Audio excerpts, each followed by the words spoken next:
Greetings, family. Welcome to Pan-Africanism Towards Nationhood, building a global Black business pipeline. All right, greetings, family. This is Bomani Tyehimba of Africa for the Africans Tourism Investment, and this is my good brother Kala Genesis from the Black African Infrastructure Organization. And family, we are the kings of Pan-Africanism and nationhood. Welcome to another live stream on the late night shift with Bomani and Kala, and it's really the late night shift tonight, literally. And unfortunately, we just had an earlier delay. Just got back about 30 minutes from a Liberian banquet and fundraiser for one of the candidates running. So, we're all about networking and reaching out and connecting to our people. So, I took the long drive. It's about an hour and a half to the north side of Georgia, even though it took me about a good hour to come back. But nevertheless, that was a great, eventful energy. Whenever we can make our move out and connect with our brothers and sisters from different parts of Africa or just here in America, it's all about networking. I mean, we can never do enough. So it was a great opportunity. So I took the chance and looking for more opportunities for networking and connection as we get ready for, the kickoff of our incredible 17th season of African Tours and 19th season of just traveling to Africa in general. I want to show everyone this right here. This is very special right here, and it's written in marker, but that's Dakar, Senegal, West Africa. That was my first journey to Africa, and you see the dates. It's March 18th, 2004, and today is what March 19th. So that was literally 19 years ago. I took my first trip to Africa, Senegal, and 19 years later, we're doing our second Senegal and the Gambia Roots and Culture Tour. So, family, before we get into the program and before I even get into what I'm talking about, let me just put up the topic so we can get you ready and get you focused. And tonight we're going to be talking about honor, righteousness, and sustainability, values of building a serious future in Africa for Black power. So, family, we talk about core values. When you talk about like the U.S. Navy or just any organization, one of the things they always mention is core values. Now we can put up a lot more than these things, but these are some of the things that govern a whole lot of other things. So we're going to definitely get into it, family, and give you the Afrikstan analysis. We're going to break it down all the way. So Kala is just on fire ready.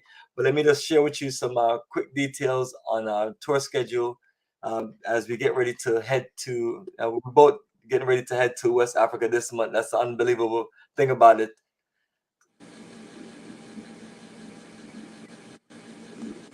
And so, family, that is our website, africafortheafricans.org. And that is your connection to an incredible experience on the African continent. And family, we're talking about roots and culture too. I just showed you that was a Senegal DVD actually that we did. It was actually a VHS tape, and I converted it, and but I never uploaded it to YouTube. I did do the second journey that I did, which is Egypt, that was uploaded. So this is 19 years ago, and all we have done is just get better and better at connecting you to Africa. So we built this website in 2007, africafortheafricans.org, and modified it a few times. And this is, you can tell this is what an old school website with all the bells and whistles from MP3 player to a slideshow. And you can also click on a slideshow and it will pop out. And as I talk about going to Senegal, this was a picture taken on our last journey. And I remember in 2004 when I first went to Gorée Island, because this is Gorée Island, Senegal, right off the coast of Dakar. And this is one of those liberation statues, breaking the chain, Black man, Black woman. These are these are statues that represent a whole lot. It represents our struggle, represent us reconnecting. And I'm gonna play something for you later on, family, with a YouTube video talking about slavery. It's gonna be a deep conversation that we don't end up just talking about later on in the program. But I always letting everyone know this is what we do, Roots and Culture Tour. So every single itinerary, even if it's 1 day or 2 day, is gonna deal with some level of African Holocaust. That is a program that I put together from day one when I first went to Africa. I wanted to know about what happened to our people. And as I found out that there are more African Holocaust dungeons and more places that shows African Holocaust, I'm always pushing for us to, to embrace, embrace the struggle, and I always think about you know the European Jews, their Holocaust, on, and the fact that, they never let you forget about that, and they use it as a tool, for, to organize themselves and, work together more effectively and be dominant in different markets. So the same elements, and I don't know any of us that ever use slavery or use the history of what happened to our people as a way to just let it hold us back. As a matter of fact, people like myself and other people I know, it motivate us because we don't want to see our children, our family, any of our people ever go through this again. So it's going to be a deep conversation. We're going to get definitely into that because, we're talking about honor, and honor is honoring our ancestors, honoring their struggles, not denying it, not saying that, you're an aboriginal, aborigine, or give me my pronunciation with some of these words, aboriginal, um, saying you're that, or saying that, we were here and things like that. No, which is part that I don't ever deny that. But it's like, come on, man, really, how much of y'all was really here? How much of our people was really here? So I embrace the fact that, my ancestors, my people are stolen Africans, that was taken to Jamaica, and Kala embraced that energy also, that his ancestors are stolen Africans that was, brought here to America, and together we connect as stolen Africans reconnecting. So this journey of Africa for Africans towards investment is more than just anything dealing with slavery, but we would, we can't give you all those other elements: nightlife, shopping, network, business, investment, land, land, land presentation, us just having a great time and socializing and eating good food and just enjoying historical sites and things like that. You know, so that's a part of it. That's a part of the roots. That's a part of history. You know, dealing with what happened to our stolen African ancestors. So, family, if anybody collect any money from you, like the money for these tour packages, or more or less, make sure if they take you to any of these African countries, and you'll always see it on the bottom of our screen, scrolling by as it display our website and other information, phone numbers and email address. Always make sure that they literally incorporate that into your itinerary. That's doing a disservice if you literally don't experience these things. You know what I mean?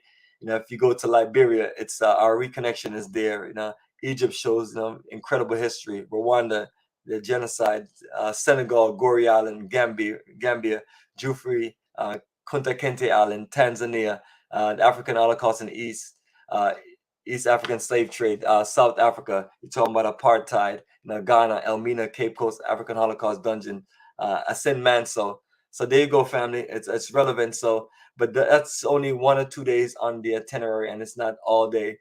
So we're just mixing it in to give you a balanced experience to the highest level. So, family, as we scroll down past the MP3 player and the slideshow, and then with the slideshow, you can always click in the middle and pause it. You can go left, right, and you can also just click and it'll open it up to a wider picture, and you can just navigate. And the pictures are there to show you all aspects of just what we in Africa doing. And you will always see a bunch of different Africa for Africans t-shirts with different countries and just beautiful Black people to show you this, the beautiful people, great food, great energy. Take you to national parks so you can just enjoy the world out there in nature. So there's no limitation, and then you see us from in the pools to on the beach out there taking boats, us just going through different parks. I mean, there's no place that we don't visit. I mean, this incredible roots and culture journey of a lifetime takes you to all elements and experience in Africa. And we do these incredible packages where the flights are included, your connection flight and your direct flight, and also your internal flights if you need if there's a flight internally. So this is something to where we organize here. And remember this, building this energy from my first business house back in 2004 to 2006, and just building that foundation and just growing it, and just always advise us to when we make our money, on the job or on the plantation, or invest some of your money into building a Black enterprise little by little, and if it grows fast, then you can make your move and and take it to another level. But we have to begin to get into business to where we're connecting each other to different aspects of the world. So on these incredible journeys that you see down here, family, you're looking at a high percentage of Black-owned operation.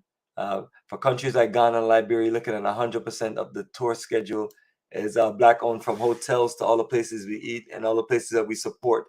So that's important to us, family, as we talk about honor and how we can build, even the world of sustainability, and this is where it starts. To start with us connecting to the African continent. So we have exclusive safaris, and our Tanzania crew can do that for you in Kenya and Tanzania. So that's my crew that I work with for the last 3 years. Senegal and Gambia. This is my second journey as far as the Senegal and Gambia tour. I've been to Senegal about 5-6 times, and in Gambia, been there about 3 times. So it's one of those things where everything that we do is based on experience. So this incredible Gambia tour that we have, we're literally gonna just take it to another level from we did last year. So relocated our hotels to more active, incredible area, and we still have that direct flight that goes from New York directly to Senegal directly on Delta Airlines. So that's all Delta Airlines package. So wherever you are at, I was able to get your flight on Delta Airlines to connect you to New York. So that's the kind of things that we do, in all aspects of things that we do. We do it from right here in this office, and we get it done in country because we have staff and crews in every country based on the fact of just traveling over the 19 years. And that's what you do. You start traveling, even if you're just a student researcher, and you build relationships, and you learn the system, you learn the game, you learn how these things work, because that's a part of our connection from Africa to America, from America to Africa. Ghana Repatriation Investment Tour. This is the 23rd journey of a lifetime to Ghana, and this is the journey that included an incredible business conference, land tour, whole lot of entertainment, historical places. So it's been a great model to see what to do on different itineraries. So with that experience, been able to just create itineraries as unique, and all itineraries are literally different because they're a different country. But some of the flow is, like I mentioned, family, you get all aspects of the world that we live in. So as we talk about right here above, a vibrant Africa, a mix of roots, culture, paradise, nightlife, shopping, networking, business, and investment opportunities. So it flows in that energy because we want to encourage more people to live, do business, invest in Africa, but more so on a Black corporative economic sense, and us just looking off each other and building a foundation to where we have a strong energy in whatever country we are in, and then we can work better with our people there in that country, so us together can compete and against the foreigners, because it's what it is. If we don't compete, then they're going to dominate Africa to where only thing that we can provide is our labor. Rwanda Roots and Culture, that is our summer journey highlight for this year. So reconnect with us to Rwanda. Then we have Tanzania in November. That'll be our 4th Tanzania journey. Then we have South Africa. This will be my 4th time to South Africa. The last time was on a tour, and the first 2 times is this traveling in 2005 and just learning the country. Then our highlighted journey on our website is Liberia Reconnection and Investment Tour, March 29th to April 9th, 2024. So family, we're about a year away, and we put a year of just marketing and putting the word out and energy out. And Kala has done great with breaking down the history. And we have had other people also that we have connected with that are sharing more information, so that we hear from different sources, and then you can just draw up in your mindset. But this was the original Pan-African settlement and reconnection of our people. And it's only right that we just revisit it as we were revisiting different options in Africa. And now that we've seen that, we have, progressed in Africa to where, it seemed like we have gotten all of most of our civil unrest out the way. So now it's time to just build. Then this 2024 is going to be another incredible year as we move our Ghana Repatriation Investment Tour for a summer journey, so we can get all the people that we haven't been able to get on because of their schedule right there in the middle of summer. And the last journey that we have on our schedule is Egypt Roots and Culture Tour, November 21st to December 2nd. So family, that is our 8th country that we have, 8 countries across the 2-year span that we're looking to reconnect with you strong, so we can just build this energy. And as I scroll down, I always want to just remind everyone it's it's a lot of information, but once you click on the tour link, you're going to get your full information as far as itinerary, tour overview, general terms, visa information if that's required, and my famous tour preparation list with 30 points, which has always been helpful, and we just modify it as time go along. As you scroll down, you'll see all the updates, and one of the most updates is March 19, which is later on today. We have a conference call, and we're going to be talking about all these different countries that we go into. So that's a monthly conference call, as you can see in the schedule flow. The dates up there ready for the next few conference calls. So I always wanted us to make ourselves available to go through information as much as possible, and then we do private calls for the groups once you're ready to leave. And more flow of information, videos, photos, Facebook, and then this all of our tour photo galleries from 2006 to 2022. So these are our last few, or I should say our last two. And you scroll down, you'll see the rest. This thing is just moving strange. Thing moves so fast.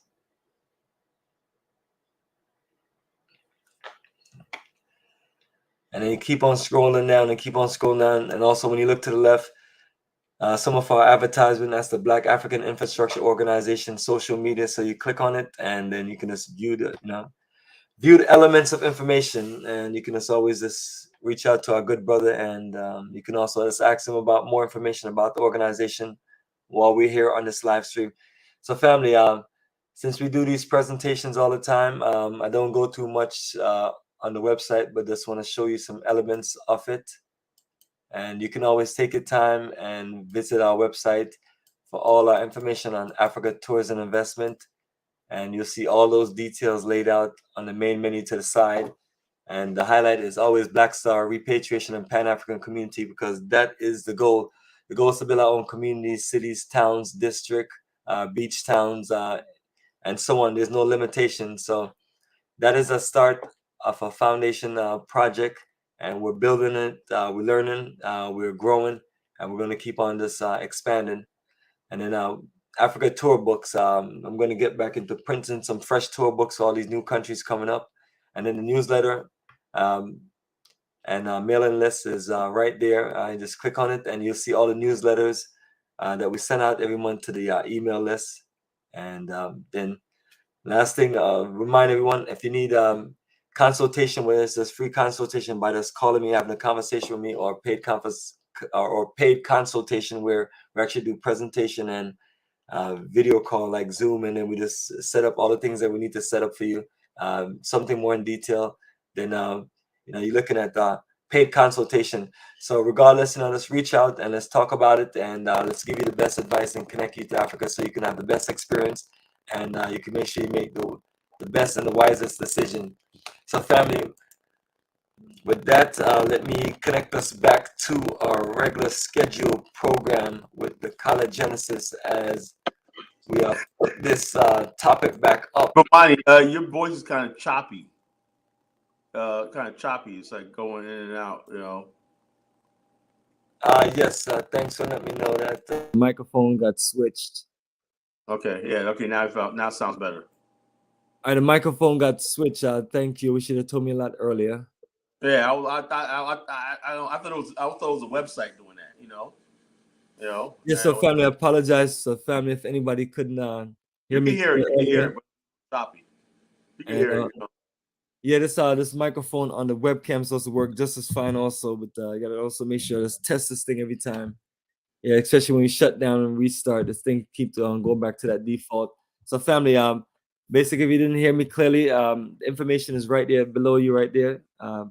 Join our Africa Tours and Investment to Liberia, Egypt, Rwanda, Senegal, Gambia, Tanzania, South Africa, and Ghana.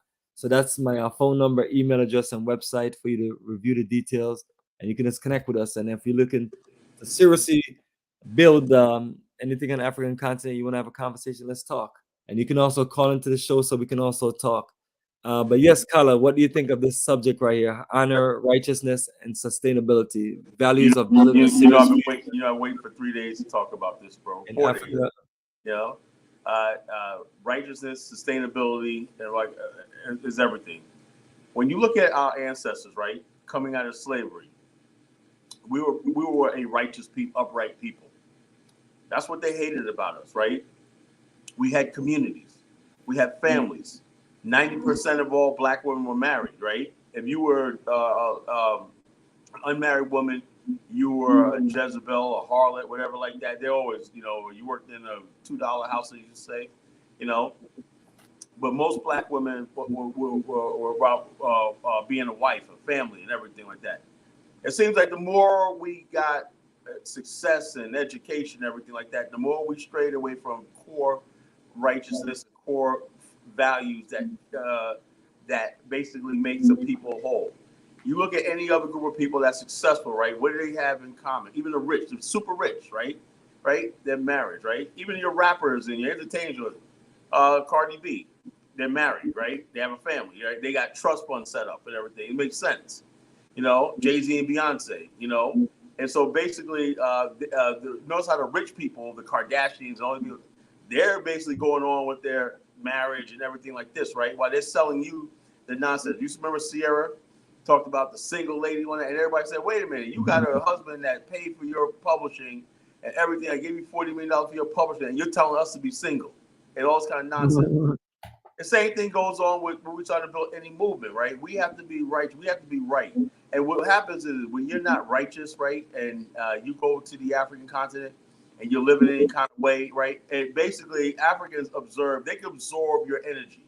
If you're basically guys going over there and you're not building, you're not really doing things that you're supposed to be doing, and you think, oh, I'm in Africa now. So, and they know that you don't act like that when you're in America, right? In other words, basically, if you're a grown-ass man, you have no business talking to a 16-year-old girl, okay?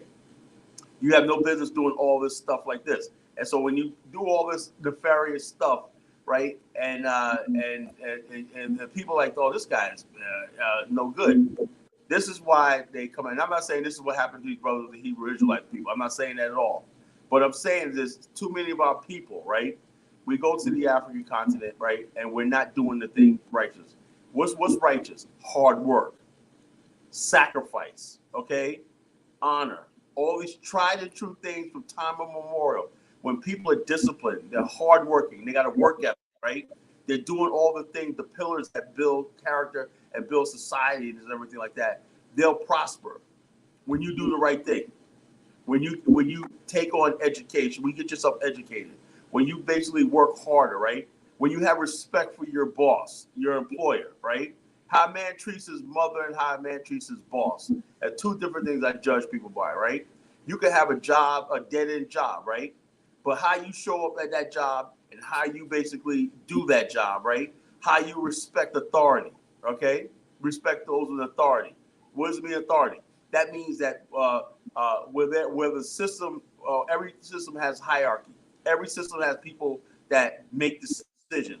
The reason why they make that decision is because whatever system they're doing or job they're doing, right? That person is chosen because they have the ability to make the right decision as by the law of probability. So therefore, when you get in a situation where you want to buck against authority, you don't want to respect those who came before you. You don't want to respect the hierarchy, the order of things, and everything like that. That's what it means. You can't call yourself righteous. Now, if you want to be righteous, right? And you say, I want to be the number one, then you take and build what you need to build, right? And you do everything you can. You work that 10, 15-hour days and whatnot. You sacrifice your weekends, right? To going out partying and everything like that. You're saving your money. You're doing all this stuff. You do all the right things. You discipline yourself. You're constantly learning. You're constantly getting information, everything. And then when you put it all together and you start showing signs of success, then you're in a position to say, look, I demand those who come back by me. Why? Because I'm leading by example. Too many people in this movement don't live by example. Okay? They don't have an example. Their personal lives and what they're doing is not conducive for somebody that needs to be followed. I talked about the Luke Major situation, You know how this guy hoodwink people. That's what I said. And I know, understand people. Me and might disagree with it, but I really don't feel sorry for people that lost with that situation. Why? Because you knew what this guy was all about. You know, you knew what this guy was all about. You didn't do your due diligence, right? You wanted an easy way out. Somebody told you it was gonna be land. Just put, as the Bible says, a fool's money parts, always parts ways. Okay, a fool's money soon parts. And I really don't believe that a lot of these people in the so-called Pan-African movement even care that they lost money. They're mad about it or not, but they'll say, "Oh yeah, I invested in that." So you invested, but you didn't get a return. That means you just did absolutely nothing. Let me tell you right now, you don't get no participation trophies with me. If you can't show me your accomplishment, what you did, whatever like that, it means nothing. I don't want to hear about, oh, somebody's doing this. This nigga's doing this. He's invested in this. Oh, you can't say nothing. Well, you go to college because this part he's doing. I don't give a damn if you put $1 million. If you can't show me your end result of what you're doing and whatnot, all you showing me that you just wasted $1 million of people's money. You know? So this is what we're talking about. And then when you don't have a righteous heart, you don't have good character, and you're not honorable, right? So what gets me is this. What gets me is this. Every time you see black people in the white person's world, the white man's world, right? Which we're all got to make our money in some way or the other, right? Negroes will get up there and they're the most righteous, the most honorable, the most hardworking, the most loyal, everything like that. But when it comes down to a black movement, right? Suddenly we think that you can bring your worst character traits to this movement. You could lie, you could scam, you could mislead, and all this stuff like this. And this is what I'm getting tired of. You know, I'm like this. I expect in the Pan-African world, I expect the same thing that built the white world, right? Let me give you a perfect example, right? Anytime you see the Rockefellers and everything like that, they didn't just get there to highlight that. You study the history, the story of John D. Rockefeller. That guy was revolutionized oil and the oil industry in the world, right? He was a young guy in his 20s. You know, what did we do to experiment after experiment? Same thing with Carnegie and all these other people, you know? So basically, these great men that built the world, the modern world we see right now and whatnot, you know, all you see is, oh, these guys are rich and whatnot. Well, they're rich because they took risk, okay? They stuck, a lot of these people are called fools. A lot of times black people don't even want to take chances because they're afraid of failure. You know, they're afraid of failure. They're afraid of, like Noah. Remember the story of Noah in the Bible, right? When Noah was building the ark, what were people doing? Laughing. You know, oh, look at this fool. You know, he's building a then when the storm came, what happened? They were trying to get in. All these things in the Bible, if you read and whatnot, even the stories in the Bible are relevant to things we go into today. Right? Absolutely, man. I'm hoping. I'm Noah. BAIO, the Black African infrastructure is us. Like, you can call us Noah's Ark. We're building the ark, the infrastructure, and everything. Yeah, you sit back and you mock and you laugh and everything, but we're making progress. It's gonna come where you're gonna be like, damn, man, I wish I was a part of that from the beginning. You know, everybody jump on when this when it's rolling and everything's going. Then they're gonna come up and say, now how can we steal this from Bomani and Kala? How can we? Let's have an election. You know, let's call it. No, it's not like somebody we know that's kept on. I thought about that. You know, thought about a friend of ours.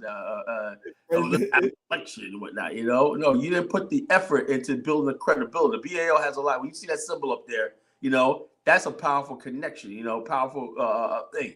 What it stands for: land, infrastructure, nationhood. The end goal of an Afrikstan, you know, building global black business infrastructure and pipeline. You know, that's what we stand for. That's our mission. That's our life's work. We're for the descendants of the transatlantic slave trade, the children of the Maafa, you know, the children of the African Holocaust. You know, and we're basically coming to reclaim what is rightfully ours.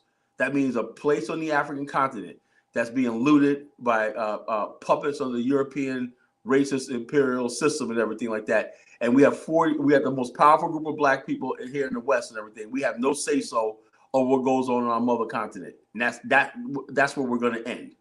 You know, we're going to be at the table or don't say we're all Africans and everything like that. And we're not involved in the building in Africa. Don't tell me, all these boundaries and borders created by the Europeans and whatnot. matter more than us black people linking up and trying to say, how dare people freaking tell Haiti it's not black African enough?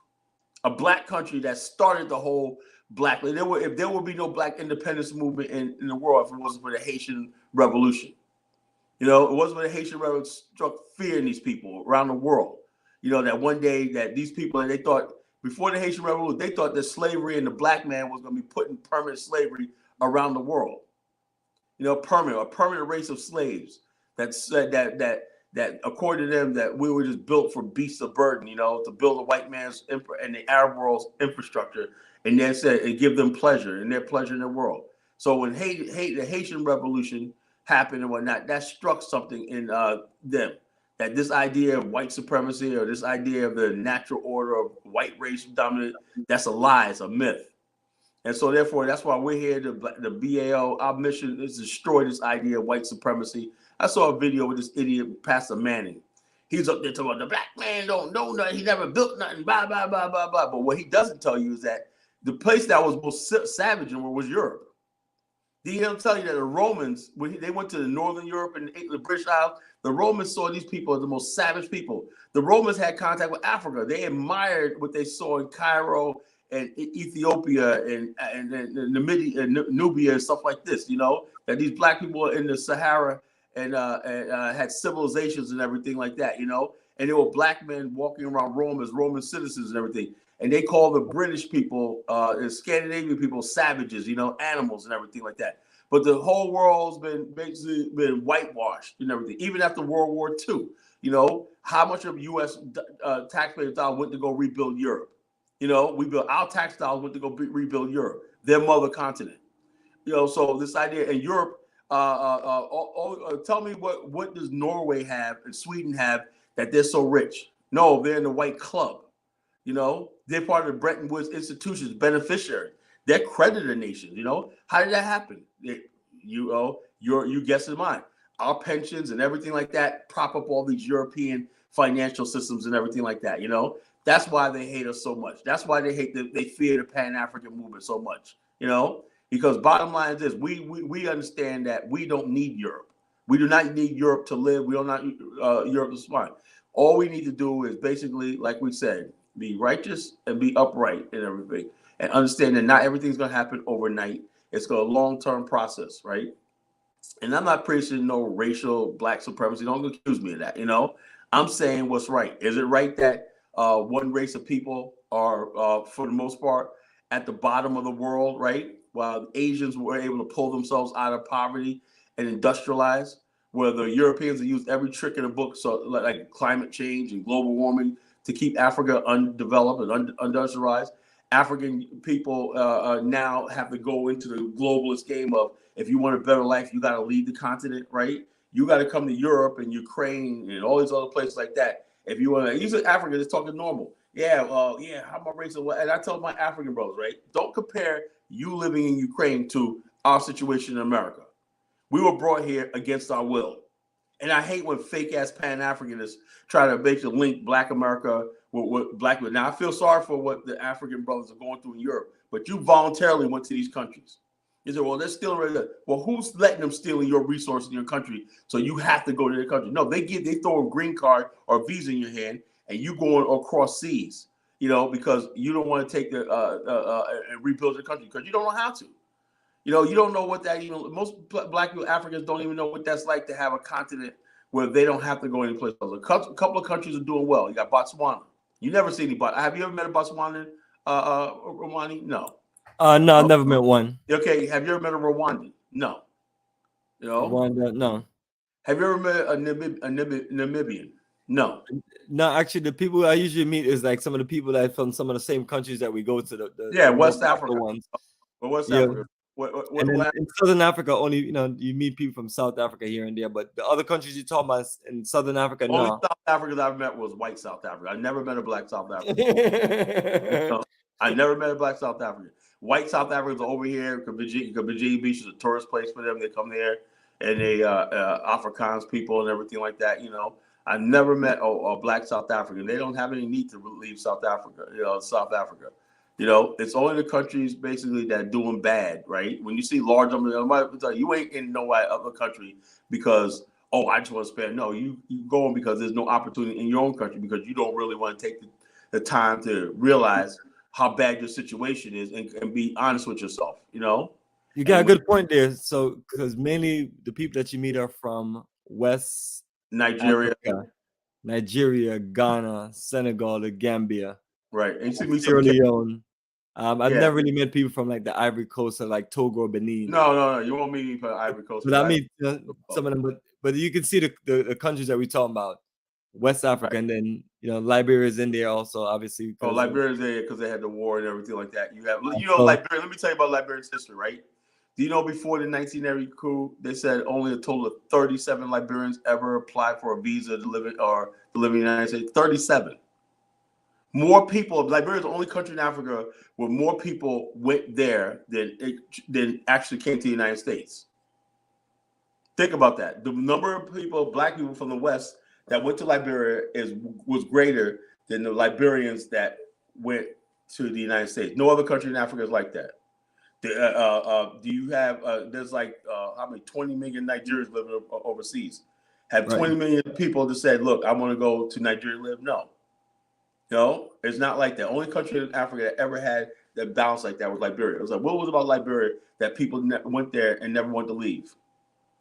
That people said, I want to become a Liberian citizen. No other country ever produced that in our history. Maybe Sierra Leone, no, not Sierra Leone, but just Liberia. Just more African Americans, Caribbeans, everything went to Liberia, right? The Liberians ever said, you know something, I'm tired of Liberia. I want to leave Liberia and come to America. I think a total, before 1980, it was a total like 30. That's how low it was. People are like, well, Liberians, because the Liberians, for the most part, came to America to visit, and they went back home. There was no like this. One of my friends, right? He's a famous Liberian, and from back in the days, right? I forgot his name. I can't think of his name on the top of my head, right? He was running for president back in 2000, and with that 2011, right? And he's in the diamond trade and everything. I might see him when I go over there. I forgot his name. I can't think on the top of my head. But he told me that they used to fly Liberia. They used to fly jets in the 70s, right? He used to go. They would take jets and for the weekend and go to like North Carolina and Georgia and South Carolina. He said we go there, stay for a week, and fly back. And whatnot. He said that's how good times were. When we have money, those have money. We should fly private jets to the United States and the Caribbean and whatnot, and come back home and whatnot. He said it was a great country back in the days. The way they had it. But the point I'm trying to make tonight is this. Well, we're not doing anything. I'm going to talk about introduce a new term: high value on the world stage. High value African Americans. Now, what I mean by high value African Americans, right? I mean those black people in America, right, that could really, really help Africa. These are the people ultimately, right, that I want to reach out to. And like these are the people that are really doing well in America. They conquered America. They got businesses. They got their business credit score. They own property. They own there's lots of them. There's large numbers of them in America, right? They're all over the United States. You don't see them and everything like that, but they're there. They're doing very well in America, right? It said, according to the IRS service statistic, right, 2019, they said 10% of all African American men are in the top 10% income earners. 10%, 10%. That means almost 2 million black men are making over six figures in America. That's a lot. That's a lot. And they said, where's it come from? They said, well, they're finding out that a lot of these men are unmarried, they're single. And where they make their money from? Usually the skilled trades, some of them in IT, but the traditional working in corporate America is not it. These guys are into construction, they're truck drivers, they're everything. 2 million of them are in the top 10%, top 10% of income earners in America. That's remarkable, right? 60% of African American males are in the middle class, okay, solid in the middle class. So when I'm talking about high value African Americans, these are the people like our brother Goham, who can go to Africa for 4 months out of the year, right, and spend tens of thousands of dollars and stuff like this. Imagine if we get more brothers like this that are organized, right, or organized. So the high value African American man is going to be very, very important. Right now, we see, unfortunately, a situation where you got the passport bros, right? These are high-value black men, right? Who are going and they're spending their money in the DR, the Philippines, Thailand, stuff like this, because the African, you know, the natural welcoming thing that should be Africa, showing the beauty of Africa, making Africa like a paradise for a black man, is not out there.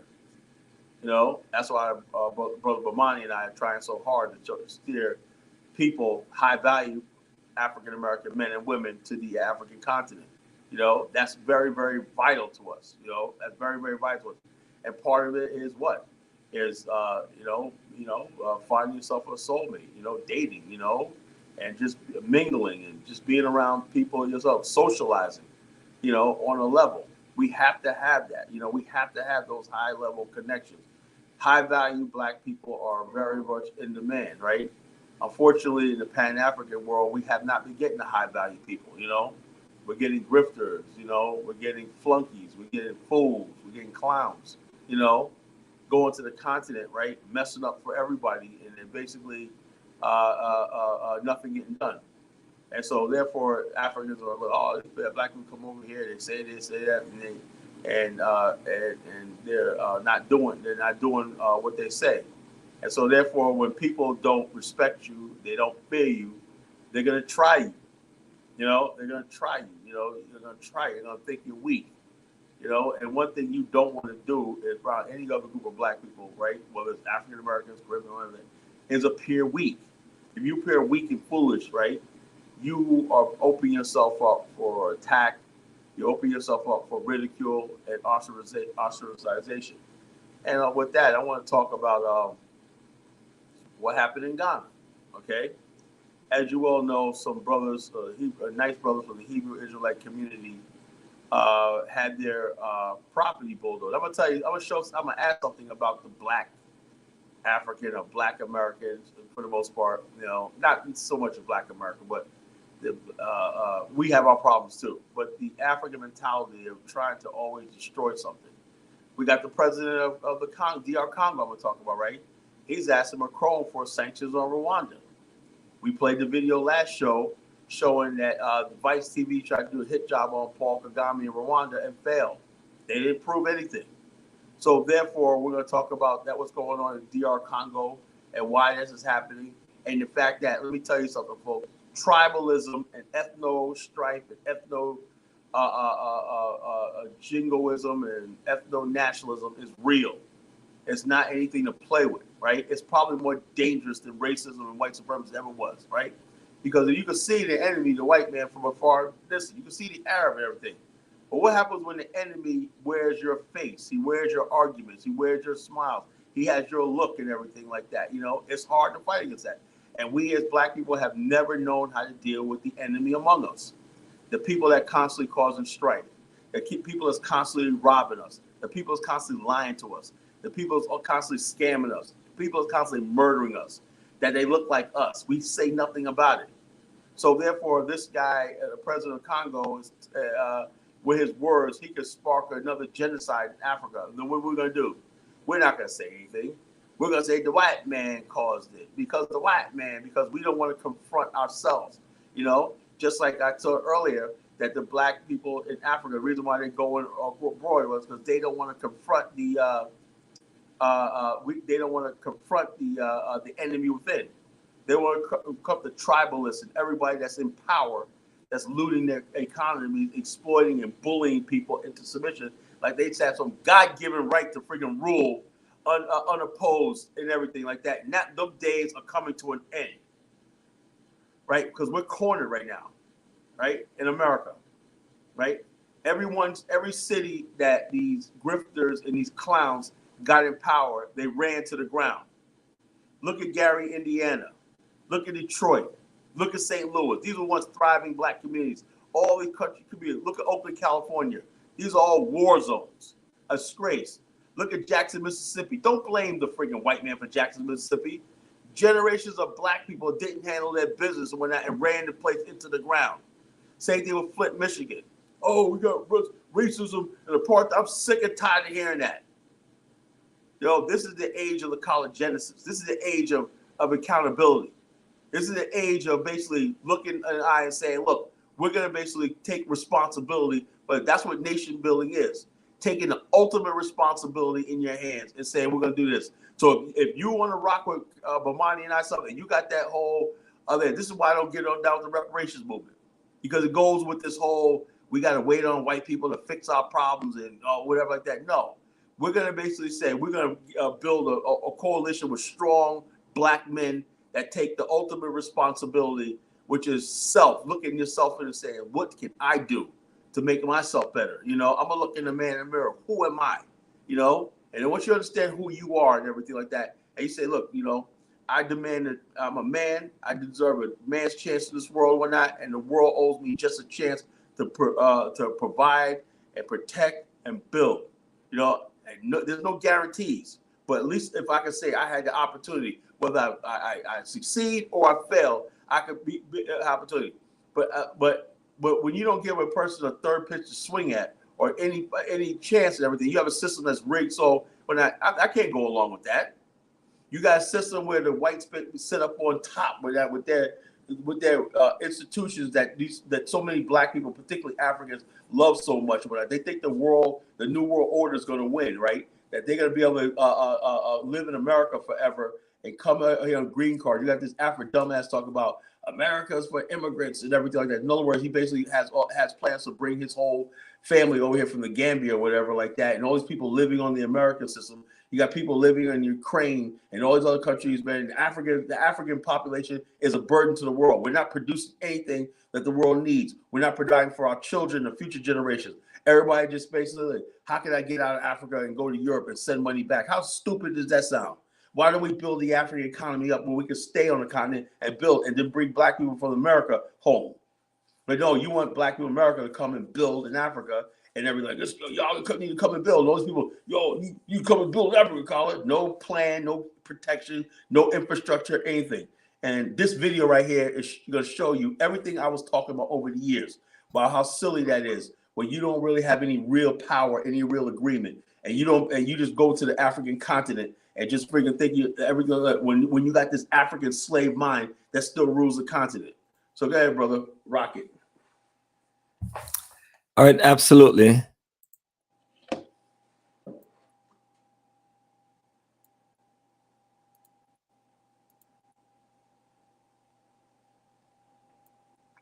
Bad and indifferent to report. I want y'all to check out this video, and I'll be back.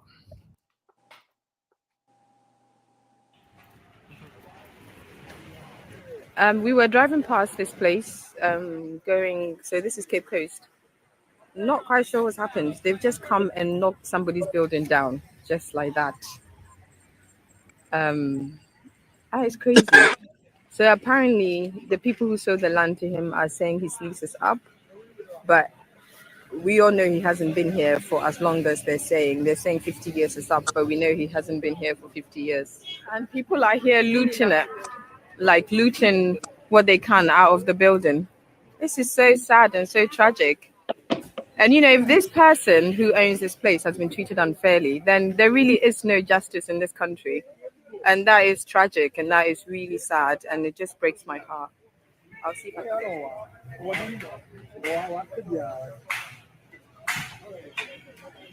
So this guy whose face I'm not going to show, he's saying that the guy who owns it had a 50-year lease. And then the MCE, who is a government official in this place, has sold the land and has just turned up and is knocking the building down. There he is, the guy in the checkered blue and red. That's the MCE. Absolute disregard for justice. If this is how authorities act in this country, then we're really in trouble. This is so bad. So bad. And look, they're trying to steal our roofs and the sidings and stuff. So what, they just turned up, no notice? This morning they turned up. I wasn't here early when they turned up. Right. Our people were cooking in the kitchen. They turned the electric off, and then they started dismantling the building. Wow. They took the grates, that building right there. Yeah. That one, yeah. The building right here that's destroyed right here.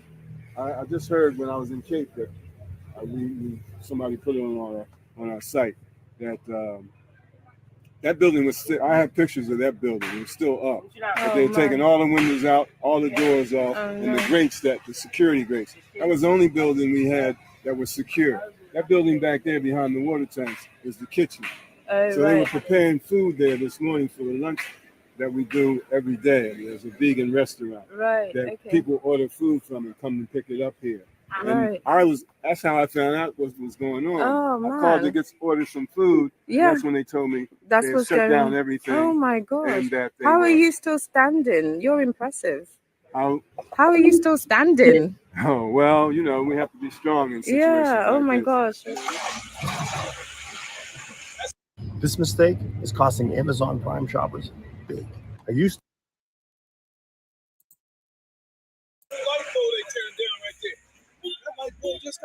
They're gonna pay for all of that, bro. I got shit we just got to put in this spot. Yeah. Now they got the scavenge all these that feed the sharks over here. That's what they're in trouble, man. Yeah, they're gonna pay for all of that. Yeah, they're gonna pay for all of that. Yeah, they're gonna pay for all of that. Yeah.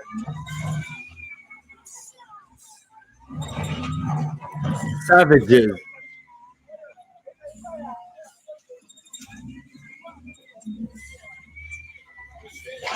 When we talk about savages, family, this is what we're talking about. You know?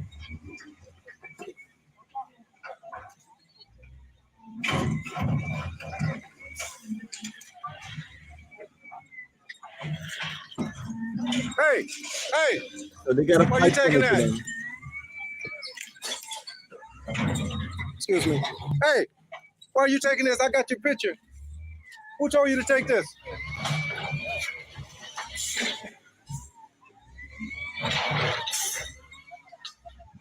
Are you secure? Are you with them?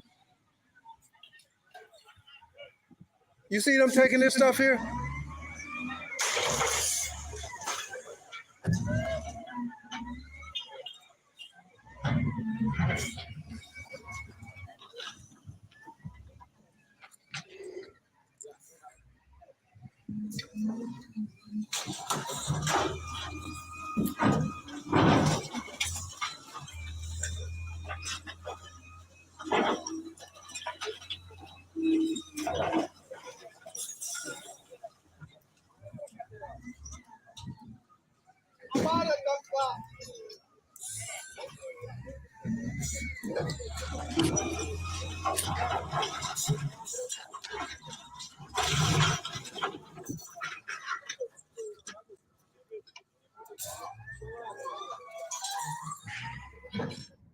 Let me say this right here. I hope this message gets to the president, Nana Akufo-Addo, who hopefully he can do something about this situation. I've had people on the ground who reached out to me, send me the video, people who are on that, people who are part of that land.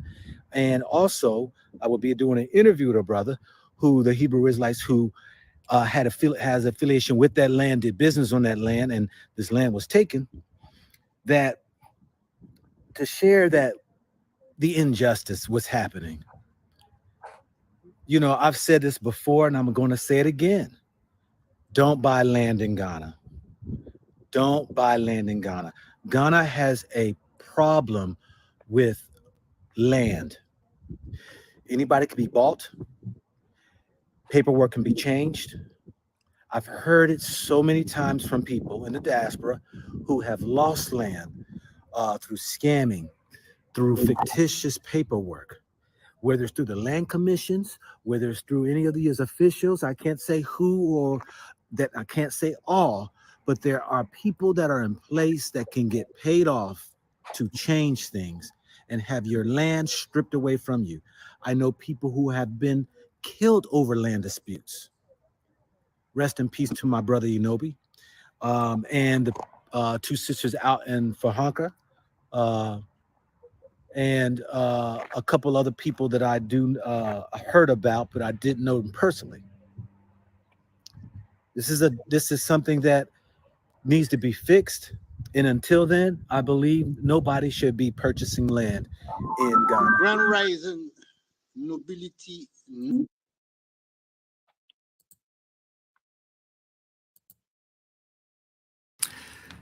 So that's it, family. So that's the one of our brothers posted a comment up, and he wanted us to explain the situation. So we already had on point that we're gonna play the video.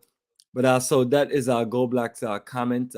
That's not what I recommend from people. What we recommend from people is to deal with certain people who can help you get things done in the country.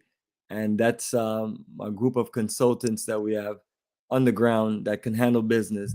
But it's unfortunate. But also to add to that, there's a lot of people in Ghana that's doing well for themselves, and their land is good. Some of them have gone through certain trauma and certain things, and some have gone through less. But some people are more prepared and more organized to actually make this move. So it's a serious move, family, and Ghana is one of the few countries that we have in Africa where people have been going and getting set up. So that's why we present you Liberia, and so we're telling you, Go Black and share what he needs to share. That's his point of view and things like that. And we know some of the same people, and I know a lot more. And I'm also here to tell you, literally, that a lot of things have worked out good for people, but one or two bad situation is more than enough, and it's more than just one or two bad situations. So family, listen to what Kala Genesis has to share with you, and definitely his point of view on Liberia as we get ready for that journey and to set things up. And that's what I was doing today, just building some connections and networking, and just getting a feel of our people.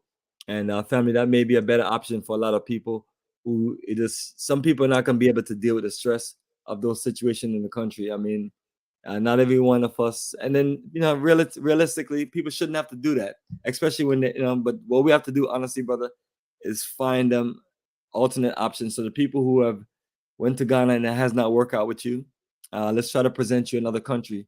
And for those in Ghana that things have worked out for you, help the rest of the people. Let's help each other out. Look out for each other so we can just get this thing work out. But us saying that we're not going to go to Africa, we're not going to do this in Africa, no, that's not really fix the problem. That's out of the question. Yeah, there's one sister. She founded a credit union. Her name was Teresa, something like that. She lives on the coast, right? I think you know her. Older sister. She's been there for about a decade or so. And she has a nice house. I mean, nice house, everything. But anyway, basically, she said one time that she was going through some trials and tribulations and everything like that, but she stuck it out, right? She said she was not going to come back to America defeated, And she said, look, she had a school there for Ghanaians, children and stuff like that. She put so much time and effort, and then there was just local people jealous of her and whatnot. But she stuck with it. She didn't get intimidated. She goes, "You're not gonna." She goes, "I'll die here before you take my." And it would take my village. She had built a nice house. Then she had a guest house, like same style as that, like the round oval shape with a cone. She had a guest house on one of her property. It looked nice, man. It was like really nice. This is a guest house and whatnot, on her property. She had a nice big house, right? But she had a couple of guest houses, like bungalows like that. It looked really nice in her backyard. And she says, sometimes, right, she said something about the ocean, the salt from the ocean. Sometimes she got to do certain extra cleaning on her house because of salt from the ocean, whatever like that. But, and she's part of the Association of African Americans of Liberia, And I talked to her a lot before years ago, but she's still there and stuff like that. She's doing her thing and everything. So there are people that are successful in Ghana. But my point I'm trying to make is this: you see how nice those houses look, right?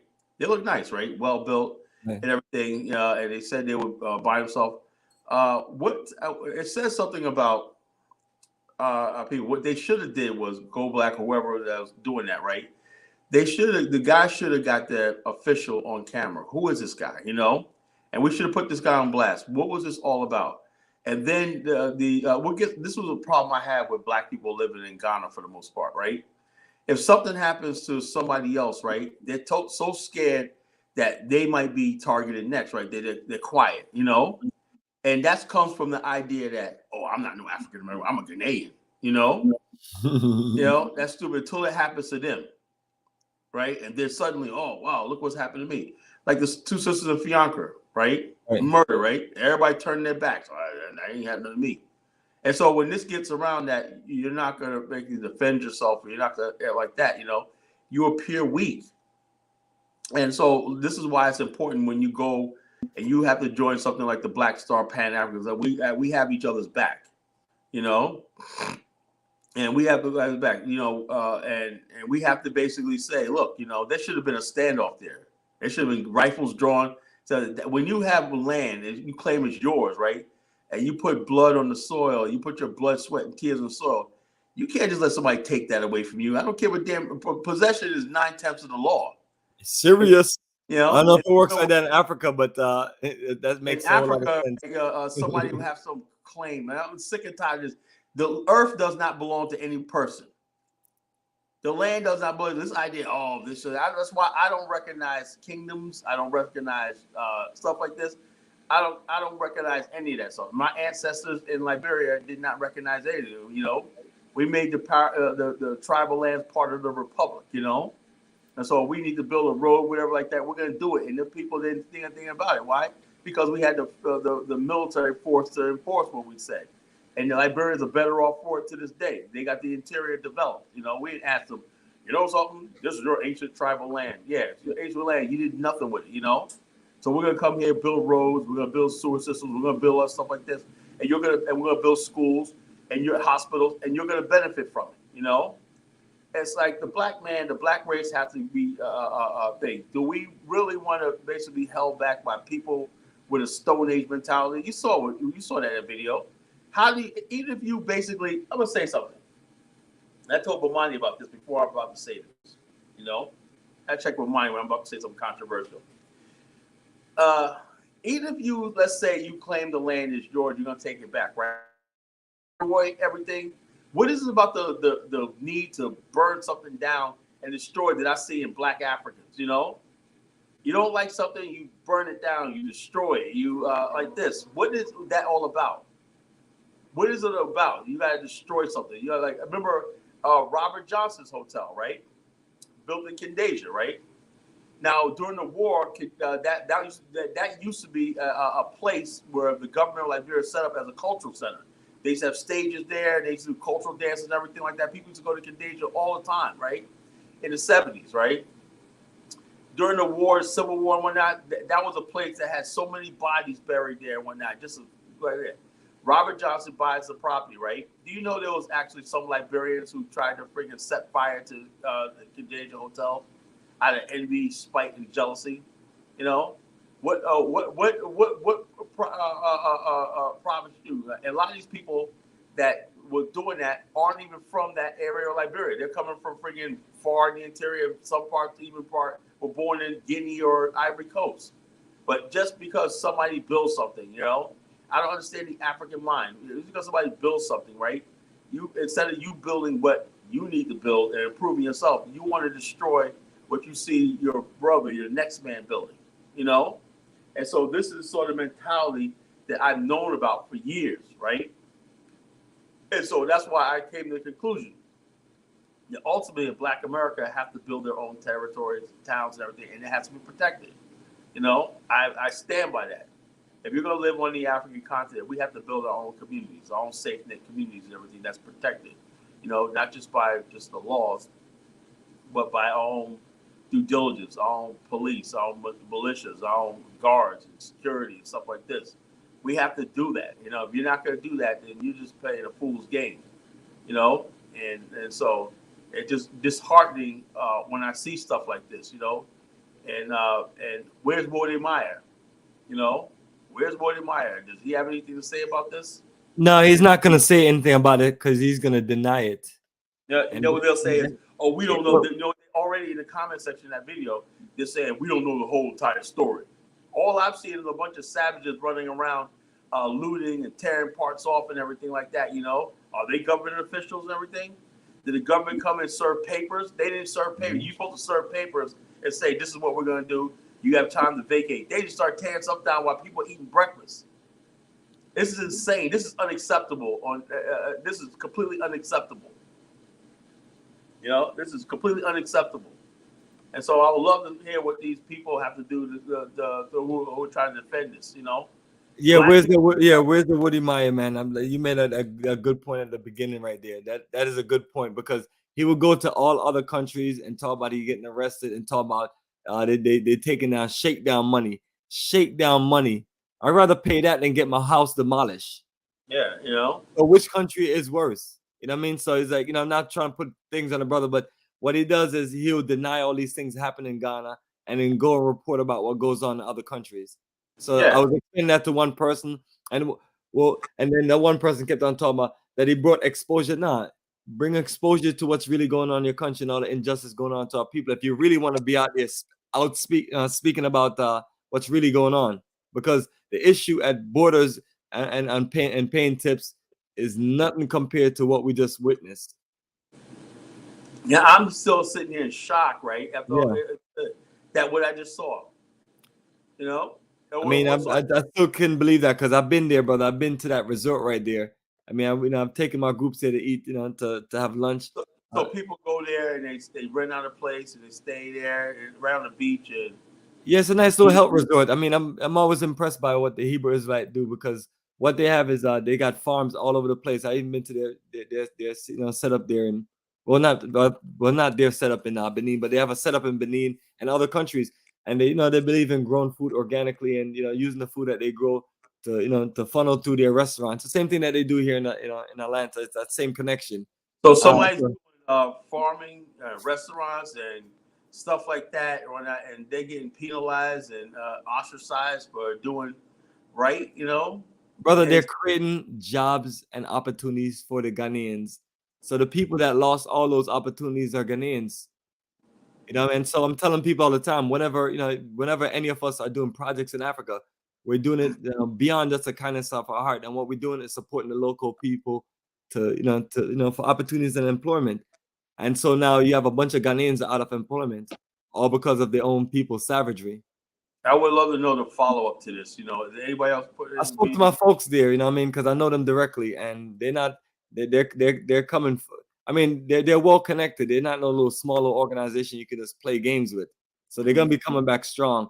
And as tough as these fake ass government officials in Ghana think they're dealing with the wrong group. They don't mess with the wrong group, brother. Oh yeah, These folks are very quiet, they're respectful, they're into their organic and natural way of life, but they're about their business, and they have numbers, and they have strength in numbers. Yeah. And they have connections in other African countries, other African governments. They don't want us to get on some Al-Qaeda type shit. That's what it's going to come down to. I asked you this question, folks. We want to have land and build in Africa. How far are you willing to do this? That's what's going to come. There's people. If you want to grow and expand, and somebody says no, and you say you feel strong that we need to do this and everything like that, and then people do it, and then we built a nice place. You cleared out the roads. You did all the stuff like that. You got infrastructure. What about all the electricity and the power lines and everything like that? Are they gonna they're gonna recoup their money? That's why I don't like that, like the lease thing. That's why I don't agree with the lease thing, because the lease thing is okay. You can stay here for a couple of years. They wait till you build all the infrastructure on it when that. And so I spent $100,000 on a house. The house means nothing if you don't own the actual land on it. That's how real estate works. You have to own the property, the deed to the land, and there's no lease. Now you can say, okay, I got the lease, it's in my name and everything. Like I got the deed in my name and everything, and we're just paying them. Like in America, we have what we call trying to think of the term we have. I forgot the term. You have certain territories in places like West Virginia, stuff like that, where somebody may own like a couple thousand acres, right? And then they incorporate a town, right? The city basically buys the land, right? It's incorporated into the city, right? The original owners of that thing, right? Even though they're part of the city, right? The city will pay out a royalty to the original owners of the territory and everything like that as a royalty, rich families, the Stuyvesants in New York and everything. People own huge swaths of land when the city built on it, right? The royalty, like the city got eminent domain, even though it's eminent domain, the people are supposed to get fair market value for their property. That's one way. And then another way is a group of people have land, they form a city charter. It's incorporated as a city or a town or whatever. And then basically what happens is this. the city raises taxes, everything like that, right? And the original families of that land get a certain amount of royalties of the tax revenue, that's paid off, and they live really rich. They've been doing that for a long time. You want to build your own city and town and everything like that, right? You become a city and everything like that, and the original owners, families, and everything, generations and generations, get money. As the city grows and stuff like that, they part of the city has to pay federal taxes. They have to pay this, and part of they have to pay some sort of royalties to the original families and everything. I met a white guy years ago, right? He was a day trader, right? And he told me that his family, here's this guy, Simon. Oh, journalist. You don't have to be a journalist. He just played the video. It's all we saw. Well, I guess we didn't see what we just saw, Bomani. This is all our mind. They were really. This ain't got nothing to do with Go Black. Go Black is just. He's just sharing what he's sharing. That's what he does. Right. And then he's analyzing it just like we do. And what I'm saying, but this white guy told me, he said, look, that the Chesapeake General Hospital, he said, my ancestors were here since the 1600s in Chesapeake, right? That land, that Chesapeake Hospital that's on there, I get royalty checks from from them. They own the property now, but they pay my family royalty checks because the land's on original land that was in my family, and now it's part of the deal. They bought it, but they pay us royalty checks every year, and stuff like that. And he told me, this white guy told me, he said, look, man, I'm a day trader. I do minerals and like that. He said, look, man, you and black people, y'all need to go to the Congo because if you don't listen to nothing I tell you, bro, he says the white man is coming for the Congo. That's where all the minerals at. He goes, all the problems you see right there, the white man is coming here. My race, the white man is coming to take that. So you better get over there and do what you want to do. The black man's gonna survive. You lose the Congo, you can forget it. He goes, because the white man is coming. He goes, that's where that's what last thing he told me.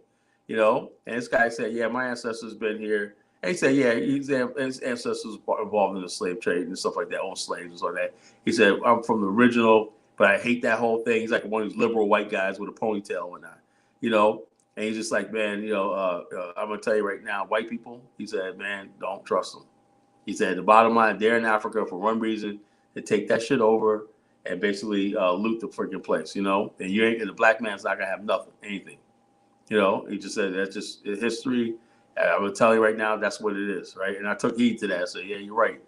And so, I said, yeah, I know people in Angola and stuff like that. He said, yeah, but the Congo is where all the world's minerals, precious, or most valuable minerals are. Everything. He said the white man wants it.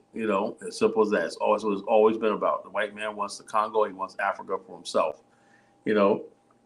But this is right here. This is interesting. This brother said, Go Black is not a journalist. What the hell did you need the girl that did the video for, I guess he probably thought, I can't remember his comments, right? But I guess he thinks that he can answer this right here. That Bimbo who did that video for Vice News, I guess that was real journalism, right? Asking leading questions. Go Black wasn't doing any leading questions. He just said, hey, this is what happened. He played the video and gave his opinion, right? That lady was making Paul Kagame. Not one time that anybody co-signed. Do you remember one time somebody saying, yeah, you're right, Paul Kagame's behind all this? Not one time. And then basically when she started asking so many questions, right? They told her she had to leave. So she left without making her point or case. But yet, according to him, according to this guy right here, because she's white and she's with Vice News, right? Here's an important issue that hasn't investigated. What are you talking about? This is what I'm talking about. They can have that's not how you anything. How do you just seize land without due process of law? There's a process. If the government's gonna take your house, they give you notice. You go to court. And then you have a 50-year lease. So when the lease needs to be renewed, then you still have, you have property on the land, so you still have access to, right. The bottom line, you can't just take it has to be worked out, and and so if you choose to renew it and keep it going. You just pay them whatever small amount you need to pay them and keep it moving. So, yeah, but it wasn't. Was this a court? This wasn't a court order. So some government official came in there because Ghana is basically lawless, right? It's one thing I like Liberia, and I'm learning more about this system. Liberia is a way better system of government than Ghana and Nigeria in this country. I mean, the laws are on our side. Our ancestors built that, and that's why people have to understand they have to just respect what our people did. And people are, Liberia, 200 years ago, one country, something like this will never happen in Liberia. And for a few years of civil unrest, people wanted to just like cast it off. It's unacceptable. So you're not gonna keep pushing it strong because they also said they could have not. So the guy just sounded like said, "We just got eating the breakfast." So in other words, they was eating breakfast, and does it sound like this guy was? I know these people. They're the most honorable people. All they do is just build business for black people. Yeah. So they could have lied about not receiving notice. And more important, they emphasize on creating opportunities for the local people. Like a lot of us are actually trying to do good stuff in the country for our own people. What do you think about this comment right here? They could have lied about receiving notice. This is making me angry. This is because like I mentioned to the guy, man, we literally have our people there. Now, some of the voices, when I heard the voice in there, I called my brother. I was like, I heard your voice in the video, and he was like, yeah, man, they messed with the wrong set of folks. But yeah, they were not given notice, and that's not how things are done when you're trying to just resolve land issues. That's why you have courts, and that's why you have certain things. And again, are we a civilized? Does Ghana really have a government? Does it have courts and everything like that? Does that even matter anymore? This situation, it doesn't even seem like it does, because this is not. I mean, you can't legally do that in any country anywhere in the world. So they just did some vigilante stuff because they just want to do what they want to do, and then maybe some people offer them something else, but they just slowly just put themselves in a bad situation to where. That's what I'm saying to you, that me personally, all I want to see is my brothers and sisters leave from the diaspora and build great moves in great African country. So if one country doesn't do right, then we just have to make it work for them in other countries. So and we're making a case for countries like Liberia and Angola, because Ghana's going to lose out. Because these people isn't evidence. Well, evidence is the fact that you heard from the people who are running the operation, and they were literally explaining what happened. Literally, so. So Simon, I don't know if you're a Ghanaian or whatever, because it seemed like these fake Ghanaians like to come on these panels. These Negro and deny stuff. They love seeing Black America humiliated. One thing we're not going to deny anything about what's going on with our people. And like I mentioned to people, I don't know a bunch of black degenerates from America moving to Ghana. I'm sorry, I don't know them. What I know is a bunch of black degenerates that stays here, and they're here causing the usual trouble that they do in usual countries. The people that you have moving to Africa, those are some of the best of our people with visions. And this group right here specifically has put the work in. They've put the work in, and they've done some good stuff. And when I got there in 2006, they've already been building that project for several years. So I want to say they probably had the lease for about, I would say, give or take, for no more than 25 years. 50 years, that means they would have to be there. We came there in 1973. And that place is brand new. So Simon, unfortunately, Simon, you just another village idiot. If you're a real man, you got real nuts and balls and not a twat between your legs, you can join us, because I want to know what evidence you need, or if you need any evidence. So every time we have injustice with our people in Africa, we're supposed to come up with a whole bunch of evidence, right? The writing is on the wall, and we've been talking about these things. And it all roots down to the fact that there's people out there that's just jealous of us, the fact that we can do stuff like this and they can't, and everything. That these are black people building this. This ain't Lebanon. Now, these were Lebanese or Chinese or anybody else. Do you think they would have did that? No. Yeah, you're muted, Bomani. Yeah, nothing would literally happen to that to that property if that was, because I'm telling you, how many Lebanese, Chinese, Indian videos you see on YouTube with those nations of people saying that they've been scammed, saying that these people in this country, whether it's Ghana, Tanzania, whatever country, did things to them. You don't hear about those things. Every video that you have ever sent me, or I've ever sent you, or anybody have ever sent us, is with us. Yeah. Our own black people in Africa doing us wrong, or our own black people in America living in Africa doing us wrong, or our own black people in general doing us wrong. So like I'm always saying, family, you know, just even some of the tough guys who think they gangsters and everything, y'all got all that strength and power and energy for your own folks, man. But you know, y'all won't step to the oppressors. Yeah, y'all won't do anything. That's the definition of a coward. No, yeah. When it comes to the white man, like I said, I saw a video where 50 Cent goes up to white ass Will Ferrell talking about, at a ball game, and said, shook his hand. Oh, you're one. Stuck his hand out first, and said, I was want to meet you. You're one of my favorite actors and whatnot. You know. Wow. But yet, when it comes to other black men, 50 Cent ain't got nothing good to say, whatever. You know. All they do is either troll them or just straight up hating on them or straight up just against them. Yeah. Like I'm no fan of Diddy. You know, just people like that. I'm just done with. But you know, because you know, personally, let me just get right into that. Because what I believe in is like, if you're in charge of an operation, you know, you have the best people around you. It's your goal and up to you to make sure that they're successful. Now, you know, he's the only person that we've ever seen in this world where he has the best talent, and then all of them are broke or struggling, or all of them left and things like that. So something is going on. But 50's funny, man. 50's always telling everybody that Diddy gay and all kind of stuff. But these folks do. They just got nothing but hate for each other. But you know, when it comes time to building anything, like I understand you do have, you know, your opposition that you deal with, but it's like, where's the like, let me connect with this black man and build something with him. That's what, you know, I think that's where you're coming from. I said, look, put it in his next comment. He said he's actually talking about the rule of law, you know, the rule of law. This Simon, yeah, he said it's tragic, very what happened. Yeah, it's very tragic, you know. Right above the thing, yeah. The rule of law is based on evidence, not one side. What evidence? Simon, we saw the evidence, man. Simon, are you one of those savages that believe it's okay to do things like that and not actually be like a civilized people where you have negotiations and you actually go to court and you actually talk like civilized people? Those people did nothing wrong on their land, nothing wrong.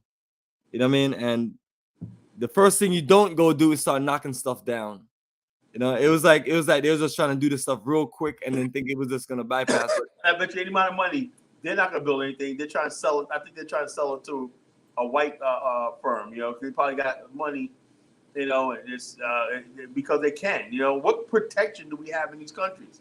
Do we have lawyers? Do we have what protection? And that's why, brother, sometimes it's hard to get investors because investors know the time it is. They're like, if there's not certain things set to where it's gonna protect us, then. And that's what I'm saying to people, like literally our ancestors built Liberia. So, yeah, you know, I mean, because we've been trying to find additional countries because we need to level certain energy. We can't all just pile up into one country and think we're going to have leverage. And that's the mistake. Ghanaians act like Ghana is the only country in Africa. At one point, it was a country that was reaching out and a country that, Kwame Nkrumah literally linked us with. And it was a country that they overthrew, when he did that, they pissed Ghanaians off so much. He's talking about bringing people from other parts of Africa. That's why they overthrew him, you know. So people didn't take that thing, you know. That's what Maya Ada's father, Kwame Ada, right, from Detroit. He has a street named after him. He was a Pan-African. He founded Fiancra, you know. And he said, you know, after a couple of years, man, you know, them doing what they did, he went to Liberia. He brought his family to Liberia and whatnot and built a house and a farm and everything like that, you know, raised his kids in Liberia, you know. That was Kwame Ada, you know. But there you go, brother. And that's why we have to just build something. That's why we have to work together to build at least 7 to 10 different African countries so we have leverage for our people. Because other than that, we're going to miss out on investment. I mean, think about all the, you know, wonderful people who say, hey, you know what? I want to invest in some stuff, invest in Africa. But then they see these things. I mean, this is just one of thousands of videos. Mr. Simon, you know what I mean? And people like myself, I'm there in Ghana. Been there, been doing tours and other business for 16 straight years, and I'm here to tell you that these things are real. I've never seen this specific situation, but I've heard of it. I've never seen this either, you know. But it's like these are signs of the times where we have to just, wherever we are as a people, You know, we have to come together, family, look out for each other, get the best people in that country that have our back, because ultimately, like I just mentioned, family, a bunch of Ghanaians are out of work because who you think is working in those in those huts, who you think is working in the kitchen, who you think is working and doing certain things in the land. It's only a few people from America on the land. You know, so when we do these things, we're hurting our own people. And then what we're doing is we're losing investors, and you're losing people like myself. That's what I'm focusing on my project, to build what we need to build. That way we have strength in numbers in that entire town and really just, make it work. Because as long as we don't have that strength in numbers, as long as we don't have certain leverage, these things will happen. So it's about us building the power we need to build. Remember, family, this is our continent that we're stolen from. It's unfortunate that we got to get visas and all kind of other stuff to go back, but this is our birthright, Africa. And we don't need anybody's specific permission to do what we need to do, and that's what I'm saying to your family. Join us in our community development in Ghana, and that's just not the only project that we have. I have my good brother Craig Norman in Prom, and I have a few other good brothers. And then outside of that, family, we have fresh energy for you in Liberia. This, again, family, a country that was our ancestors 200 years ago. They thought about me and Colin. They thought about the rest of us. That's trying to make this movement. They're gonna in a few hundred years, our people are gonna want. They're gonna want to make a move back, and they're gonna want to just have things in place. So when you mention the Constitution, brother, when you mention the similarities, and you and I was talking before this call earlier, talking about, at one point, sometimes people were like, okay, that country is too much like America. I don't really want to go there because it's too much like America. But now we're realizing that is the perfect country to go to. Exactly. I mean, especially when you talk about land laws, the laws in general. You're talking about the language you speak. Every time I reach out to my two good brothers that are there, the most important thing that they mentioned to me, they said no one understands English that they're around. Now, they're not in the prime Accra area where you have a more metropolis, but it's like that's the reality that people are dealing with. So we just got to keep building this, Kala, and then we're just gonna this Liberia. In Liberia, right? The Lebanese, right? You saw Liberians, right? And they're like, okay, Lebanese here, they're not supposed to be citizens there, but they're building nice houses on Marshall. There's like this one river in Marshall, right? They got these nice houses and everything like that. They have black people there too, but it's mostly Lebanese and whatnot. They got nice houses and everything. Nobody's bothering them, right? It's like Liberians, like, these people like that, and you don't have that, So I want to understand is, I still can't understand this guy, Simon. Why tear shit down? Right. Another one right here for Simon's on fire tonight. Simon, why don't you call in, man, so we can have a good conversation as brothers. I'm an African. What does that even mean anymore? You're a tribal. Yeah. What does that mean anymore? I'm sick and tired. I don't know if he can really call himself an African. Yeah, he has to. You have to let us know what ethnic group you're from. He's in the UK. He's African. He thinks because he's probably born in Africa or whatever like that, he has more title to Africa. Like this, I'm an African, and so am I. Well, he's from one. Most people only been to one country. Like if I talk to some people in Ghana, they never went to any other country but Ghana. You can call yourself an African, but you're really a Ghanaian, and you're really. You got people from like African dumbass from the Gambia, right? He's speaking. He be talking about the blacks, the African. Like he's speaking for the whole entire African continent. You're in a little tiny country, half the size of Rhode Island, and you're basically projecting yourself on. I'm an African and whatnot. We're here to knock that shit out in cold, right? We're sick of these Negropeans. Call themselves African. You're not Africans. Africans don't do that to other black people. Africans. We're the ones that codified the term African. Most Africans, up until recently, identified themselves by their tribe, right? So in other words, basically, you're not from another tribe. They don't see you as a brother. The term African is something that we created in the West to racially identify ourselves with. I'm an African. You're an African, but you freaking perfectly fine with degenerates tearing down a freaking community of African Americans that are building something and helping and feeding and employing Ghanaians and everything. But you're an African. You're an African. I'm sick and tired of that self-righteous African attitude. I'm African. I'm African. I'm African. What the hell does that mean anymore? What type of person? Yeah. So maybe he should explain that to us. Yeah, maybe you should come on and explain that to him. What the hell is an African? I think that means you're a savage. You're a savage. You don't believe in the rule of law. You don't believe in human rights. You don't believe in somebody's hard work and whatnot. You're gonna take somebody's life, blood away from them. That's what an African is, a thief. You know. And yeah, he wants to believe that these things don't happen in the countries that they're from. I mean, then you want that sort of mentality. You wonder why the Tunisians don't want you there, because the bottom line, they know that eventually you go color man. Colin, he put words in my mouth because he's nothing but a content creator. We have family business appropriate. I have a content creator appropriate from the government. Have you appropriate from the government? What does he mean by it? Is taken away or given, or was he talking about appropriated or taken away from the government? Have you? I don't know what he said. You got to clarify what you're saying before I could respond to that. You know, because he's nothing but a content creator. I'm not a content creator. You don't see me. No, it's a content creator. It's a different word. It's not content. What's content mean?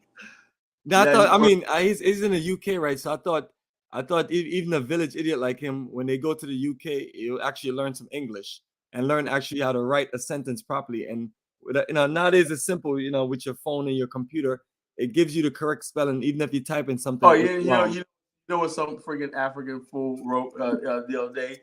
He said, God doesn't exist, right? And Lucy got mad because I was calling. I said, look at African everything. He spelled exist, EXIT. God doesn't exist, exit. And these are people making decisions. You can't make this stuff up, man. And when people think that we're just joking about languages, it's important for communication. So that's the language of the country that you're in. So you may have to learn the language so we can communicate as a people. Right, we have to have communication. You need written language. So like I did aircraft maintenance, and it was as a matter of fact, the whole aviation dictionary was a complete different language. So it's like you have to just learn these things. So he's saying we don't know what happened. On one hand he says we don't know the true story. And he says we don't know what happened. We saw what happened. I saw people just jacking shit, putting on their truck, and whatever else. Shit, that looked good. When these village tear down all the time, no, they wouldn't dare go to Aranya and tear that shit down. They would never. I mean, even think about in South Africa, do they attack the white folks? No, think about it. Every situation is like the situation that frustrated me was when the South Africans was just setting Nigerians' shops on fire and all kind of stuff. I was like, okay, so you have issues with the people that you claim are, in the underground world, but really, realistically, you're jealous of people because they come from somewhere else and they're building up what they're building. This whole immigrant situation, whether it's in America, Africa, has to stop. I mean, this whole immigrant hate that is this. It is frustrated me from the first time I've been here in America back in the 80s and as a child to all the way up to now. I mean, family. I don't see us doing these things to the Mexicans. I'm not saying that people should do anything to them, and I mean they're about their business. I got number, but it's like from them, the Asians, everybody else is like y'all don't have any smoke for them. It's just always some other black immigrants. Is that where we at, Kala, Africa, America? It's just black people fighting against black immigrants. Yeah, black people don't say the root of it. All this is poverty. As long as poverty is the main thing of black people, the black race and whatnot, it's always gonna be like this. People hating each other. He says, let's get the others. What is other side of the story there? These guys were cooking breakfast and what are these goofballs? Can you please call in, bro? We want to talk. I want to talk, man. The link is in the chat. What other side of the story? What is the other side of the story? They came in and they were cooking breakfast, no notice, no nothing, no due process, no court order, no anything, and start tearing shit down. I could even say they will say you guys vacate, right?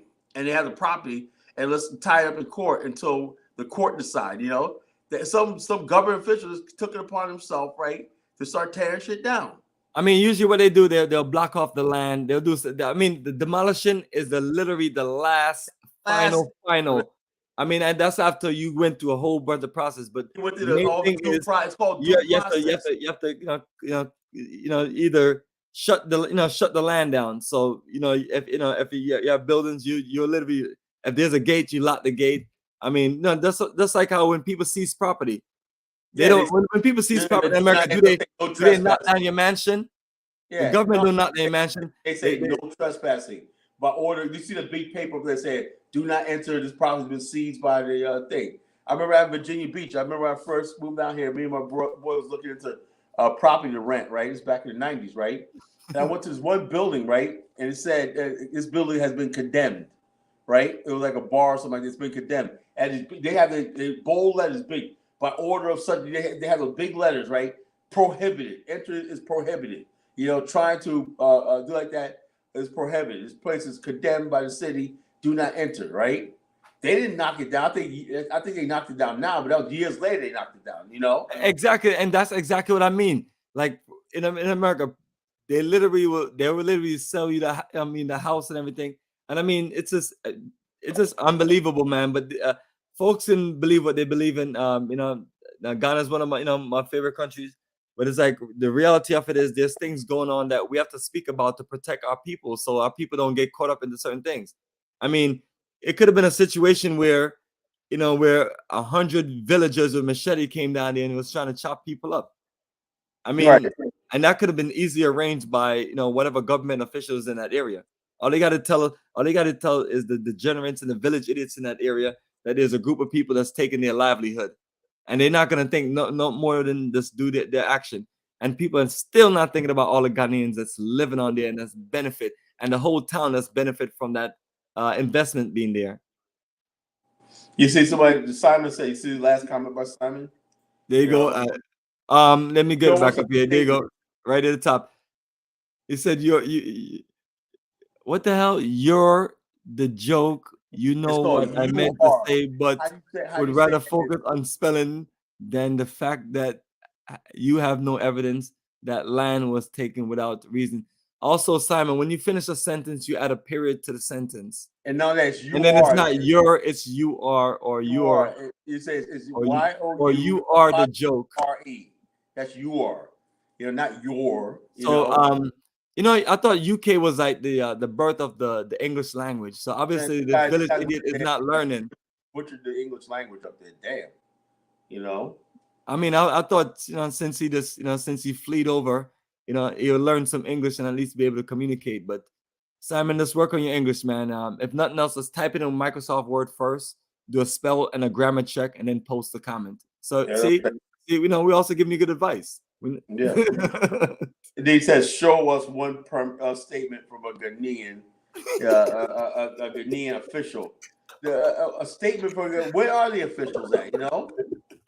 What a freaking joke. The official was there knocking shit down. He's the one that was giving the orders. He was giving the orders and start knocking shit the fuck down. People are so freaking stupid. Let the demolition. So I guess these is random people knocking shit down. These are it's not the government. These is random people knocking the fuck shit down. Okay. It's unbelievable, unfucking believable. Yes, family. So what we're talking about, family, honor, righteousness, and sustainability. Now, what just happened is not righteousness and it's not honor. And what they were doing was what we're talking about, sustainability. They were building a sustainable community. They're building something practically where other people in the country can learn from. You know what I mean? So that's the issue that we have in family. So how are we going to really build this future in Africa, for Black power, when the only issue that other Black people have is other Black people and have no issues with nobody else? I said, look, we designed the BAO. We're saying the only thing we need is cooperation from people who look like us. It don't need no white man. We don't need no reparations, no nothing. Getting land and we investing and building and stuff like that, we can have whatever we want. It's the only movement. BAO is the only movement that doesn't require white people's signature or anything. Hey, your boy IC3 said, we need to protect white people because we're not gonna get no reparations if we don't protect them. The bottom line is, I don't want reparations. Fuck that. So I can't deal with clowns anymore. It's not funny anymore. Oh man, I'm telling you, man, where we get all these characters, man. So this guy Simon is living in the UK comfortable while his folks is just knocking They collecting welfare checks of government housing and sitting there. Got too much time on his hands, Too much fucking time on his hands, All this goop and stuff. Or maybe it's Sunday. Maybe it's Sunday and he's off on Sunday. Well, he probably doesn't work. He obviously doesn't work. He's probably getting checks from the government. Probably selling incense. Probably up there doing some kind of Nigerian scam. Yeah, probably doing something, man. Something negative, something unrighteous, something with no honor. Yeah. So by the way, the bottom line, a man sitting around waiting for another a check from the government or something like that as his main thing is not righteous. Righteous is you building and everything like that. That's righteous in every situation in the world, right? When people are doing it, when you're a farmer and you, like I said, you reap what you sow. What does that mean? That means if you are a farmer, you get out there and farm, right? And you benefit from the work you put into it, right?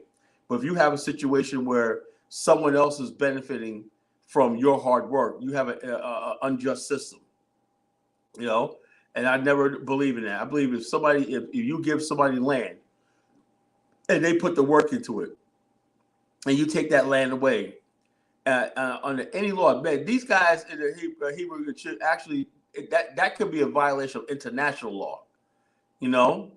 Ghana could be under sanction for international law. For that, something like that. You go to. I know for a fact of the matter is if you go. Brother, one thing if we had our own country now. That would be the situation. That's why we have to. Oh, we had our own country, man. It'd be diplomat. We would call out diplomats and everything like that. And that's why they don't do it to the Indians, the Chinese, the Lebanese, and so on. Because Black America is weak. We're defenseless. We don't have a government of our own. Exactly. That's why they do it to us. They do stuff like that because they know that we can get away with it. Simon living in the UK with his Becky collecting government. No, I was actually talking about ICK, but. It's same thing, Same thing. All these people living in the UK with their fucking Beckys or whatnot, Hey, what's up with this UK thing and black men leaving and just going to get white women up there? Is it like the cream of the crop white women or something? Yo, but no. If you look at the white women at least, right? If you look into that, right? You got to go to places like fucking Eastern Europe. Their white girls look exotic. British women look like freaking men. You got to be kidding me, What's up there? You're pale. Bland-looking UK women, you don't see any freaking fashion model. You want something like that, you got to go to Milan, Italy, or Croatia and stuff like that. That's where you get those exotic-looking white women. These guys in the UK, the bottom of the fucking barrel and shit. Somebody with red hair and freckles and shit, man. What the hell is that shit? So it's just. He got another comment for you with incorrect English. It's for DK. You're living in America on welfare. Everybody in welfare. No man in America. Men don't get welfare in America. If you don't know, men don't get Section 8. We don't get food stamps. We don't get welfare. If you and trust me, try to go get it and then see how they were embarrassed you. They were like, "You a man, go out there and work." They'll tell you go out there and work when that. Unless you're injured or disabled. The only men that get any benefit from the government are if you're disabled. Exactly. Who that be having all them food stamps that they be selling the women? They be like, "I'll sell you some food stamp." You've never heard no man say you got no food stamps he's selling you. If they do get it from their baby mama or whatever, or they got custody of their kids, or that's rare too. If a man basically has custody of his kids or whatever like that, he could qualify if you have children. But ain't no single man in America is getting any help from the government. It's not happening. That's just the way America's set up. If you don't know exactly. You know what I'm saying? And take it from me, family. Like I be telling my little boy, I was like, "Yo, this is real life. We work 7 days a week. Ain't nobody giving nothing." You know what I'm saying? And plus, I'm a man, and what I look like going out there just to get freebies. But we have women out there, and we have other people out there that just need certain things. That's just taking advantage of a system. So I do expect my brothers, all of y'all. Any brothers that I have around me, that's always a conversation about career. Yeah, what do you do for a living? And getting it. Because if you just, that's one of my criteria. I can't hang out with no unemployed brother who's just not out there trying to do nothing, because then we can't build each other up. Yeah, and then the unemployed brothers, the conversation? We need reparations. You know, I mean, because as long as you're a man, brother, and you got strength and you can lift some boxes and move some stuff, they can get you in one of the warehouses. right? You know, Amazon's always hiring. Walmart's always hiring. You know, McDonald's always hiring. I mean, it's a job is a job. It's an honorable living. You know what I mean? Yeah, and if you want something else, you can build from something right, else. Let me tell you something, right? All of us must work as men. The blessed black men who get their construction trade and they're doing contracting work and they're making money and whatnot, and they made their money themselves when somebody struck them a check for $5,000 after a job, whatever like that. Those type of black men you can get with, right? Because they know the value of hard work and getting something, accomplishing something, you know. But the black men who don't work and just sit around lazy and stuff like this, you know, these people basically are the ones that want reparations doing that, you know. The ones that live on social media, live on fucking YouTube, shit like that, you know. You motherfuckers live on YouTube, they do just scam me on YouTube. Or I'll be honest with you, man. I'll say something, right? I saw this one guy, young guy, 28 years old, right? He was on TikTok, right?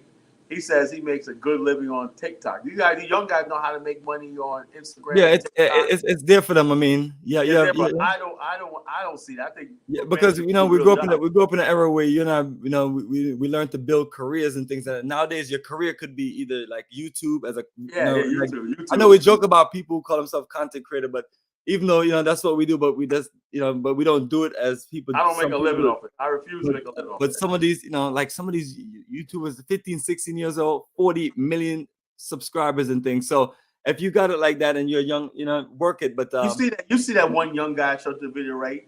Is a white kid when 5 days with the bike with the 40 million views in 5 days. You know how much money he made? He made like almost $30,000, man, off that video. You know, $30,000 in 5 days. You know, hey, if that's what you do, fine. You know, young girls on TikTok, right? They have 5,000 people listening on a live stream. They're sitting there combing their hair and whatnot, talking and whatnot, sending them roses and whatnot. Every time they send them roses or gifts and whatnot, that's money. You know, hey, that's what you. If you could do that, hey, that's fine with you. You know, but. In this movement right here, I want people that can build shit. You know, I can't build nothing but a content creator. You know.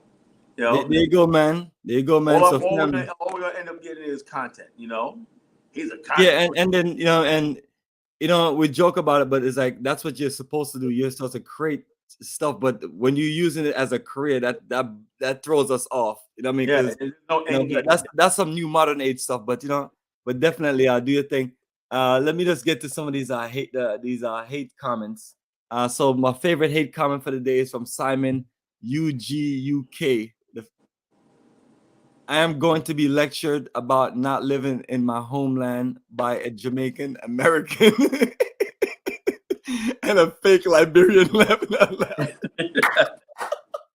I'm a fake Liberian now.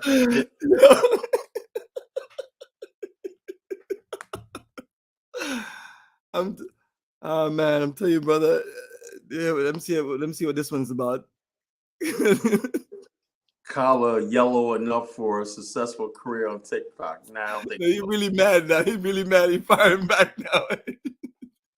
yeah. Go to that next comment. This guy's an idiot. Go to the next comment. What? Naomi says, Bomani, why do you think boy am I? Oh my God, I don't believe this. This guy's obviously a Ghanaian. Or he must be an African American convert, that's brainwashed. One of these brainwashed African Americans who think he's African now, when Africa could do no wrong and whatnot. The hell out of here with that shit. Why do you think Boy Maya would get involved in that? Maybe he could get on the ground and feed us. Why don't you think Boy Maya get involved with thing? And no, also, I'm not. Well, first of all, I want to make sure I'm clear. No, I'm not saying Woody Meyer should get involved in it. I mean, it's probably better if he don't get himself involved in that. But what I'm saying to people is that he will go around and talk about all these other African countries that's discriminating and treating against them wrong. But what are we? We're black people from the diaspora coming to Africa and we're getting treated wrong.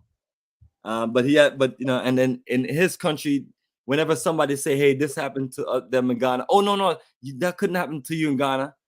So no one is beating down on the brother. The brother is doing impressive work. okay, he said he had the comment above, he says there could be more to this than meets the eye. I hope we're getting the bottom of this. The truth eventually comes. Yeah, the truth is out. If we get to the bottom of it, are you think they're gonna repair that stuff back, all that stuff like that? They're gonna repair all that stuff, the damage they did. Whole buildings. You see the front picture of that thing? A whole building down in the rubble and that. This is what you're supposed to do before you start demolition. That's what I'm talking about. There's no. It's more easy. It's over. And what could they really do? I mean, it's not like they're some gangster group. What could they have really done, to deserve this? So people like to just blame the victims and blame. It's like obviously these people are the victims of the situation, and then you literally want to. What if that was your home? People you want people to have some kind of empathy for you or sympathy. Yeah, people have actually defended this. There's more. Do you understand? Let's start from. Let's see if we can come to a conclusion right here. Do we realize that when somebody has a property they have built on there and whatnot, even if you basically in America, the most advanced court system in the world, in the UK and everything like that, there's a due process of law. You have court. A court decides that. After you bring your case, these guys were given no notice or anything. It's vigilante. And so by a so-called government official. They don't have that power, they don't have that power. In no civilized society do they have that power. Because why, when you do stuff like that, what that does is this. You want to know why Africa has rebel groups and stuff like that. Why other people are bringing their rebels and everything into the main, even places like El Salvador, right? The M13, the MS-13s, something like that. They had this massive thing, got 20,000 of them locked up, right? Completely destroying that shit right there. Why? Because you got to take charge of your civilization, right? And what happens is this, like Mexico, right? The El Chapo, they got El Chapo. El Chapo. Like that, right? Why? Because the Mexican government is corrupt, right? People see the government doing bad things, everything. So these guys at El Chapo come in sort of like a hero, and people basically turn a blind eye. Same thing with the mafia. People don't understand how the mafia is because the governments and the pets of the department, whatever they call them, were unjust and everything, landowners and everything like that. So the peasant people support the mafia for justice. If the government doesn't have credibility, right? This is what happens in every civilization. The government always has to have the appearance of law and justice, right? Even the country may be corrupt, but the people have to know that the government is on their side and everything like that. My problem with this is that they did this without any consideration of what this might happen. This tells me a couple things. And I want to know if people agree with me, that the majority of Ghanaians really don't care. They basically don't care. Or the majority of the government knows the majority of Ghanaians are so poor and beaten down that they don't have any strength to care. Or the fact that the government realizes that any backlash from the so-called diaspora is going to be minimal. And we can't do anything because we won't do anything like go to our embassy. The right thing to do. I would tell anybody, if you're living in a foreign country, I don't care how Ghanaian you think you are, you're African you think you are, you better go to that U.S. embassy, right? And to protect your rights. You should have regular meetings with the U.S. embassy. That guy, Yembe, told me that years ago. He said, if you're going to live in Africa, right, you guys should not distance yourself from your government because you don't have a government. That's the only thing probably protecting you in a lot of these countries. He told me that like 12 years ago. He said, look, you gotta go to these countries. He goes, always checking with your embassy. Always basically be communicating with the officials from your country in that country and everything. And so therefore, I bet you any amount of money, these guys probably scoped it out that the Hebrew brother didn't have those sort of connections. They probably weren't part of any sort of broad thing where they were connected with even powerful voices in the diaspora or Ghanaian government officials or anything like that. So when you isolate yourself like that, you fall prey to stuff like this because obviously the people knocking us down don't fear any repercussions.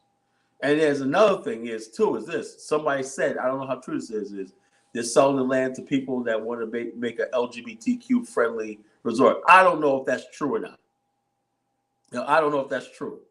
You know, that's not Yeah, that would break a lot of people's heart, brother. yeah, That's really the that's truth. true. No, break heart. Because, That would enrage people.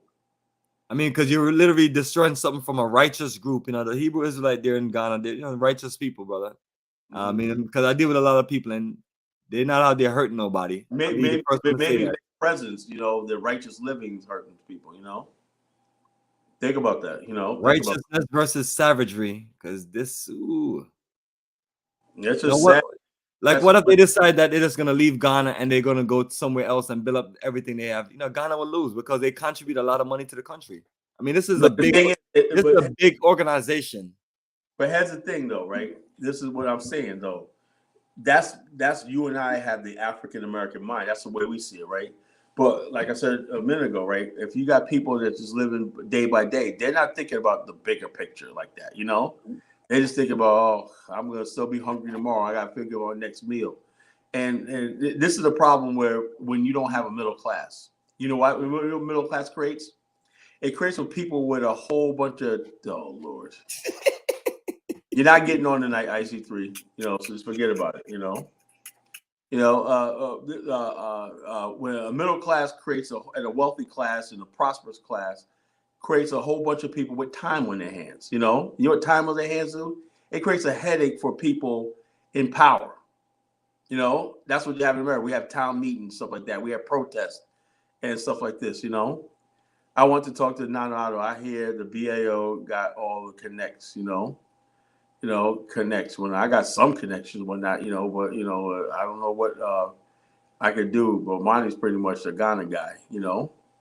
Hey Simon, every time you use the word "I," it's always a capital. I remember. I remember learning that in Brooklyn. And then when you put somebody's name, the name is always capitalized, you know.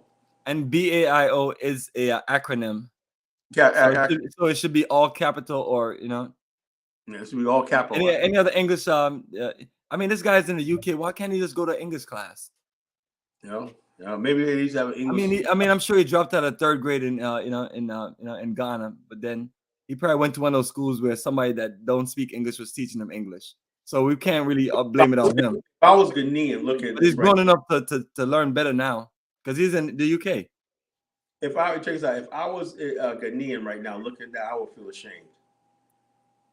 Embarrass my country. I would say, look, man, this is embarrassing. Or maybe he's not from Ghana. Maybe he's from somewhere else. Yeah, but what gets me, this is another thing I understand, right? Anytime there's some injustice happening to African Americans, right? You got other Africans from other countries, not even from that country, chiming in, going along with it. I don't understand that. If it doesn't even concern you if you're not Ghanaian, right? Why are you freaking so cheerleading for this? Is obviously injustice. Do you understand the justice? Do you think that's just? There's no way. There's no more to the story, right? The story is, like I said it 10 million times, right? Due process of law. If you're gonna take somebody's property, right, they got to be a court. That's in a civilized society, And what gets me is this: every place else in the world other than Africa, right? If this will be condemned. This will be condemned. People in court for years and everything like that, saying, okay, it takes years for you to get your property seized. And then after that, right, after you go to the highest court, right, of the land, right, where they said, okay, we read on that land's back and do what you want to do. After you've exhausted all that, right, then the demolition, they try to come to a settlement. They can't come to a settlement. Then you demolish. But with no court order, no nothing. And these people in here, these illiterates in here trying to defend that. This is what I mean by Pan-Africanism, brother. Track the breast of the brightest. I mean, the guy can't even construct a sentence properly, and he just got all these comments about the video. He must feel really offended by it. I'm like, the people lost their property. The people's stuff was damaged. I mean, do you have any sympathy for them? Due process of law. With no due process of law, exactly. Don't you feel like away for them? I mean, no, you don't feel nothing. That's the issue I have with some of these village idiots, man. They have, it's like they have no value system of anything. Like nothing is value to them. But these are the people who always tell us we got to come and be more African. We got to come be more African. I know right from wrong. Do Africans know right from wrong? That's wrong. Taking somebody's land away from that they worked on for years and they built up and they put hard is wrong on any kind of level. And you say, and also the government official, right? He said he had a 50-year lease, whatever, like that. We're going to take the land away. Where's the original landowner? It was a government official. It wasn't even his land. He said, we're just seizing his property and taking it away. No court order. No, where's the original owner that sold the land and whatnot, you know? That's another thing. People land and everything like that. It just angers me. It just angers me. That's why I said, bro, if you're going to go to Africa, you got into your country, get with Bomani. You want a piece of property, get with Bomani. Get with the Black Star Pan-African. You don't have to go through this.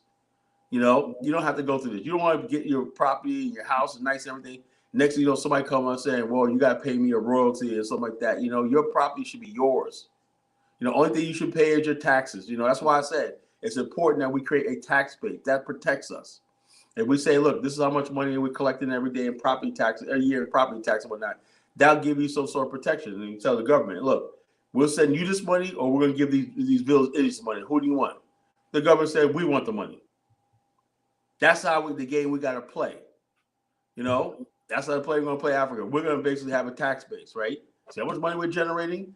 Yeah, our meals. You know, every time we like that. I was in Virginia, the sales tax on the meals 10%. You know, 10% of every time you eat a meal goes to the city. 10%. You know, I bought a computer yesterday. When I look at sales tax on that, was $9. I was like, damn, that goes right to the city. Half goes to the city, half goes to the state.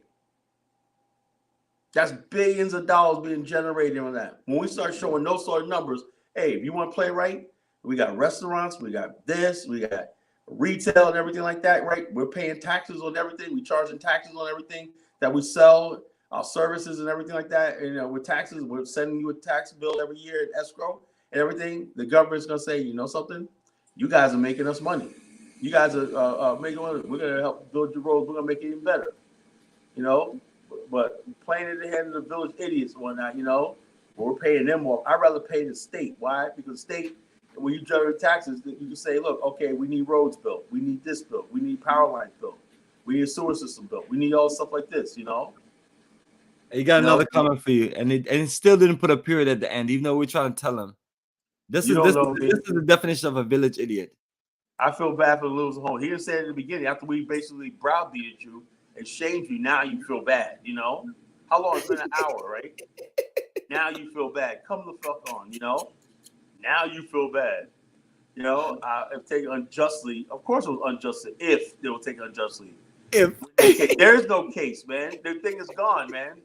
If they would put out the land, like Bomani said, they would say, do not enter, no trespassing, they change or they'll block your land off. They'll block your land off. They'll block your land. They blocked it off. And then wait for investigation, and then, you know, they go to court. They did you know? none of these things, is my point to you, family. So when they knocked the houses down to begin with, there is no case. It's done. Yeah, they did none of these things. So it's and then, you know, folks want to attack Gold Black, saying that he's not a journalist. Do you have to be a journalist to report on injustice? He did a better job than that lady that went to the Congo the other day. You know, white lady. That white lady went out. I mean, she lucky she's white because they let her leave. They let her leave. If she was black, they would kill her. If she was a black spy, oh, they would kill her. You know, they've been decapitated, hanged, and burned, or tortured, you know, and held for ransom or something. Yeah, shit. Well, it's time for us to leave one night. So that is white privilege right there for you. She went there talking shit. People like, what the hell, Paul Kagame? Stuff, yo. We're trying to eat and survive here. You talking about Paul Kagame and shit. We got people trying to kill us and everything like that. You talking about Paul Kagame? But she's like, get your ass out of here, you know. But Paul Kagame, it's like Paul Kagame ain't no money to send no weapons over here and shit like that, you know. Yeah, it goes. If Paul Kagame would support me, like you say, I would take over Kinshasa. Remember that? There you go. I ain't getting no money. I'm not getting any money from nobody, you know. He said it. Who is funding you? Who is funding you? Who's funding you? Funding you. What is this guy talking about? Don't feel sorry for grifters like you, thinking you're better than us from Africa. I don't feel sorry for grifters like you. No, that's your inferiority complex. You know, and that's another thing. Our African brothers, they gotta get over their freaking inferiority complex. Nobody can make you feel inferior unless you feel inferior to begin with. You know, that's the one thing we got to work on, is building the self-esteem of African brothers, you know. What about the U.S. Embassy in Ghana? Yeah, that's a good question. You know, or U.S. Ambassador in Ghana. That's a really good question. Yeah, I mean, they'd have to file their cases. They're somewhat useful. I don't know how much useful. One thing I know they'll do is if you tell them you're destitute and you got to get out of Ghana, they'll get you out of there because they've gotten people I know out of there. But so family, this is you know, what happened. It happened to professionals. So I'm telling you, so family, if you're amateur, you know, you seek wise counsel and get with the best of your people in that country. Don't say that I'm going to Africa and I'm not messing with no African Americans. That's usually a death wish, right there. You say that to yourself because if you say you're that, gonna regret that. They're gonna remember that. Oh, you don't fuck with African Americans, and you by yourself. Oh wow, you know, you like freaking easy meat, man. You like a steak, you know. Yeah, you done played right into their hands. Bobcat Traction. Bobcat. Grand Rising, brother Bomani and Kala. Give these illiterate savages the smoke. Yeah. Yo, I would like to hear Bobcat's opinion on this, man. I would love for him to call in. There you go, man. The link is right there, brother, man. I don't feel it for you. I know about Jamaica, Black America, reggae. I know more about Jamaica and Black America than reggae and Michael Jackson. What the hell? What the hell is he talking about? Reggae calling you reggae. What's he calling me Michael Jackson? What the hell? Michael, at the end of Michael Jackson needs to be a period, and Michael M and the J need to be capital. Jamaica need to be capital J, and the I need to be capital in all of your sentences. So there you go, man. We're trying to actually help you because you're embarrassing your people. Letting everybody know that that whoever taught you English didn't know English, so you continue the same illiterate legacy. And then now you're in the UK with your, get it together, brother. Get it together.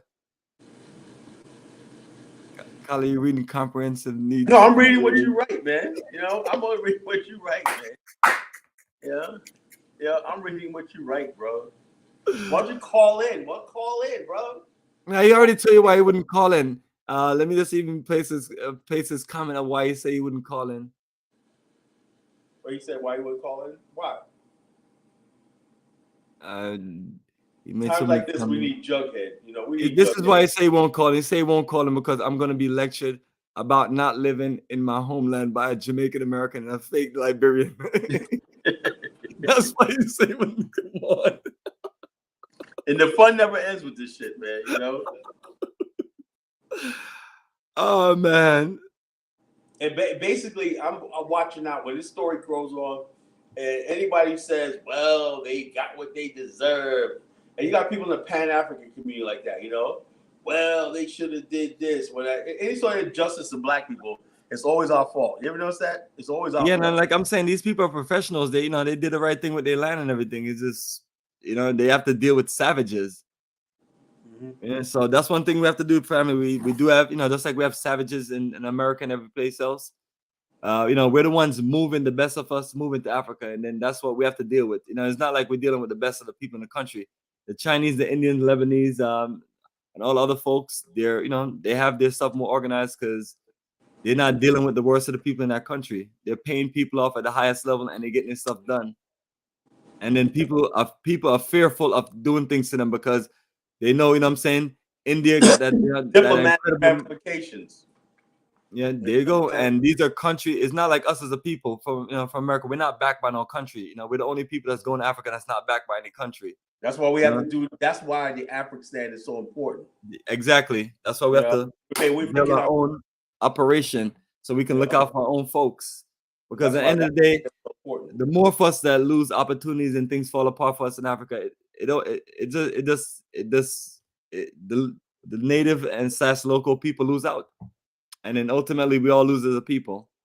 Yeah, and we're thinking more about the people than freaking the local people, the idiots, just tearing shit down and whatnot. That place could have been turned in. We're gonna turn this into a school. We got Ghanaian kids. We're not gonna use these buildings as school. If they did something productive with it, I would say, okay, you win something to lose some. Or if they paid them off, say, look, here's $100,000. We're gonna take this place and use it, but they don't even think about it like that. They just want to tear it down, tear it down, build nothing else. Just all the African man, Black man knows how to do is tear shit down. There you go. He has another comment here. The thing of it is, when you're from the Caribbean and when you're from like South America, you know, you have to ask yourself, do you really have a country? I mean, ask some of our people, Well, do they really have a country? ask them about the Monroe Doctrine. The Monroe Doctrine. It's still people. I saw a video the other day. A white man don't respect any black man's law. Yeah, the white man in this hemisphere, right? Let's talk about something. I'm going to talk about something. Two countries that's jacked up right now to this day, right? And the CIA basically, I believe, was born in Panama and Colombia. You know, the way the CIA, right, the United States engineered like its first overseas coup in Panama, so they can get the Panama Canal. You know, and basically they learned from that how to go into countries and exploit ethnic tensions. It was a brown Colombians, right, that controlled majority black Panama, you know, and so basically they played on black-brown tensions that really weren't there, right? And then the media started talking about Teddy Roosevelt. Oh, we gotta save these black Colombians. The black Colombians, they want their own country, and they said, oh, Panama. So they invented a fake country called Panama, right? And so therefore, there was a coup, and the U.S. government aided that coup and everything like that, and they so-called liberated Panama from Colombia. And so, therefore, they were free now to do this because Colombia had rejected the United States' request for a Panama Canal. So, what the United States do? We have suddenly the people in Panama are oppressed. You know, the oppression Olympics, right? They're oppressed. They're a black population. We have to liberate the Panamanians and everything like that, you know, because people don't understand. There were some Panamanians that are African American descent. People don't realize that history, you know. There's African Americans in Costa Rica too. You know, people don't know that. You know, African Americans. Well, they have to think about that when the Panama Canal was being built. You know, you had all kind of folks in different parts of the Caribbean and other places went down there to build it. Workers, managers, supervisors. You know, all aspects of skills. So that's why I'm telling you, family, we're more connected than anything else. Like a lot of our folks from Jamaica, literally, you know, I even met some of them. You know, they said they were part of the generations that left Jamaica and went to Panama. I met some of them on a trip. You know, right. You know, so I'm not into this dividing us as a people, but yes, family. We don't really have countries. So because some of our countries are dominated by Chinese, Indians, and everything else, and our government don't work for us, and that's why it's important for us to build a strong Africa. That's why we're putting our energy into this. For those who only place black men. Why we go so hard about Africa needs to get organized, you know, because family, you know, if in order for us to do this as a people, we have to consolidate our powers, and that's why we got to get rid of a lot of these village idiots and savages that are in the way of us working together. Mm-hmm. The only place that we can build actual countries is Africa. As anything else in the West, right here in the Western Hemisphere, is doomed to fail. You know, and I mean, these are all puppet countries that are literally just in line with this. You know, the colonial powers in America. So, there's not one country south of the United States that's prosperous, except for Brazil. You know, in Argentina, Let me think about that point, and that's a good analysis. And I even go so far as adding to it that they all depend on what big bad America. Yeah, the big brother. Now Brazil is a brick nation. That's Brazil is, like you mentioned. Brazil is that, you know, that they're doing well for themselves as an independent Argentina, nation. the reason why Argentina is doing well because they were recognized as a white country, you know, and they were given certain privileges. They don't kill off all the brothers and everything, man, and and put a whole bunch of white folks. You understand? So America basically gives loans and consideration to white countries. They give it to people of colored countries, you know. Yeah, and that's why to this day, which we call countries like Cuba, which is a large black population, everything. The United States basically, like, we're not going to let that happen, you know, unless the white minority community in Cuba, pure white, you know, are in power. You know, that's why they hated Castro so much, you know, because the brown and the black people, you know, they can't have you can't have a thriving society that's modernized and whatnot, you know, because it goes. America was a segregated society at the time, you know. And so when you have black people in police power and stuff like that, you know. Now another good place in the hemisphere is Bermuda, right? But that's only a small population, only 500,000 people, you know. And then you got the U.S. Virgin Islands, that's pretty good, you know. That's the exception. It used to be the Danish Virgin Islands, But now the U.S. Virgin Islands, were not. You know, you got a black middle class there. You got HBCUs there, and stuff like that. But for the most part, you know, there's no really highly industrialized nation in this in South America and everything.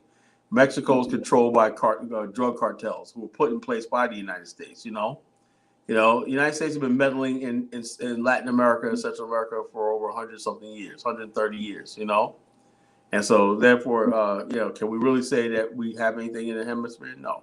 Haiti is under debt from the French. You know, Haiti has to pay 30% of its revenue to France. You know, for its own liberation. Brother, that was 200 years ago. Yeah, you still got to pay that debt. I mean, Haiti, brother, 200 years ago. That's about what, like 8 generations? Yeah. So it shows you that these people don't forget nothing. Yeah. But they didn't want us to forget about slavery and forget about everything else. Right. And all the atrocities done to us. They got sanctions on Zimbabwe. You know, sanctions on Zimbabwe for what? For fucking wanting their I mean, every own time you bring that up, I literally can't believe there's still sanctions on Zimbabwe, literally. And they arrested Barack Obama arrested 2 black men from Chicago who was lobbying for Mugabe. He got $2 million, right? And they lobbied for Mugabe, absent having a foreign registered as a foreign agent, you know. But yet Hunter Biden can go to the Congo and make a deal about lithium and coltan and cobalt and stuff like that. He ain't registered as a foreign agent. When he make deals on it. The rules always change when it comes to us. That is the president of America. You know, so it's just the way it is, right? I'm always thinking about this guy Hunter Biden. He must be a scumbag. He's a real scumbag, you know. I mean, it seems like he just get away with a whole lot of stuff. Beyond white privilege. Yeah, that's it. He's the ultimate white boy. He's only proud because Barack Obama was a black president. And Joe Biden was the dumbest senator to ever become a senator from Delaware, a little state like Delaware.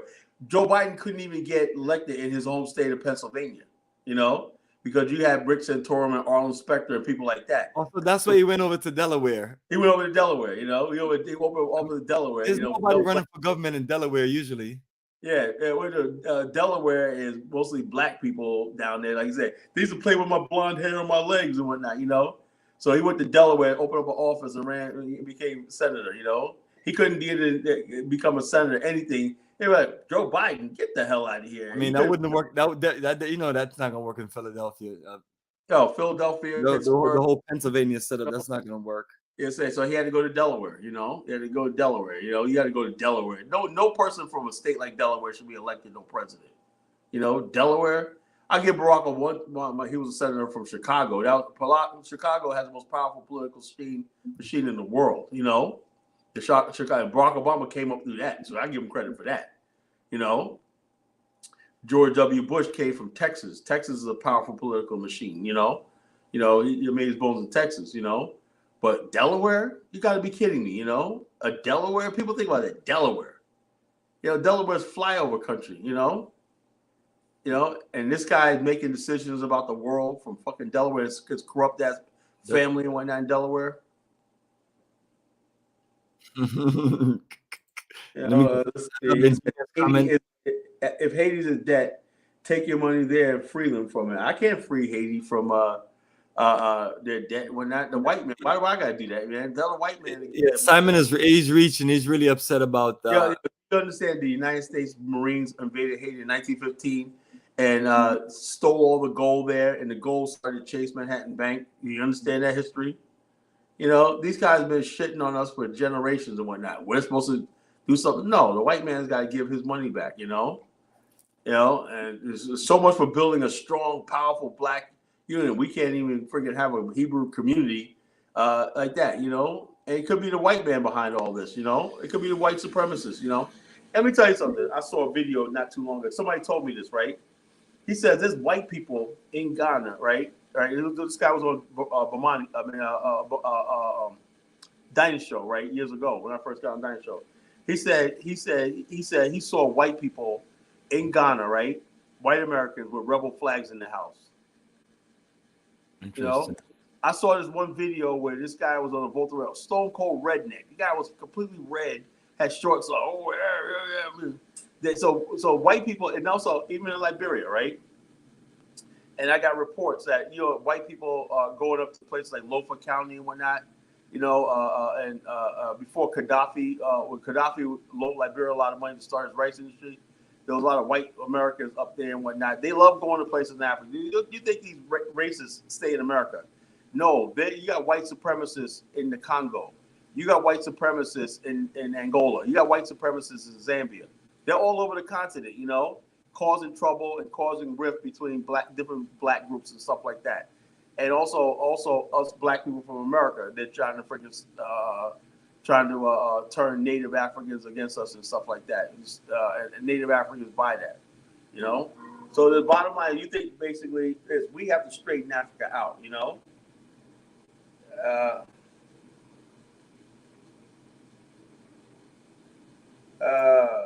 This guy Simon is a goofball. Yeah, let me post up some of his comments because he's reaching hard. The thing what I explain to people, it's not about Jamaica, Trinidad, or any of those countries. It's about us building, the Afrikstan, us building, straight nation building, and the continent is our birthplace to build that setup. And from there, we can work with all of our other black countries. I mean, it has to work that way. It doesn't work the other way around. You have to have it like countries like Liberia should be the base, and all these other countries are satellites, We want to bring people in with skills, money, investment, high value black people from the West. We want to bring high value black people to Africa to build.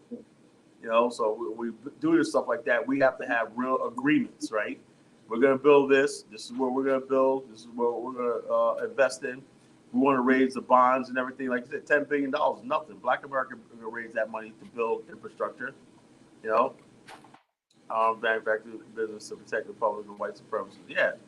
White supremacists work with these tribalists, Let me tell you something, folks. If you don't remember nothing I say, white supremacists have always worked with tribalists. You look at the history of Liberia. Slave traders tried to friggin' infiltrate Liberia from this inception, right, on the coast.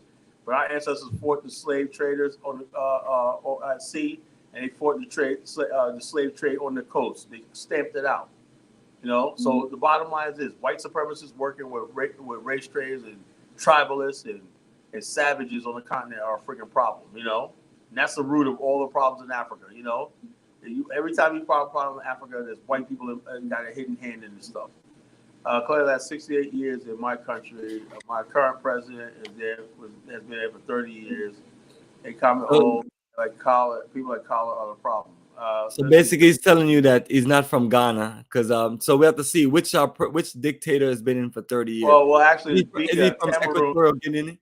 Equatorial Guinea? It might be Equatorial Guinea. Yeah. So that means we can't be upset with him because he's speaking bad English then.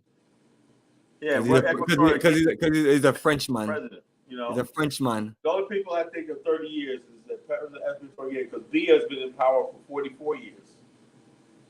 And then Santos has been gone for a while out of Angola. He's gone for 4 years and whatnot. He got kicked out. Back in So Simon, we have a trivia here, man. What country you from, man? Because the only thing we can think of is Equatorial Guinea. That's the one thing I can think of. One country. 30 years. Maybe Who's president of Guinea-Bissau? That's another thing. Had we not built Liberia, that area would be like Guinea-Bissau. Nobody knows about it. We put that area. Tell us, man, what country you from, man, so we can get in on that country. All right, let's see who. I said 68 years, so that is independence. Hey, Simon, you're gonna have us keep on guessing, man. All right. So okay, Uganda. You talking about Museveni? Also Uganda. All right, yeah, there you go. East Africa. There you go. Okay. That's what's up, man. Simon. So Simon, what I wanted to ask you, brother, is because it's always a sensitive situation about Idi Amin, because Uganda was the only country that chose to make that move. I want to say Tanzania literally was against the whole situation in Uganda. And you can tell right now when you can go to Tanzania, the Indians run the place. So they literally just brought them over. So I want to find out from somebody from Uganda if they feel like what you know what he did was was the right move or the wrong move as far as Idi Amin. I mean, I have a few different. My personal opinion was the fact that you had a group of people in the country that had no thing. It's like you tell black people you're a republic, right? And you got a whole group of people in there. They got British passports and they're British. And they're sending money to the British, and they're acting as agents of the British, selling British goods and everything like that, right? Making all the money, while the majority of they're doing all the technical work and all stuff like that, right? And the native Africans basically, who are citizens, right, don't benefit from the society. What do you think is going to happen? What's going to happen? That's exactly what's going to happen. He said you got to go. Now he didn't do that against it. He did that for the British because the British refused to give him arms and proper loans and everything. He said, okay, these people got to go. These people are basically. And let me tell you something. There's another myth going around that Africans need to clear up, right? White people believe that Africans in Zimbabwe are starving because they kicked out white farmers. Because Africans are, who's going to feed them? So Africans can't farm. Africans can't farm. That's what white people believe. How come that myth still exists? How come Africans haven't changed the image, saying we can farm, we can do that later? We got farms, and tea, and everything, coffee going to Rwanda. We're exporting and stuff like this. What about Tanzania? You got like this. You got black people owning farms in Zimbabwe getting rich right now, under sanctions.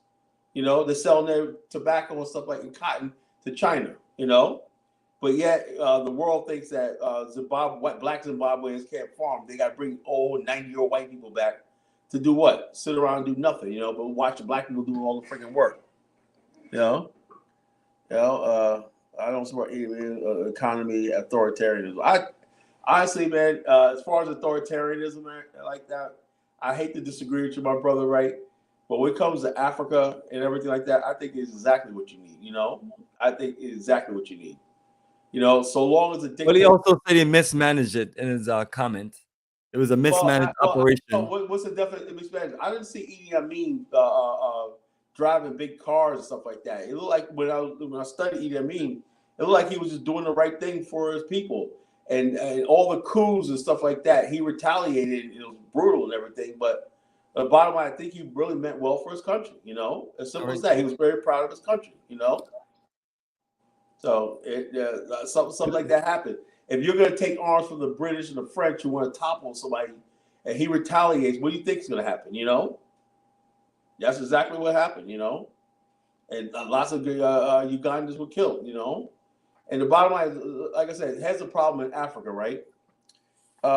It's called managing expectations, right? It's something we all have to do, right? Managing expectations. If you have a country, right, and you tell people, oh, we're the best country in the world, we got modernization and everything, right? And you got young men sitting around with no work and everything, they're going to get frustrated because they thought every time you see in Africa, right, there's a coup and they're celebrating. Yes, celebrate, joy, right? And 2 years later, there's another coup. They're celebrating, right? So it's nothing changes for the average people. Why do you think in Central African Republic there's no government? It's like, yo, man, we just forget it. The government just Central Africa. The government officials just jump ship, say we're out of here. How long has that been going on? I know it's always been since the country was inception. The last 60, 70 years. Yeah, since the country, the first president made a gold thing, made a French symbol, gold throne. He took all his country's budget to make this gold throne he sat on, And this the president. He basically had Vietnamese girlfriend because he fought for the French in Indochina, Vietnamese. So he came back to Central Africa and whatnot, and they put him in power. And so the bottom line is this: the country is like now you got Muslims and Christians fighting against each other. Two foreign religions. These people killing each other over who's a Muslim, who's a Christian in Central Africa. The government just say, "Yo, man," and the whole country melt down. Schools, buildings, everything looted. Is that Black America did that? Or what? Is that our fault too? Still in business from Black guys like my mother's uncle. Is your fan of the government? What business did they steal? I think he's talking about Idi Amin. But what I want to know what business specifically. where you're part of the elite that was benefiting from things, and did he steal the business and give it to who could have actually did the business? You know, a lot of times people got businesses that they didn't earn. You know, so I don't know. I didn't hear like he's stealing from black. I know he took from Asians. You know, he took from whites, but I never heard him take from Ugandans. You know, so I don't know. I don't know that story. You know, you could be telling the truth, but maybe your case is very, very rare. But they make him out to be a big monster. Yeah, and also when you study Idi Amin, he wasn't the monster they portrayed him as. You know. Remember all those movies from the documentaries I've seen to, I'm trying to see the last Idi Amin movie I watched. You saw what he said about the Black American, African American, right? King of Scotland. He goes, the Negro Americans one day going to be rule America because they're smart. They got it up here. Yes. He goes, the Negro American, you know, like that. He knew. He goes, us Africans, we just don't have the mind, you know, like they do, you know.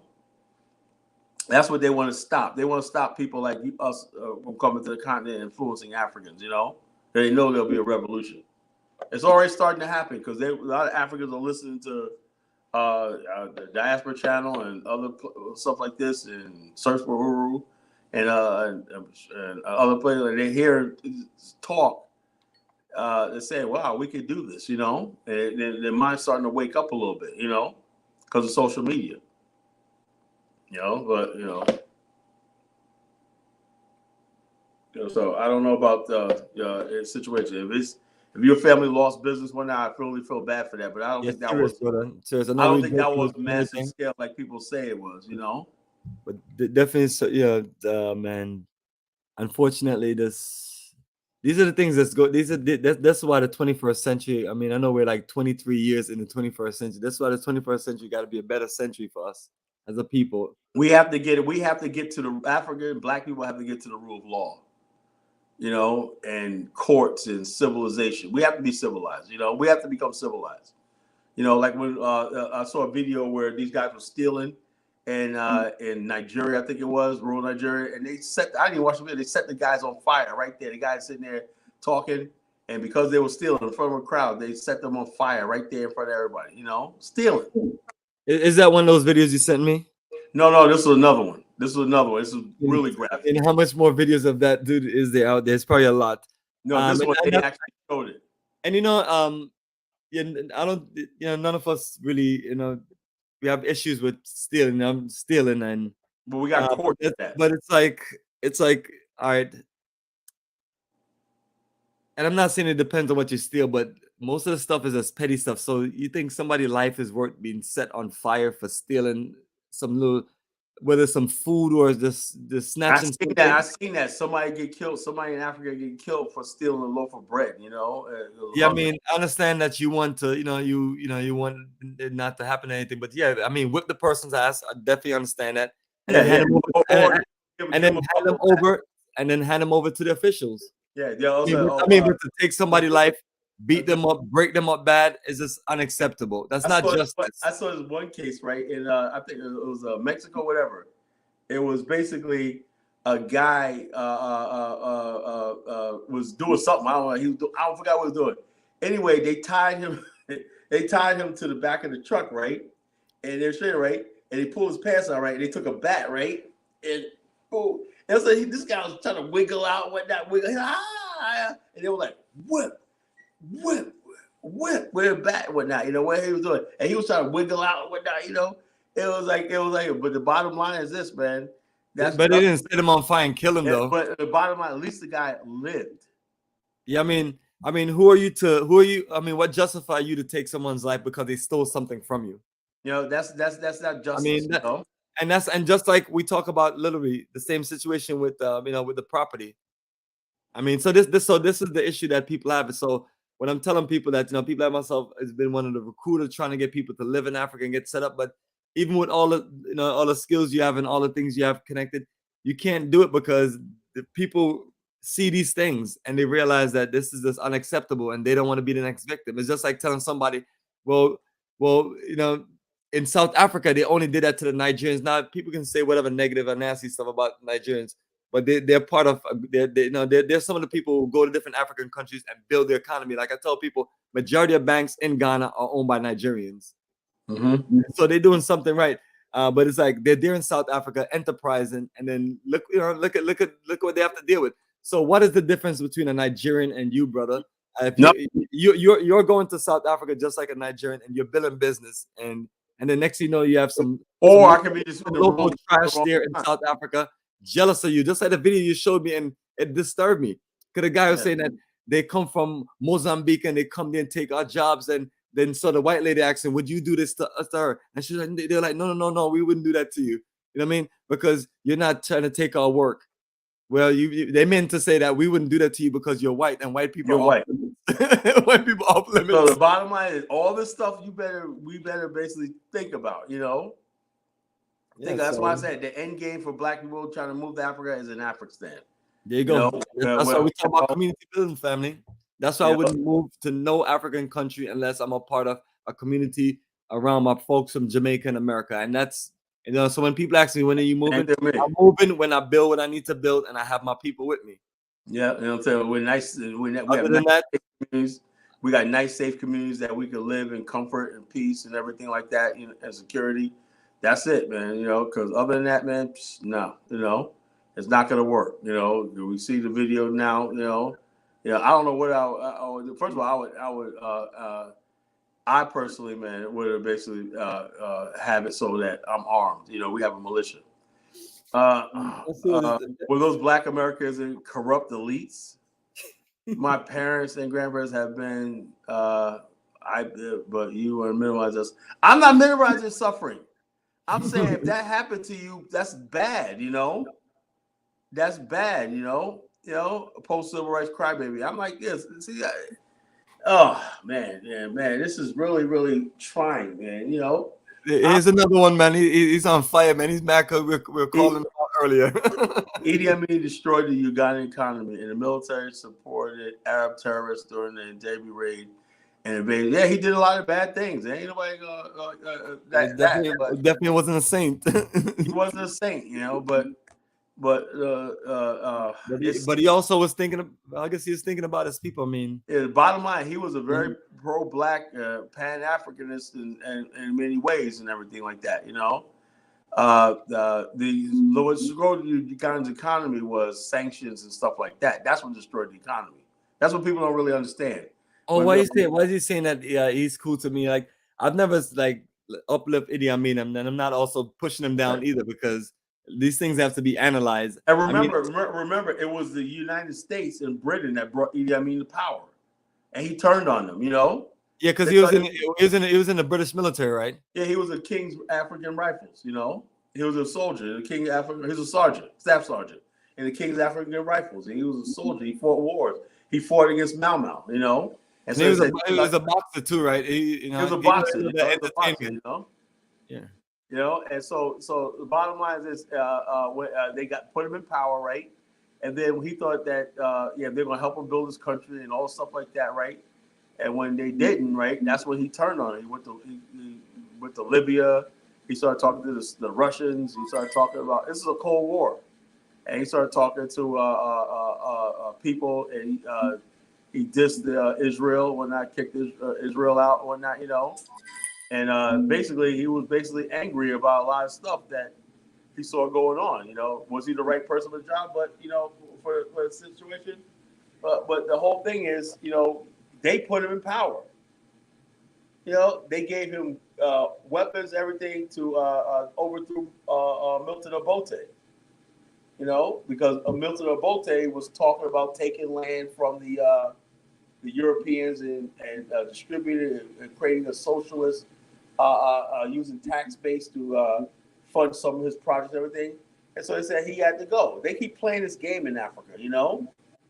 And so when it goes wrong, they're doing it in the Congo right now. What's going on in the Congo right now is the Europeans. They're behind all this stuff like this. But people, who they want to talk about? Paul Kagame. You know, Paul Kagame. M23. Not the Europeans, not the Canadians, not the Belgians, not all these other people, right? I mean, you know? Paul Kagame. I mean, you're talking about an elderly man that goes out there and pick up trash with his people. And don't have any clothes on. A man whose country has been stable after the war. After they started going into a high-tech financial system of the region, you know. So And, we build a modern infrastructure, just like you and I have been talking about. You know, clean, a modern. you know? Like I said, all the stuff I said earlier, right? I said when you're hardworking, you're clean, you're doing all the stuff like that, you'll be blessed with success. And so when you do the right thing, a pro-black guy that killed tens of thousands of black people, invaded a black country, died instead of dying in his own country. Well, how you look? Yeah, because he also talked about how he invaded invaded Tanzania, but then he said but he said means things about the West, so he's cool with you. No, that's not that. It's the fact of the matter is he exposed the hypocrisy of the West, right? The West liked Idi Amin as long as he was doing their bidding.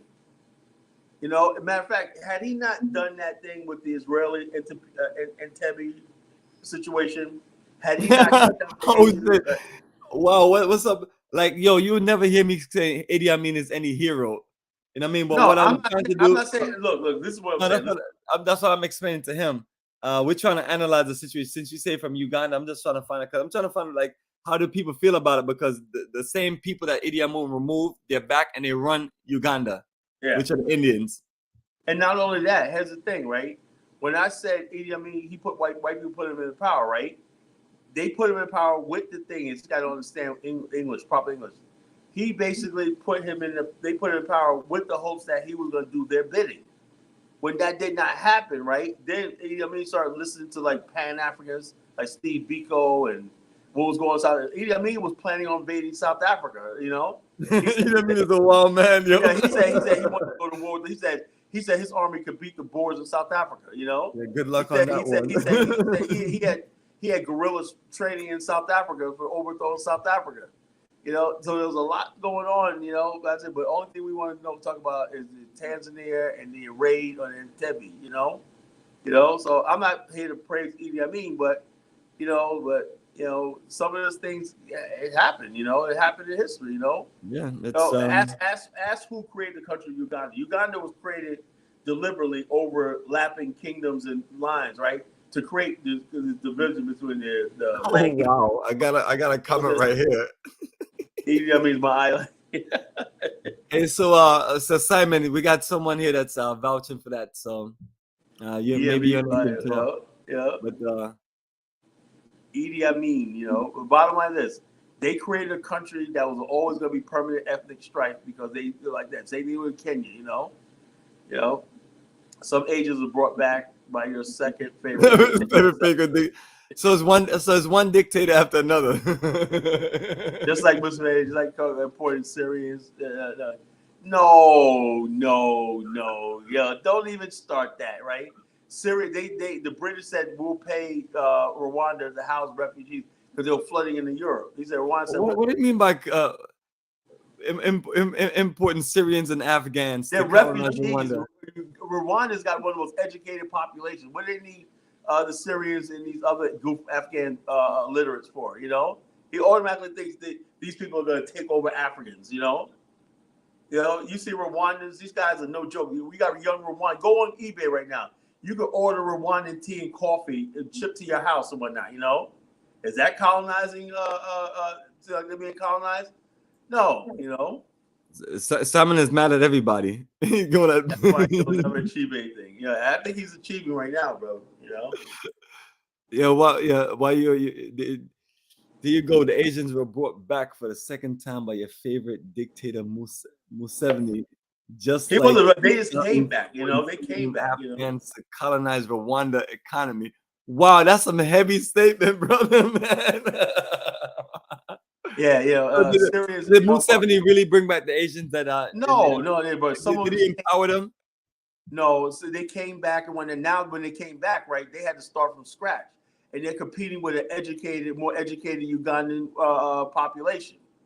You know, so it's different now. Now they're contributing and becoming rich, but so a lot of Ugandans are doing the same thing. Before, when they were there before, the average Ugandan had nothing. They had no shoes on their feet. You know. And so, what's up, super chat? Thanks for the super chat, brother. Put you good. Rifleman, there we go. Bam. Oh yeah, yeah. Negroes wanted him dead. Yeah, there were a lot of black people who want to do the big. Oh man, this evil man. I mean, had it not been any sort of coup attempts and everything, there would never been any violence in Uganda. You know, but it is what it is, folks. You know, with these countries, these developing countries. Now, I mean, survive in today's time, no. You know, but I do think you need people like Paul Kagame, third term. You know, he should get a fourth term. Brother, that's impressive, man. I mean, I would never thought I would say that, man. That someone actually deserved to be a dictator for life. Yeah. Give him 5 terms, man. You know, give him 5. Give him 5 terms. You know, look at Lee Kuan Yew. He was always, even though he stepped down, right? He was still behind the scenes, controls of his political party. He was the father, the guiding of the nation. You know, yeah, they did some good work right there, and so what is known as Singapore today. I mean, yeah, even the situation with, I think I always say the majority of them is Chinese, right? But they work it out to where they created a different Chinese society. Right, this is what they did. Other Asians. Check out. Lee Kuan Yew knew his biggest problem was going to be his own people, the Chinese people. They were tradition and language and everything like that. So he said, no, we're going to make all the stuff like that in Malay, Cantonese, everything like that. Because he knew that even though his own people, he's like, not only that, there were Chinese-speaking Chinese people speaking Chinese language. He said he was an English-speaking Chinese person, right? And he knew that the Chinese, but he said his biggest problem is going to be these Chinese politicians, right? Who are going to use tribalism and stuff like that to gain power. So he wanted a society where all these countries, people are Asians and they're all Singaporeans. Like we go to Singapore, you see Indian, you'll see Arab, you'll see Chinese, Malays, everything. They're all wearing school uniforms. You can't even tell them apart. You know? Yeah, it's a phenomenal country. I was there in Singapore, Malaysia. I was very impressed by both countries, brother. I'm telling you, family, you go to all the countries in the world. These are the 2 cleanest countries that you will ever visit. Like, brother, it was hard. Singapore, you have chewing gum. They'll cane you for chewing gum. I mean, it's real deal. From being on the bus, the train, to walking around. Good luck on trying to find trash. yeah, and that's what Paul Kagame did in Rwanda. He said that's an ideal model to follow. He said, look, the cleanliness, getting people out there in their community, whether they like it or not. Everybody once a month is out there picking up trash and cleaning up. And the president's down there leading by example. In America, they call that community service. Yeah, when they volunteer service. Everybody out there sing their songs, everything like that. When we build the Afrikstan, that's how it's going to be. Exactly. I'm going to be out there. We all need to be out there at least once a week cleaning up. Everybody's going to be cleaning up. And then plus a regular crew of people cleaning up throughout the week. I mean, right. I mean, I just brother, from growing up from birth, my family, I mean, it's the house is always clean. Everything is always, we just grew up with that culture of just cooking, cleaning, and just living in a peaceful environment. And I tell my sons, like, that's the legacy of our family, and you just got to adapt to it, to where next thing I know, I go in his room is like perfectly clean. People like, how do you get a 12-year-old boy to keep a room that clean and organized? I was like, it took a decade. Yeah.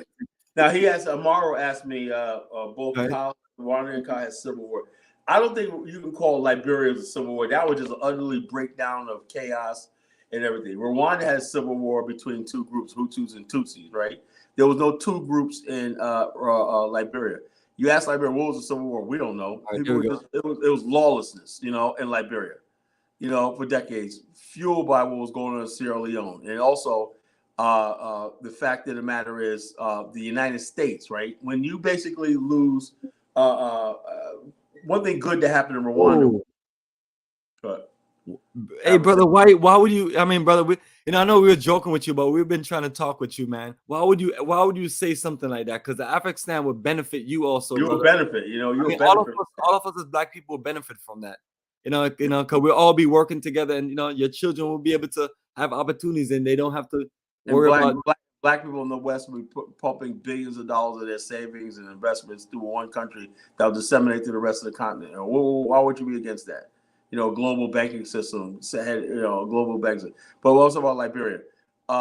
In Liberia, the situation was the fact that the United States, right, engineered that coup in 1980, right? And the United States went on after that coup, right, trying to justify saying the indigenous people. It was nothing about the indigenous people. The fact of the matter is, these so-called progressives, like having all over Africa, wanted power, right? They believed the so-called indigenous, the True Whig Party was in power. The True Whig Party was hated by the West, right? You don't even hear about it. It was the most powerful political party in the world, right? The True Whig Party brokered the Lancaster Agreement in Zimbabwe. The True Whig Party helped usher in the peace in the Congo, right? The all the political, everything was brokered in Liberia. The True Whig Party in Liberia, Monrovia, brokered most of the deals, peace deals throughout the continent. You know, wars in Angola, everything like that was brokered by them. You know, and so therefore the True Whig Party blocked the United States and the West from building a base in Africa, because the True Whig Party was head of the OAU at the time. Tolbert was the president of OAU. And also the True Whig Party sided with the Palestinians, right, and opened diplomatic relationships with Russia, China, Cuba, and Libya, right? That's why they had to go, not because of some indigenous people. So therefore, the United States spent the next decade after that trying to justify, so therefore these people, right, turned on their own country, tried to destroy it and everything like that. It wasn't like that in Rwanda. You know, Rwandans never tried to destroy their own infrastructure, you know, from the ground up. It was two people. Once Paul Kagame defeated the Hutus with only three, he had 500 men, defeated like an army of 20,000, you know, and he defeated them, right, and the Hutus, and then brought the same Hutus in government. Said, now let's build a country, build a government together. And the Tutsis who want war again, right, are in the Congo. They have nothing to do with Paul Kagame. You know, they're in the Congo. They're mostly M23s and stuff like that. Their ultimate goal is to overthrow and enact revenge on the Hutus in Burundi and Rwanda still to this day. People don't realize that. So why would Paul Kagame want that? He's trying to keep these people at bay. You know, so we say, oh, Paul Kagame, Tutsis, they're like, do those guys look like they were Tutsis in M23? No. They were all types of people. They didn't like Tutsis, you know? So it was a lie, you know? And so that's why I'm saying we're glad we got platforms like this where we can make people think, you know, that before it happens, you know, so after black people, you know something, man, we messed up. You know, we should like this, like Liberia. They regretting the day they had that rights riot in '79 and that coup in 1980. Yeah, you should have been listening, you know. What's up, Rifleman? Yes, brother. Greetings and welcome to the call. Welcome to the call. Let us know what you want to share, and I'll also pop up the topic if you want to respond to that also. Thank you for having me on. I've been watching you guys the last couple of months because Kala knows I really saw him on Pan-Africanism Strikes Back channel. Hopefully I'm coming through clear because the internet connection out here is a little crazy. Oh, we can hear you loud and clear. Okay, good. Okay, so anyway, and you know, Kala just you know, speaks from experience, but also from a historical sense, you know, like every time he talked, especially obviously his specialty is Liberia, he, you know, everything he said, I've checked on it myself study, and it turns out to be correct. And also too, I've been reading about the Kingdoms of West Africa, that book you recommended to me a few months ago. So anyway, the main thing is you guys are over here building Bomani, you know, you have videos after video of, you know, showing what people are doing in Liberia and all that, and it's still, there's still detractors. So it's just kind of crazy to me where they say, okay, Pan-Africans are, you know, socialist grifter types, and then when Pan-Africans show receipts, then it's, oh, Afrikstan is never gonna happen, and all this stuff. And it's just like, come on, guys, you know. So, but anyway, it's just crazy to me that still to this day people are just like that. So, you know, just keep building, brother. I'm trying to come along for the ride too. I'm coming to Africa November, it's looking like, so I can't wait. I'm really excited. Absolutely, brother. Definitely. You know, make your connection. Where you going? Where you going? My number and everything. You can always reach out if you know.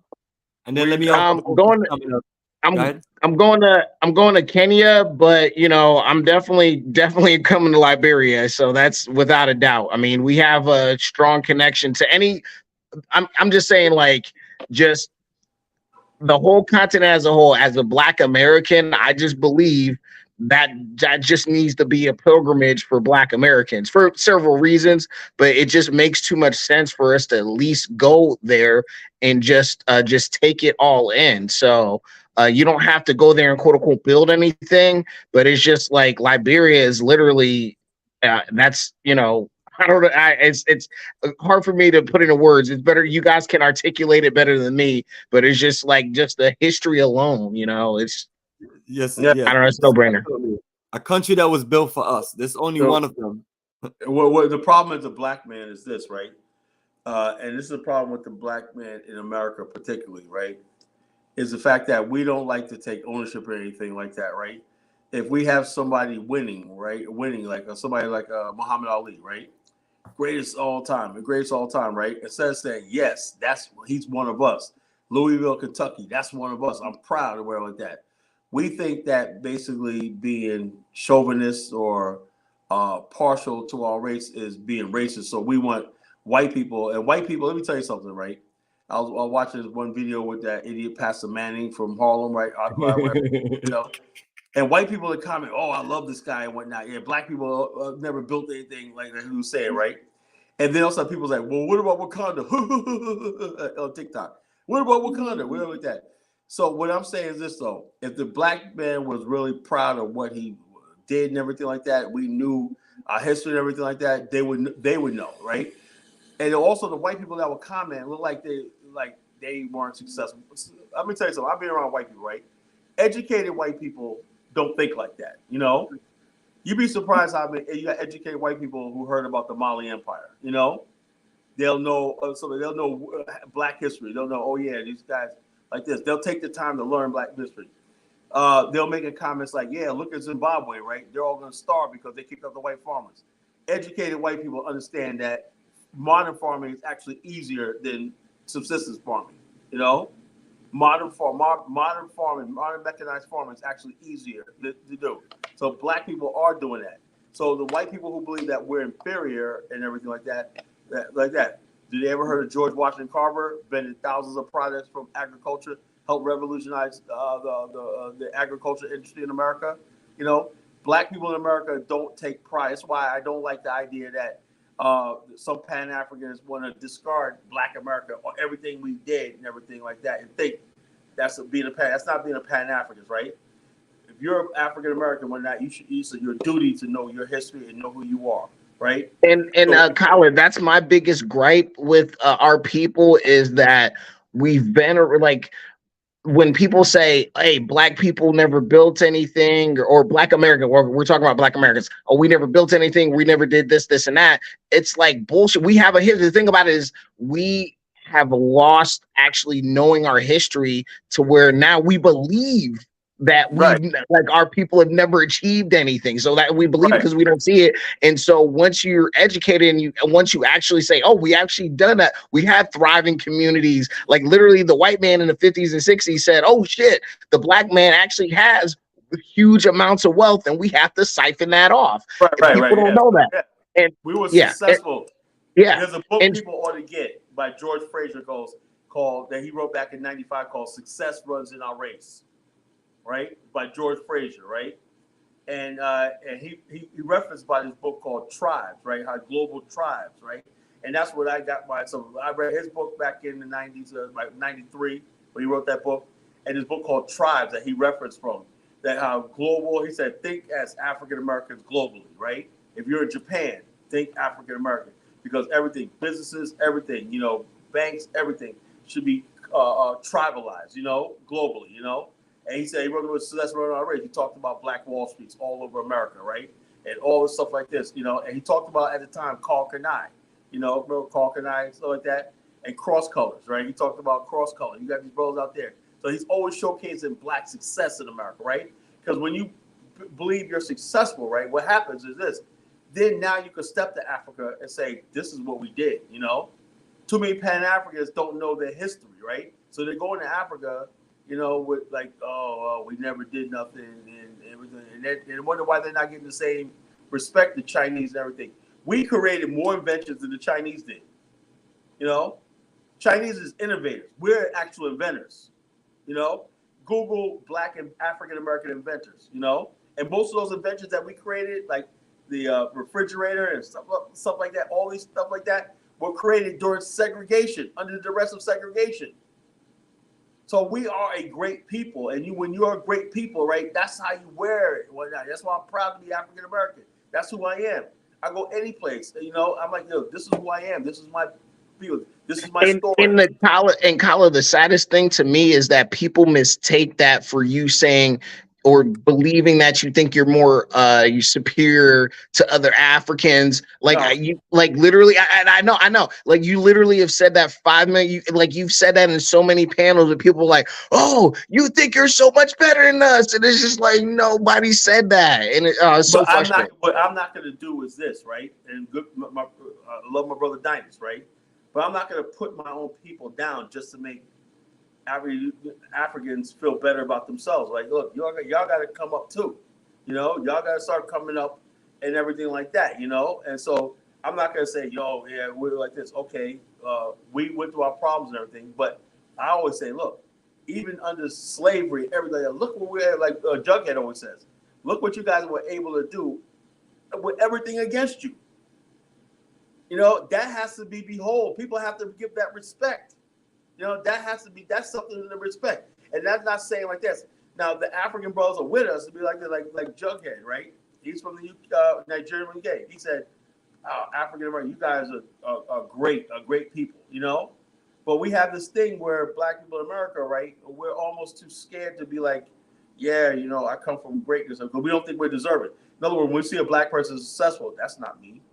Yeah, that's not me. We find too much comfort in the buffoonish leaders they put in front of us, like Jay-Z and freaking LeBron James. You know, that's the barometer of Black success in America, where literally we have men that like digital cell phone technology, all that stuff, where Black men were integral in that, you know, and we don't talk, like literally nobody knows these men's names. That's why I like people like Afro Think Tank and other people that actually just put these little snippets of Black American history every day, so you just learn just a little bit. And we need to do that. All this was the first jazz musician, which I'm not taking anything away from that, but right. It's just like we have people that were integral in science and technology, the building blocks of civilization, and we can't even put them in the forefront of what Black success, intellectualism. We think we're too undeserving of anything, right? We basically, the white man walks you. If you would think, but you think the white man, all the stuff you see in America, the technology, it was all the white man, you know, because Black people, only thing we talk about is we argue about is who invented hip hop, you know, who invented hip hop. That's what they talk about. Also, Black people founded hip hop. It wasn't Jamaica. It wasn't Kool Herc. You know, that's a real debate right now. Well, it's literally so what we could be better than the Caribbeans. That's literally all it is. You know, it's not to be better than the white man or anything else. It's right. Like we're better than the Puerto Ricans. Let me give you an example, right? Yeah. That's what I'm saying. Issues with other Black immigrants. Right. Hey, check this out. I had a debate with this Portuguese guy in Angola, right? I was like, this guy, Portuguese guy, was like telling me that we're better for Angola than the Black people in America, right? I said, oh, really, right? So he's going back and forth, blah, blah, blah. I said, let me tell you. He said, we conquered the world. When I said, okay, name me 5 inventions you Portuguese ever created. You couldn't name none, right? I don't think they could name one. I said, you could name 8, right? I said, this is what Black people did. I said, we Black people in America, right? This is where I come from, right? And I broke down all the science, blah, blah, blah, blah. He couldn't say anything, right? I said, you guys got a good name because you're white and you're part of the white race or whatever like that, right? But you Portuguese don't have anything. I said, you Portugal, Angola back in 2012 gave Portugal $12 billion as former colonizer. Portugal is a freaking shit country, right? Angola had enough money to loan Portugal $32 billion with a B dollars. I said the Angolas don't need you right now. You know, they kicked you out and they don't need you. They're asking Black Americans. At the time I was talking to Angolans, they're like, man, you know, if we could build smart cities and get these Black people, the Portuguese guy getting there. Oh, why you want them over here? Because a lot of Portuguese live in Angola right now, you know? They're living on their pensions and everything like that. And they don't want the language change. They want Angola to stay a Portuguese country so they can feel comfortable. I said, and you know what the biggest thing in Angola right now? They want to learn English.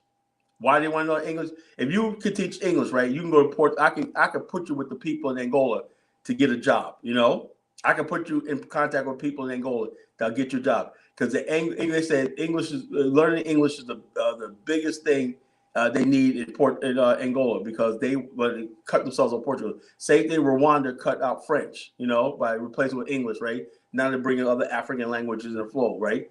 The Portuguese are benefiting in Angola. Portuguese and Brazilians, and white Brazilians are benefiting. I thought my sister Celeste, right, the Queen Mother.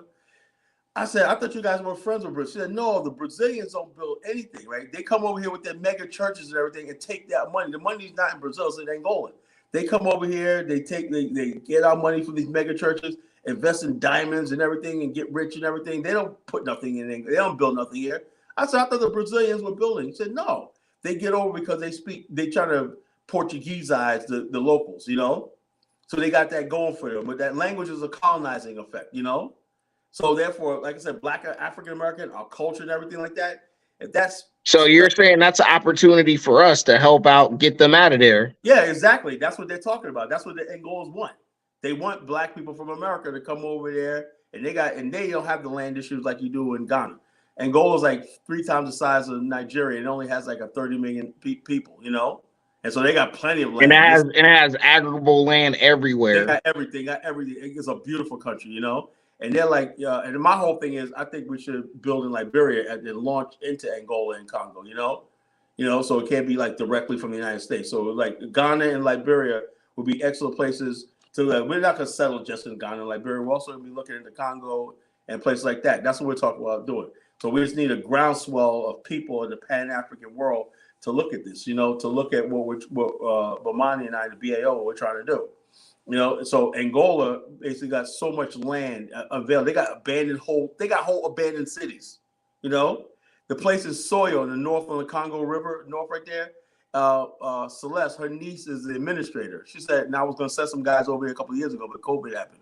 She said, "Yeah, you guys could build a small town." So what Bomani's doing in Ghana, right? We can go to that place right there. They got a port, they got an airport, everything. They got small towns like, you know, where the Portuguese used to be at, whatever like that. That are completely abandoned, you know, and in that part of Africa, when you see towns that are abandoned, you see streets like in Zambia, Western Zambia, you got whole towns that are empty, right? With streets like you're like in the 1970s, whole buildings, right?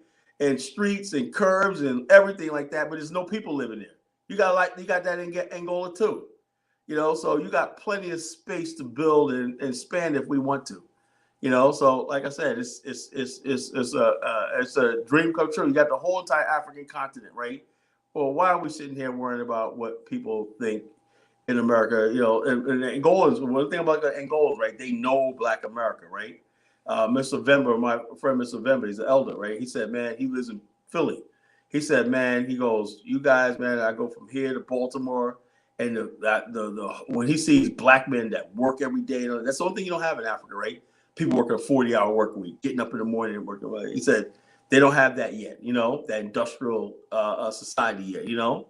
So he said, Black America, he said, man, you guys could just write your own ticket, man, because you guys do the hard work and everything like that. That he goes, the Portuguese don't do that.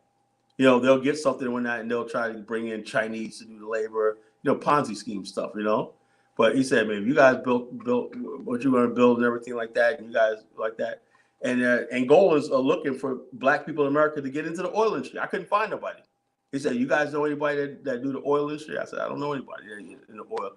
There's one guy out of Akron, Ohio. This guy, Mr. I think his name is Hightower. He built the first Black. He's a Black. There's another person we don't know about. He started his oil transport business in 1978, right? Now he operates throughout the country transporting oil, right? And throughout the world. A Black man. You know, from Akron, Ohio. You know, it's called the Hightower Group, you know. And so basically, when you talk about Black people, they'll know it. And another Hightower, not related, right? A sister, right?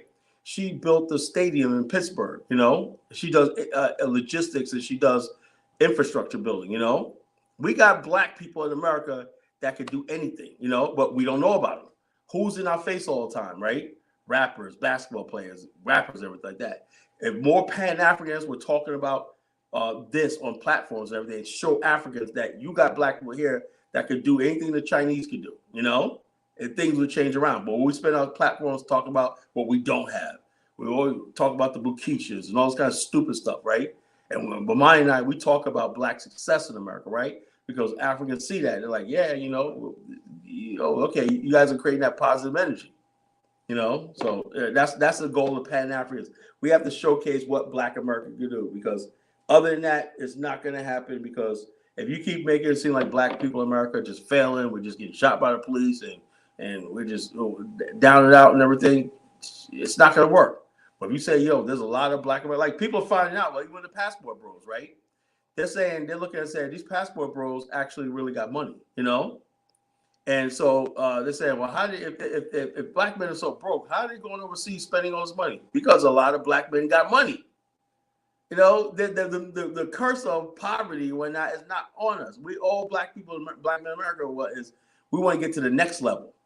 You know, we've been at this level, middle class and all like that for a couple of generations now. Now we're trying to get to the big time, you know, and everything. And like I said, building globally is going to be a way of doing it.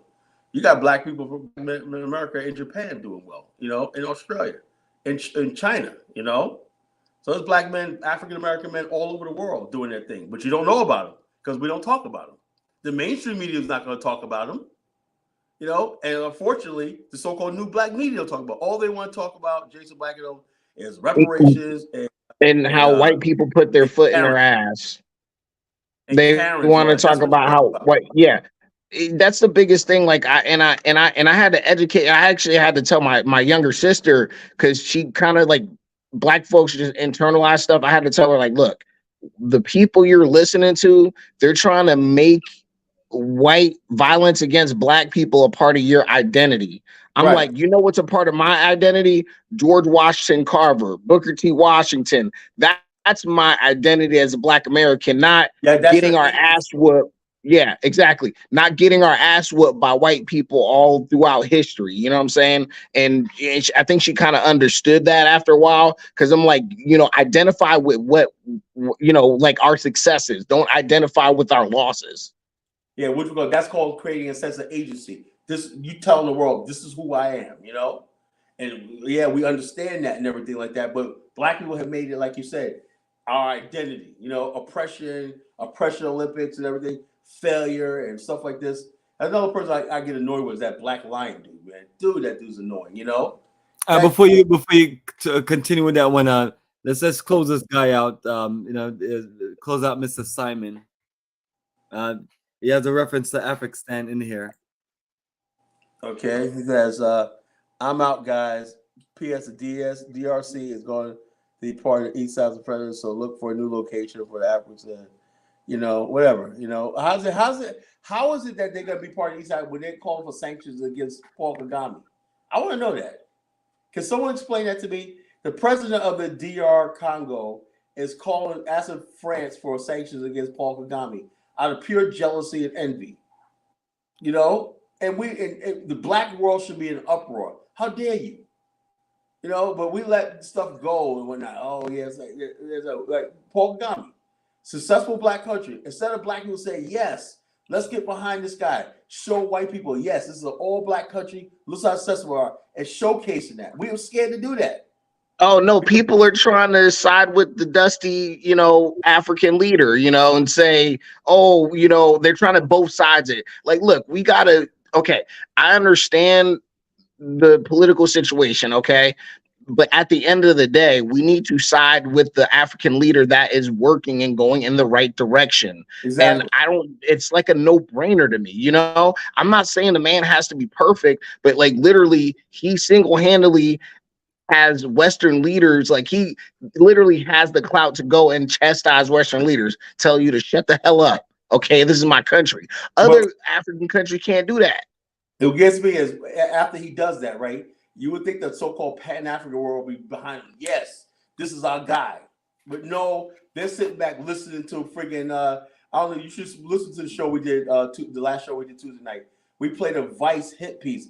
Vice Channel is the one who started the whole, they exaggerated the war in Liberia with the cannibal killing. When they did That's how they started off, you know. Then these white nerds going over to Liberia and whatnot, just making Liberia look like worse than what it was. And then then now they're going to thing. They got 1 million. That video we played had 1 million views, and she went over there and she tried to Paul Kagame. She kept saying Paul Kagame. She couldn't get one person to co-sign that Paul Kagame is behind the problem in Eastern Congo, you know, or behind the M23 rebels. She said, no, we're not behind Paul Kagame. They're not behind us. We're just trying to protect ourselves and everything. You got it all wrong. Well, the government says this. The government of Congo is corrupt. So why are you listening to them?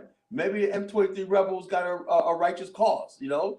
You call them rebels, they could be just freedom fighters. One person's rebel is another person's freedom fighter, you know? And so therefore she couldn't get what she wanted. And they told her to go and that. So she didn't get one person to say Paul Kagame is behind us, right? Because if that blows up, then next thing you know, the Western media has black people convinced Paul Kagame has to go. Guess what? So, just like they did in Panama, right? Back in the days, right? Suddenly the Panamanians need to be liberated against the Colombians, right? And they stage a coup and everything like that, you know? And they get rid of Paul Kagame. And they get who they want back in the power. That's exactly how they play this game. But unfortunately, that you don't see African black people fighting back against this stuff. Because everybody black, I don't know what to think. I know what to think. I see in one country, this guy has shut down all these private charity schools, and all those students in Rwanda go to government schools with their own laptops that they can take home or not, and they're basically learning everything from banking and real estate and finance and coding and everything in grade school. So they seem to be on the right track. You know, everybody lives on the grid. They got nice houses. And Rwanda, and they said 15 years is going to be a first world country. It's already, and they said another 15 years is going to be a middle income country, and 20 years a first world country. So why would I be against that? I'm for progress. We're not allowed to be for progress in the black. Well, America, it's like pretty much black folk, and I'm talking about black Americans. We talk about we want stuff to work, we want this, but as soon as people say this is a competent black person, these are their good outcomes, let's get behind them. No. Yeah, no, that's why I said that's why I'm messing with Bomani right now. Because the bottom line is me and him, we see eye to eye on like 99% of this stuff. You know, if a person's doing good and they're prospering and they're about education, about their business, we're gonna support them. You know, as simple as that. You know, well, but you gotta understand, Kala, Paul Kagame is a puppet. She could have fooled me. You got the West. You see those debates he has. They said, what about the opposition? You go, what opposition? They always create this opposition. And what are the opposition? Some lady like you can barely talk, right? She wants to be president. That was passed for opposition. I just want to be in power. You've been in power too long. I want to be in power. But according to the West, and what they just like that guy that's president of Zimbabwe right now, Tessa Greer, you know, that's the president of Zimbabwe right now. This guy was doing the bidding of the white farmers, right? And in Zimbabwe, right? And then when he died, right? And there's other guy, I forgot the president's name right now, right? As soon as Mugabe, he got a green light from China and he overthrew the government, you know, in 2017. He overthrew the government of Zimbabwe, you know? And so what I'm saying is this, though. When you have an opposition that's saying the guy Tessa Greer that was running against Mugabe lost 3 times, right, against Mugabe, the West is like, oh well, you know, this guy for Democrats. No, he's about giving the white people back their land and everything like that. Same thing was going on in Botswana. Now Botswana is a thriving country by any thing. You think that would stop these people? No. Botswana is basically getting into mining diamonds, getting into jewelry, about to take over the jewelry industry, right? But suddenly, out of nowhere, right, the so-called indigenous people, right, they deem one group of people indigenous, right, the Bushmen, right? Even though the Swana people has been there just as long, right? The Bushmen of the Kalahari don't like it. Well, the Bushmen were given schools, everything like that. They don't want to do that. They just want to hunt giraffes and hunt zebra and shit like that, you know? And the rest of the country is a thriving modern society. So we have to stop what we're doing in Botswana, right? To basically accommodate a backward tribe and everything like that. Oh, right? and also they got the Black American psyop talk, like FBI talking points like, oh, they're a puppet of the US government. So why the hell, yeah, and they're starting now all of a sudden the Botswana, because like before, nobody was talking about Botswana, you know what I'm saying? Yeah, and now all of a sudden the government are bad people. But it's a prosperous nation, so it's just like weird. Like I'm like, wow. So obviously, that's why yeah, it's I say, astroturf. It has to be astroturfed. check this out. That's why I say, right, all the people that got platforms, Brandon, Dynast, and all these people, they need to really come to this platform and get some lessons and start putting out these talking points, right? Because the bottom line is not knowing what's serious on the African continent, right? If you got a voice in the platform, because these things carry, If our position as African Americans saying we like what's going on in Botswana, we don't believe this crap, that's our position. End the story, and we're going to debate that and everything. Then when these race traders and these Negropeans come and everything like that, like they usually do and everything, they always do the bidding of the. Perfect example. We played a couple months ago the video about Museveni, right? This guy, I like Museveni. All of a sudden they show up here. They're building a pipeline through Tanzania, right? An oil pipeline, right? This oil pipeline is different. Why? Because it's not going to be like Nigeria, where Western companies are sucking out oil. This is a Ugandan project, a Tanzanian project, where they're going to build a pipeline, right? And they're going to basically, along the way, right? They're going to have refineries and factories and everything built along the way, right? And then what they're going to export is finished gas, like natural gas and regular gasoline, like Russia does. They're going to make all the money. And so it's not going to be like Western companies sucking out and giving them percentage. They're going to make all the money. So Uganda is going to make a lot of money, and Tanzania is going to make a lot of money by building this pipeline thing. But suddenly, out of nowhere, the climate alarmists come out of nowhere. Oh, it's an environmental thing, And then when you look at it, right, you got these weirdo white people there with their stupid, ignorant Ugandans. Yeah, this is like this. Like this. They're gonna take a little black girl on a trip to the UN summit and all this shit. Yeah. This is how global propaganda does. This is how they do. The bottom line, they want that pipeline shut down because what it represents. The first time the black race is building something that major on its own, so they want that stopped.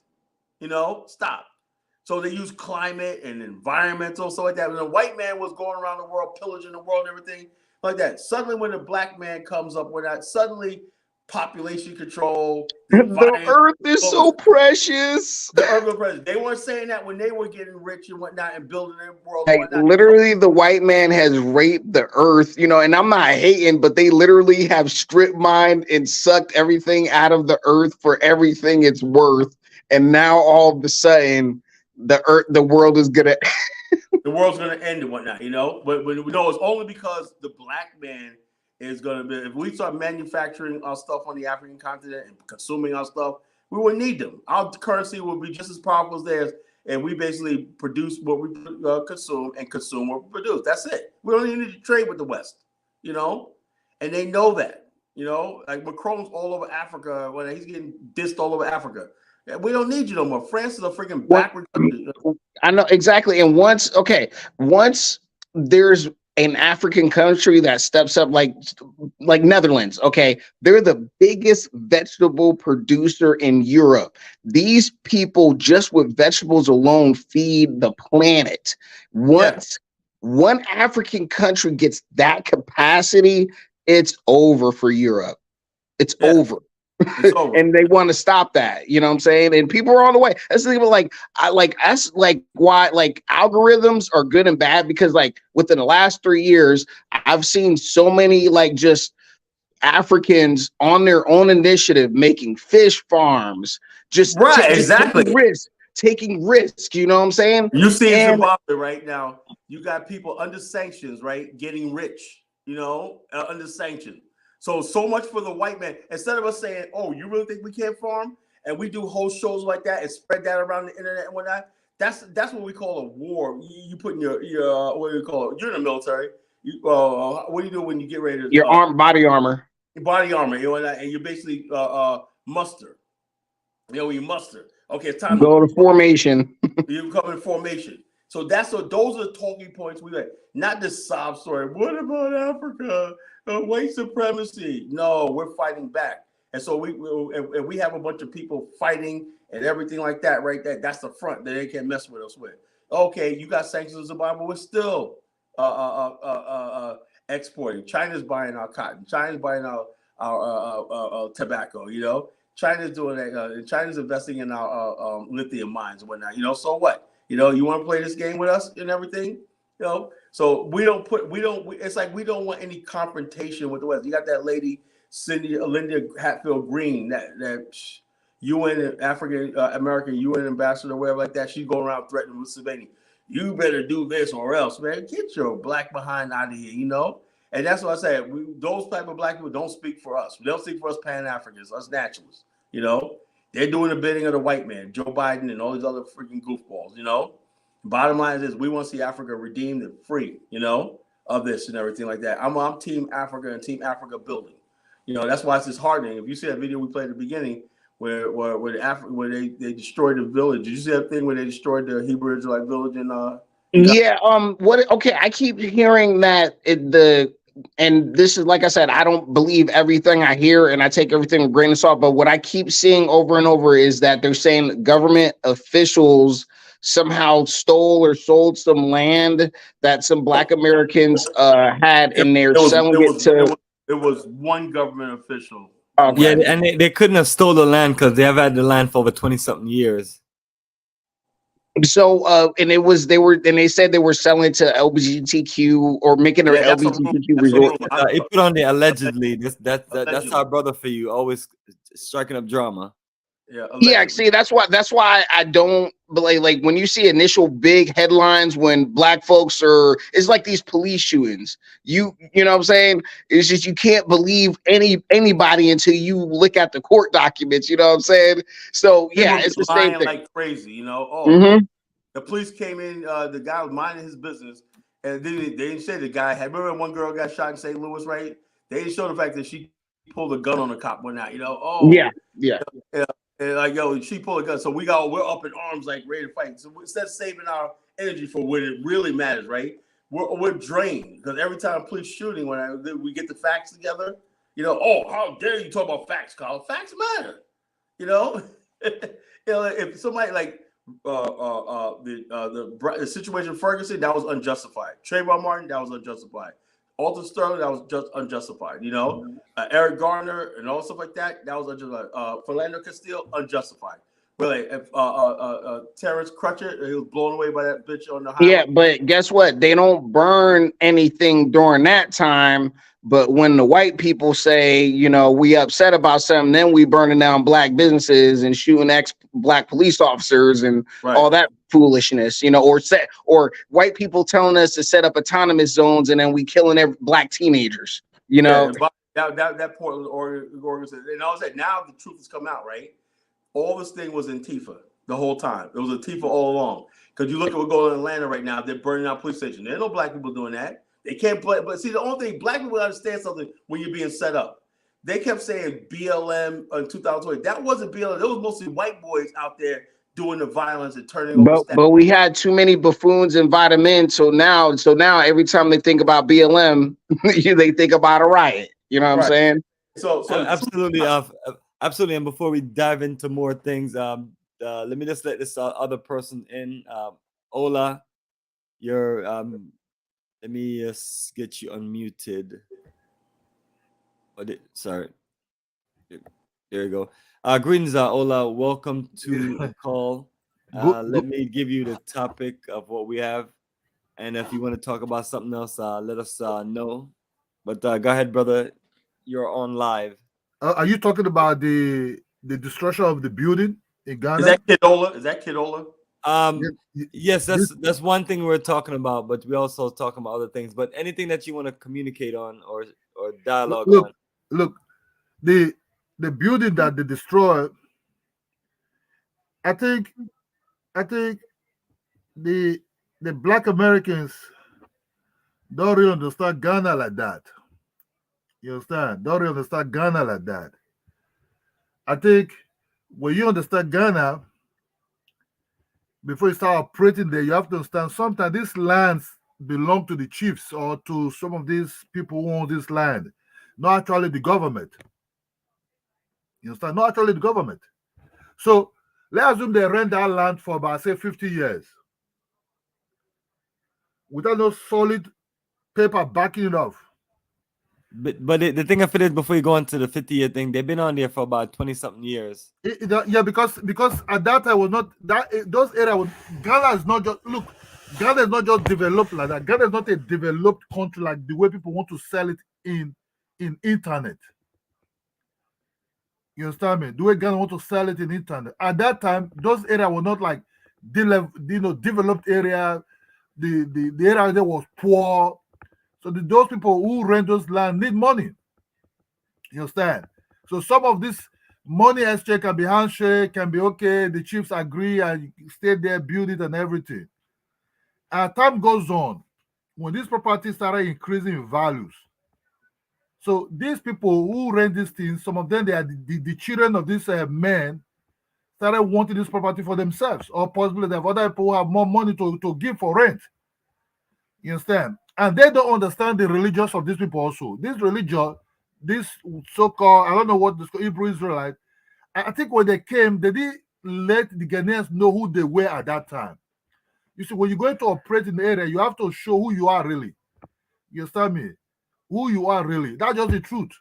You know, so you have to understand the norms and other things of these Africans before you start operating there. Don't just because everybody say Akwaba. It's Akwaba throughout.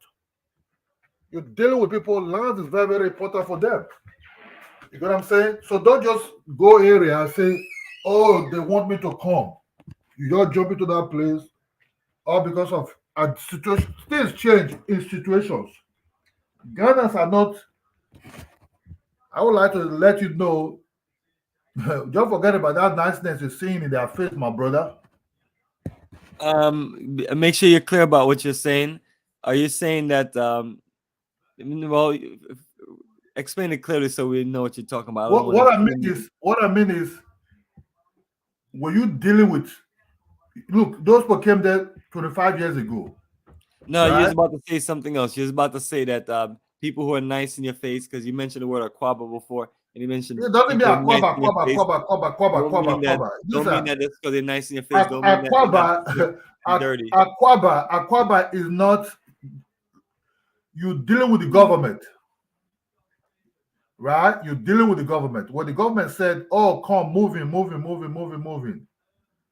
Are you really dealing with the people? I was in one program when one of these Ghana YouTubers said, when they interview the indigens, all these things, how do you proceed?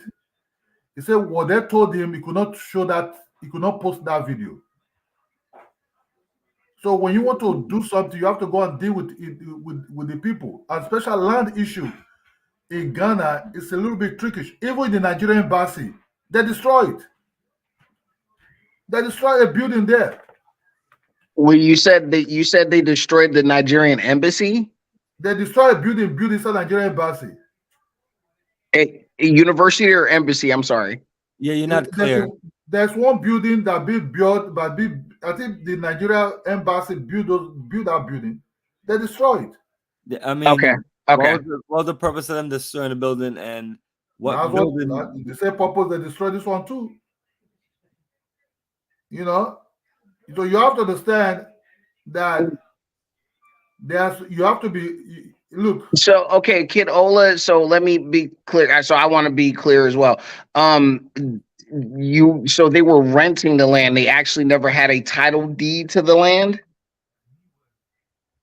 Look, these chiefs own this land, right? These chiefs, some of them, or their fathers or their grandfathers own these properties, right? They will rent it for you. Anywhere you go and say you want to go and rent a land that does be given to you by the government to rent, but if you be rent by these individuals, my man, just understand that when they know you are a foreigner, right? You have less power to back it up because one, you don't have a tribe, might be that will back you up, or you don't have the power of the authority that will back you up. Africa is a tribalist society. Well, Kid Ola, is there, not trying to cut you off, but is there like a place or a way that people can go? Because I don't know this 100% the circumstances, but to me, if they knew they were renting the place, did they know ahead of time? Like, say, obviously, the land wasn't theirs. The owners of the land, could they have like told them like, hey, y'all need to vacate, or the structure? I think the safest part, even if you want to buy into some of these properties in Ghana, it have to be some of this like estate they have, these finished buildings that they just build like uniforms. You understand? You have to start. Black America move by emotions. That they're coming back home. I'm sorry, you said the buildings what? You said the building's uniform. I'm sorry. Yeah, brother, we're trying to make sure we understand you. Are they really genuinely like that? So some of this land, I see people are buying in Ghana and they say, "Have this acres, have that acres, this acre." Forget it. You don't know what will happen to you. Don't know what will happen to you because look, place like Nigeria, right? In Nigeria they don't rent land. There's no Nigerian place coming to rent land. Oh, let me lease this land. Then you just buy this for you. Then you move on. So pretty much the gist of what I'm getting is, if you go to a place and you get land, just know it's just being rented. There's no place where you can actually have a contract where you won't get kicked off arbitrarily. Me as an African, as a Nigerian, right? This is the first time, because I'm not used to. Yeah, there's some land you will rent in Nigeria. So people, okay, like the commercial areas, okay, where they have already busy territories. Okay, the owners, okay, I want you to rent it, but that renting will be there because you already you're paying for that renting. So you don't just, but neither you pay at once for that renting or you start slowly paying for that renting. But some of this land that is kind of like residential lands and everything, I've never had that whereby you buy a land, you rent a land for. No, Nigeria, we don't do that. Neither you buy it is for you. Then when you die, your children will inherit it and move on. Because in Nigeria, nobody's going to buy or be involved in any called rented land. Or let me rent it for okay, so I'm still kind of confused. So let me tell my brother, not what you see in YouTube. It is what's on the ground. So if you have your money as an American who work hard for your money. Oh no, okay. I work for all these years for your money. Yeah, but I would have said go to Liberia or go to Sierra Leone. Whereby if you buy this property belongs to you. Okay, so what you're saying is those two countries, they will honor contracts that are made between. It's not about contract that if you buy something, this property belongs to you. So basically, you're talking about lease. So it's I'm not talking about lease. Anything that is a lease. Let's make sure that everybody that's listening is clear. All right, so anything that is a lease is a problem in that territory. You understand me? All right, so all those other countries that you name, they don't have a lease system. No, I know. Sierra Leone, you can just buy a land that is for you. Because in Ghana, you can also get freehold, but it's just not a whole lot of freehold land. But if you have a freehold in Ghana, you have to be very lucky. And I want to also say, yeah, but you don't have a lot of people who get that option for freehold. These Black Americans are buying all these beachfront properties in Ghana. I don't think it's a good idea. All these beachfront properties are just temporarily. You have to say you're dealing with people who does not really know you like that. Well, the lease situation is not what they made it out to be. I mean, once you build on a 99-year lease or 50-year lease, it's an automatic renewal lease unless you. Those are just fake. Those are just fake, my brother. There's nobody going to say, look, when there's money, when the property value increase, those people that live in that land, they want their property back, and they will look for a weak point where they can get hold out of you. You understand me? But it's still not your property anymore. I mean, it's no, forget. Forget this. Look. Let me just tell you the truth. Forget this document of 50 years or not. This not you're not dealing with. I mean, it's people just like, in the you know, it's United just like you, we lease other things here. We lease cars and we lease houses here, or we mortgage it. Where? In America. Yes. Yeah, so you have all the different systems. But you're dealing in Africa. You're dealing in Africa. So you have to check the record. You see, when I talk like this, Ghanaians will say, "Oh, this Nigeria guy hating on Oh, I Ghanaian." got you. You just came on here to throw shades on Ghana. Yeah, say actual concentration on Ghana. I got you. The YouTube army you see that promote Ghana is made for a purpose. We're just trying to educate people. It's just made for a purpose. I mean, I'm just a kid Ola. They kind of promote all of Africa, not just Ghana. Just to no, not all the no. It's Ghana. I mean, yeah, but they talk about Liberia too, brother. Look, Liberia. Look, let me tell you. They talk about Liberia too. Let me just tell you the truth. Liberia might be fit in more into Black Americans and Sierra Leone. You know why I said this? Because you have to understand, doesn't mean that it's not developed, that it will be like that for 10 years. You understand me? Whereby some of this land, will you buy it, work or freeholder land, it's just for you forever. You understand me? Just imagine that property is being owned by Ghanaians. Then an individual just come in and start destroying those buildings. So you're saying don't invest there? That's what I'm just. That has nothing. That has nothing to do with the lease. They literally just did some vigilance. That's not telling you that. Let's assume that property is being owned by a Ghanaian, right? So they just justified about the lease thing. Let's go by the monetary aspect. Let's say it be owned by a Ghanaian. Then someone just start destroying it. Do you know what that Ghanaian will do? He will fight them back with all his means. Okay, hey, Brother Bromani, I do have a question, Brother Bromani. So, are you saying the Black Americans didn't have a legitimate claim? They just took over the land illegitimately, or they got betrayed by?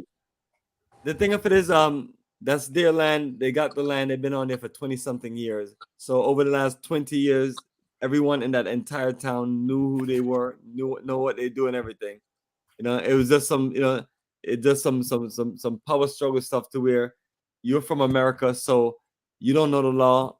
I'm just gonna do whatever I want to do, and I'm the government representative area, and I'm gonna use it for what I need to use it for, whether it's a better deal with someone else. So they're just doing that based on this wickedness. It has nothing to do with us doing anything wrong. The same community that knows African Reformer, the same community that knows them, the same community also come to want to pick back their land. It's just about property value. That land is I mean, it's very expensive because it's right there in Cape Coast, and it's right there on that land at this moment when those guys came 20 years later, it is its value has increased. So but a lot of other people have property like that, their value is increased. But it's like, what makes this situation so special? When those people came there, those areas were poor areas, very poor. Very, very poor. You understand? It's a very, very poor area. So those chiefs at that time, they were even happy to get some money. But now it changed. So it's the children of those chiefs now, they're the one who want those property back. Well, usually what they do is request for more money. They'll request for something, and usually some level of negotiation, you work it out. No, I'm still saying it. That you have to be. But I've never seen this situation where somebody just go destroy your stuff. Usually they may come around in this, realize that there's and usually, most of our people take care of, the people who they get the land from, even as time go along.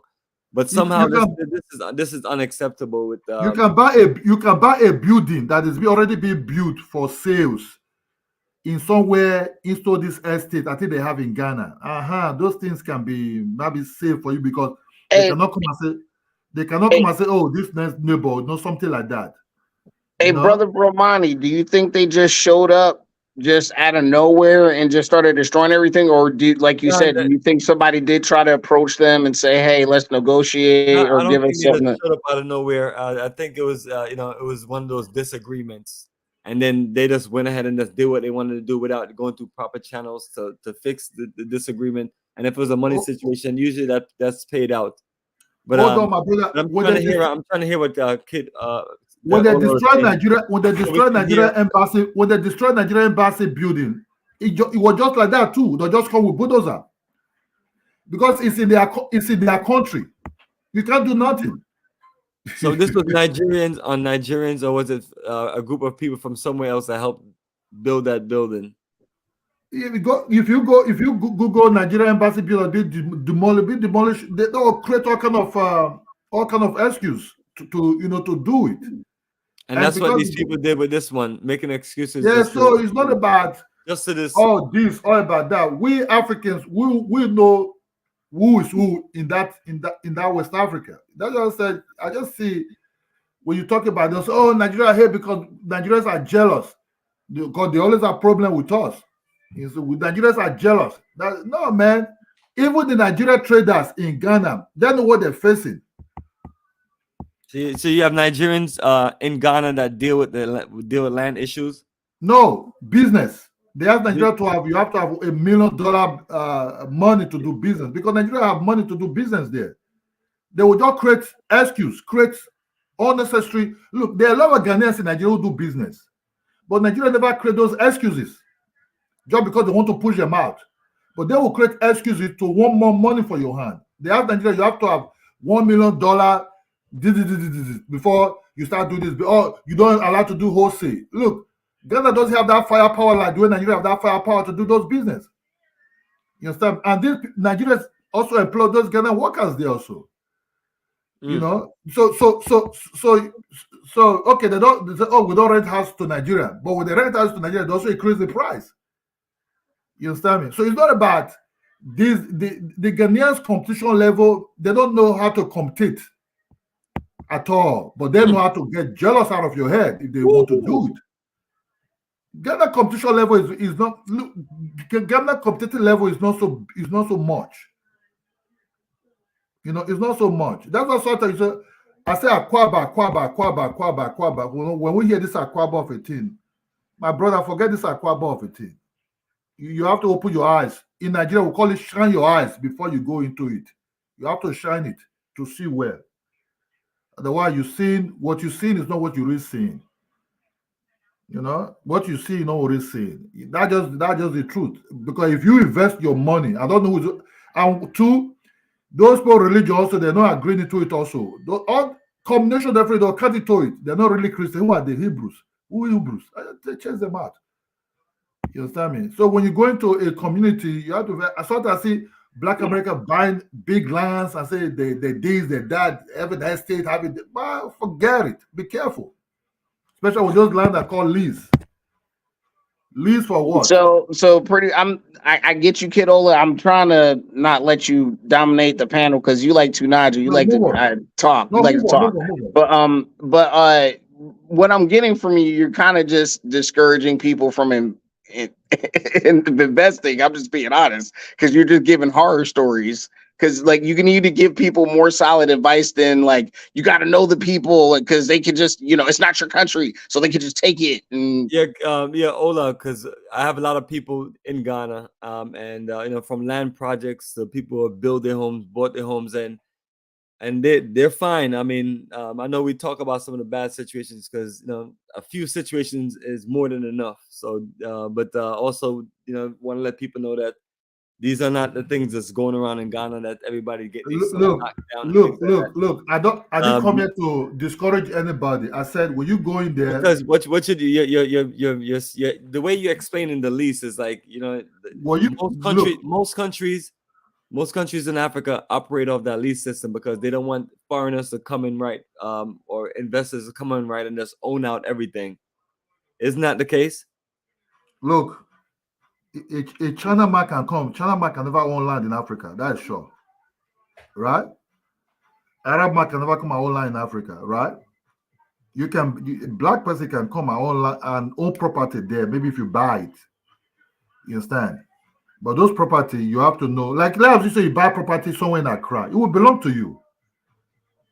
Because you will know if that land is on lease or not.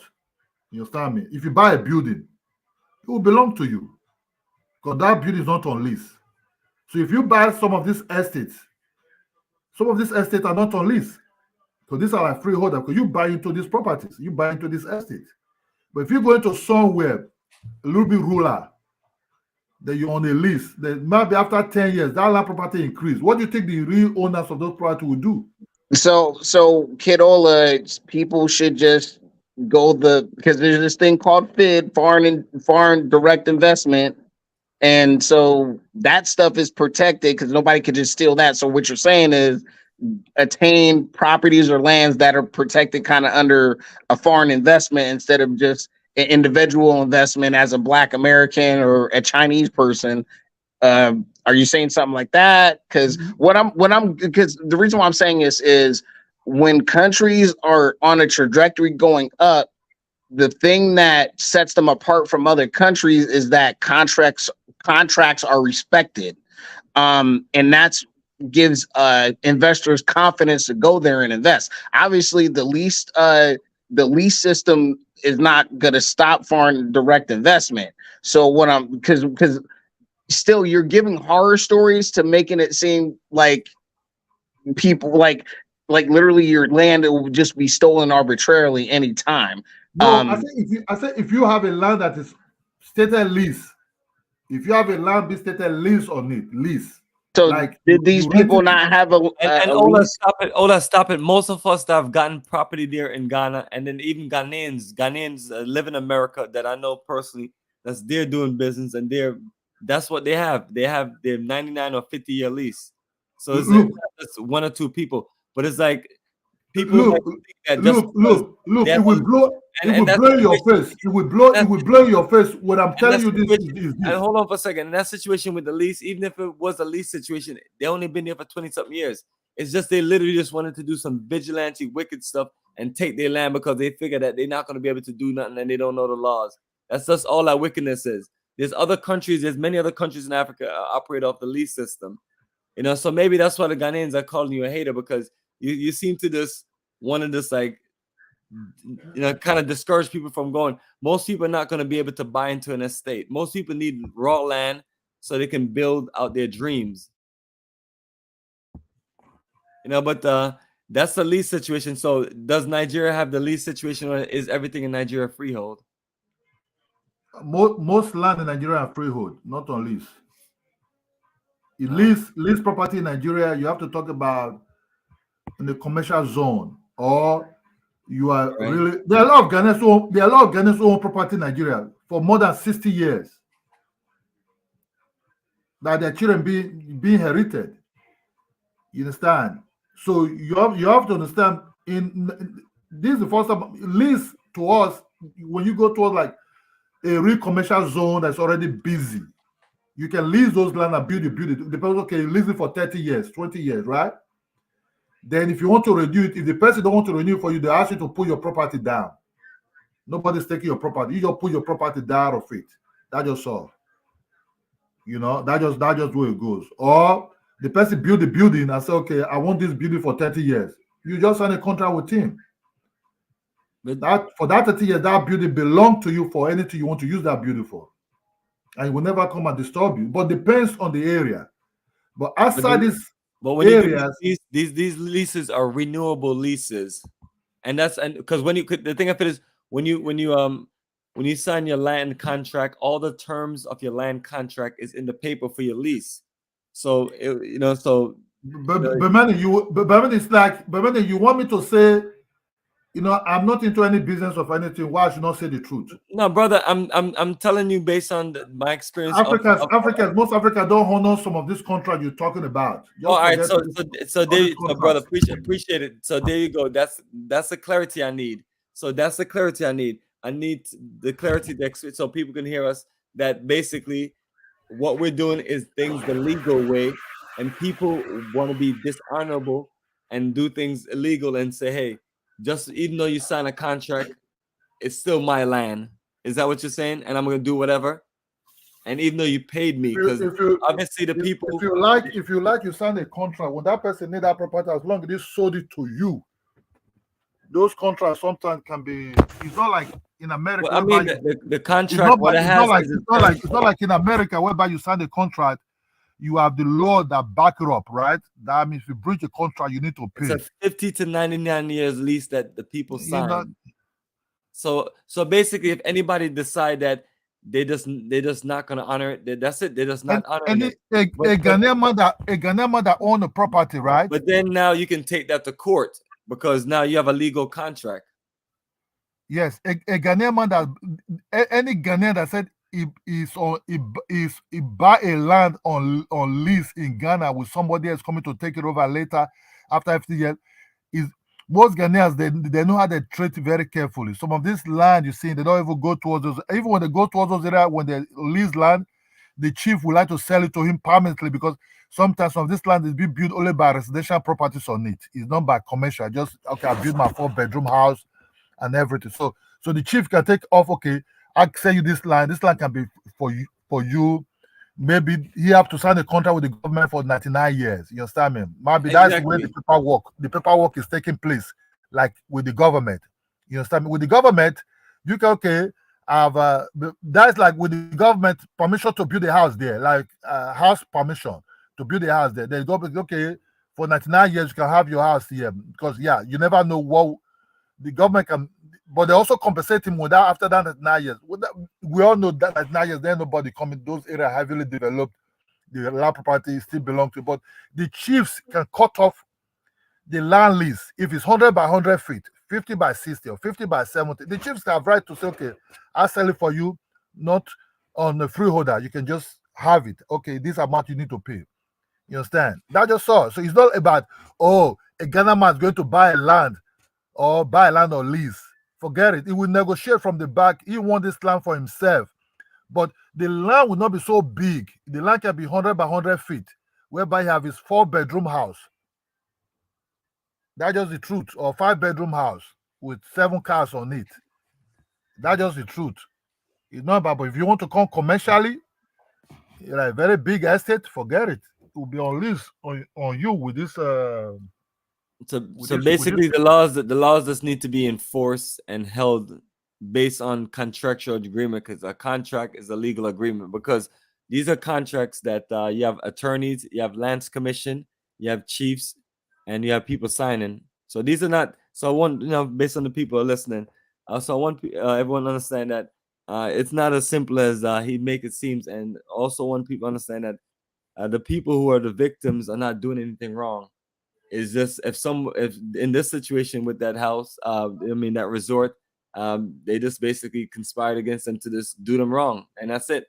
The straight wickedness. The people didn't do anything wrong. They followed the laws. They got their stuff because all of us have to follow the same process when they're dealing with land. But money, those people are not going to get those property back. Just forget it. All right, well, we're not talking about getting any property back. I'm sure they're gonna figure that out and get what they need to get back. But what they're not gonna get it. They're not gonna get it back. We're trying to clarify, literally straight up, just injustice and wickedness.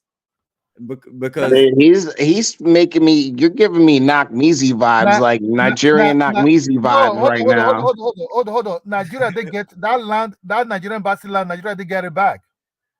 The government. American rifleman, he's not understanding what you're saying. He's thinking you're saying Nigeria when you mean Knock-Meezy vibes. Explain to him what you mean now, rifleman. Pretty much Knock-Meezy is a FBA or a Black American that is very much in love with himself or Black Americans. He believes Black Americans are the best Africans on the planet. We're so special, because we dunk basketballs very well or whatever. And so he actively discourages other Black Americans from going back to the continent or integrating into the continent, because he always says we're dreamers and we kiss African booty and all this because like we're not African, he's like, yeah, we're African but we're not African, that they do that game. So anyway, and the reason why I said you're giving me Knock-Meezy vibes is kind of like even if you don't mean it, and I'm not trying to say you're trying to be negative or you're a hater or whatever. I'm not trying to say that. But if I was, because I've heard you before, but I don't know that much about you. But if I was a brand new person coming in, not knowing anything, and I would hear you talk about Ghana, it's discouraging. You know, like listening to what you're saying is just like, well, I wouldn't want to go there and invest any money. That's literally all I'm saying. Let me tell you this, right? Let me tell you this. If you work hard for your money, right? I think you want me to promote something. Oh, yeah, take your money there. You know, look, man, I know for you to save $10,000 in America, it would take you some time. You know, maybe you will cut some good living, expensive clothes. Depends what you're doing, right? You cut down some other extracurricular things. Then you just want me to say, oh yes. I said, if you want to buy into this property, like residential, if you want residential homes, right? You want a residential homes, you have to buy, first of all, into some of these already finished buildings, right? Then you see the more about those papers of those lands and what is really going on there, right?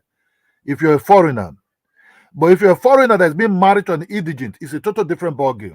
You understand me? I think, as in a Ghana girl that married to a Black American guy, I bet you those land they're buying is not on lease. So what you're saying? So what you're saying? I just need to get me a Ghanaian wife? No. You don't have to need to, but you must have to shine your eyes. You must have to. Well, you literally just gave us advice on how to keep the land. No. Yeah, I said because look. Let me say this to you. You know, I'm very critical sometimes of Black Americans also, but you cannot just go there and just think the way you deal in America. That's what you'll be dealing on the ground. You don't do that. You have to find a trustable person that will be honest to you to the core. That this land. I mean, have Black Americans not found that experience in Africa? I'm kind of confused. I've seen success stories. Do you think? Yeah, there are success stories in some areas. Depends on the areas. A lot of areas. That's what I'm saying to you. I make my way around Ghana, and people have almost everyone, including the Ghanaians that live in America, that's there. They all are doing the same thing. They all have to sign these 99 and 50-year lease. All of us have these agreements. It depends on the area. I don't want you to put it out there. I mean, I understand that anybody who have any agreement anywhere in the world, it can be broken. I mean, you have people making $1 million deals playing sports, and they breaking agreements all the time. So we do understand that. But you think this is the first time? You think this is the first time this land property will this land property will come forward? I think everybody wants sweet things. You know, let me put the honey down, then let me put the pancake down, then let me put the waffles down, then everybody want to hear these sweet things, you understand?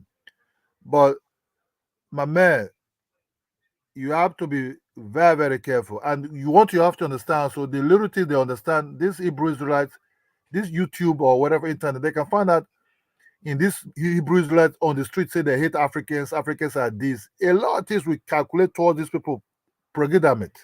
You talking about what are you talking about? Brother, you talk about some peaceful people. Oh, brother, one of the things I want to let you understand that everyone that's working on that property, almost everyone, they are Ghanaians. I mean, yes, some of us doesn't mean you work on the property. Doesn't mean you work on the property. Brother, some of us come there, like example, the resort I stay at, One Africa Resort. Do you know how much people from America live on that property? Maybe about 3 to 4, and everybody else, the next 30 to 40 people that's there are just they're Ghanaian, their children, their people. You know, so the thing of it is, where's the people coming and building great energy? So it has to be more to what you're saying. You know what I mean? Because these things don't just accidentally just happen. And, you know, it's a level of just wickedness of saying, okay, I can take your property and literally do what I need to do and just force you off. You just said it.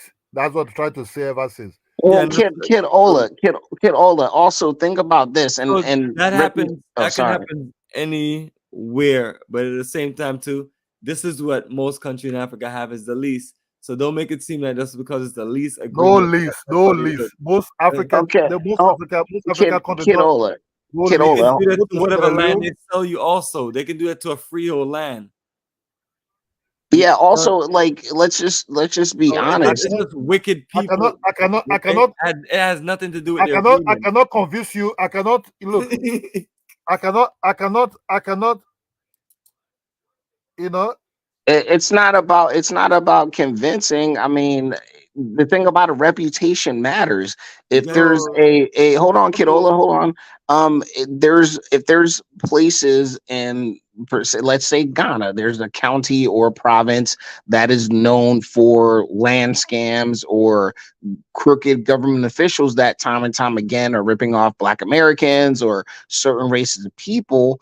People aren't going to deal with that place anymore. So if Ghana was the land where Black American money goes to get stolen, more Black Americans would definitely, especially, Bomani, he knows Black Americans pretty well. We're gonna squeal, yell, scream, stomp our damn feet, especially if somebody takes our money from us, Oh especially yeah. if we feel it's unjust. So everybody will know. So it's just like, if this was happening like all the time, Trust me, Black it will America, be everywhere. yeah, exactly.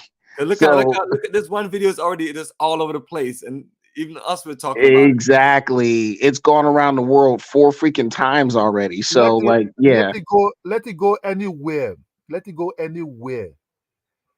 Africans and Ghanaians don't give a damn once they want that land. Now, I get it, but you're not. I don't know if you understood my point. Like, what I'm saying is, if their reputation matters, like Black Americans are very well known. We're very, loud with our money. So if people were taking our money, especially if we feel it's unjust, like more people would be speaking out, or we'd be like, hey, these Africans are taking our money. But by and large, it isn't happening. People are fighters. Trust me, ain't nobody taking nothing that Exactly. You know what I'm saying? Ain't nobody gonna chump or punk any of us. That's why I tell people we rolling strong. If they look, I don't know. Our listing is better because no matter what I said, you think I sound negatively, but I'm only just saying. Don't let me have to hijack a naval destroyer and come blow up your country. You know what I'm saying? Forget all those things, my brother. It's not going to happen. It's not. Forget all those things. If they can drive the white man, if they can drive the white. The ancestors may strike you down. If they can drive the white man out without the white man owning no land there, in most of these West African countries, what did they turn this land to? They say it's LGBT gay area. If African people don't like your religion and they want that land, no matter what you say, but we don't know if that even happened. I mean, that's speculation at this point. One thing I'm gonna let you know, my brother, they mess with the wrong set of people, and this is not no simple thing. Let me just tell you the truth, my brother. So, you and I, hopefully you and I can live to see how this all plays out. Let me just tell you, my brother, those people not going to get those land. Those people not going to get those land back. Well, trust me, they're not just gonna give up their land like that. Trust me, you're looking at a dog fight. They're not going to get those land back. Yes, they will pay them the remaining contract. Well, it's not Kid Ola. It's not a guarantee they're going to get the land back. But like brother Bomani is saying, they're not going to take it lying down. And we have strength in numbers. We have strength in numbers. So if they want to, if they want to play games, brother. See. If you go on that level, right? If you go on that level, let me just tell you the truth, Bomani. Sure, go ahead. Since you know it all, brother. Understand. You talk about strength in numbers, right? You have to be very careful. You have to be very, very careful. These people that they destroy their property, these Hebrew Israelites, right? I bet you, go back 2 weeks from now, the president of Ghana cannot do nothing. Cannot do nothing for those people to get those land back. Nothing. I bet you're not going to get those land back. The highest they will get, the remaining contract, the money, if they even paid any money, you have to say that money is small. The remaining money of the contract, they'll be there for 25 years. I don't know how many years they rent that property. They will return back. The next person that won that land will pay back their money back. That's the highest they can get maybe from the government or from the community or the person that really need that money. They need that land. That's why they came to that land. It was on lease. Okay, it was not freehold. So you're saying the money that they make from the new people, they're just gonna basically use some of it to pay them off. No, somebody 5-star hotel will come into that place. How much did they pay at that time that is 50 years or 49 years? Maybe they paid Okay, to but hold on. But Kid Ola, do we even know what's going on with that land? Yes, we know it's more expensive and people have developed around it, but do we even know? Because like I said, all I've heard is speculation. I don't know where if you paid $20,000 25 years ago for lease of about 49, what is 20? What is lease of $20,000? Maybe in 25 years they will give you back the other $10,000. You'll be gone. You have no other. Okay, but we still don't know what's going on with the land, though. Like the land belongs to the owners that owns our land. Well, well, it's a land dispute, but yeah, okay. The people kicked them off the land. They destroyed their stuff, but it's just like I said. People are saying it's gonna be a LBGTQ resort. I haven't heard anything to substantiate that. I'm just trying to go off of fact. Let me listen so that it will not be like dominating the system. Just let me listen to you, positivity, so that I can. Well, I've listened to you. I mean, appreciate you being clear. I'll go ahead, Rifleman.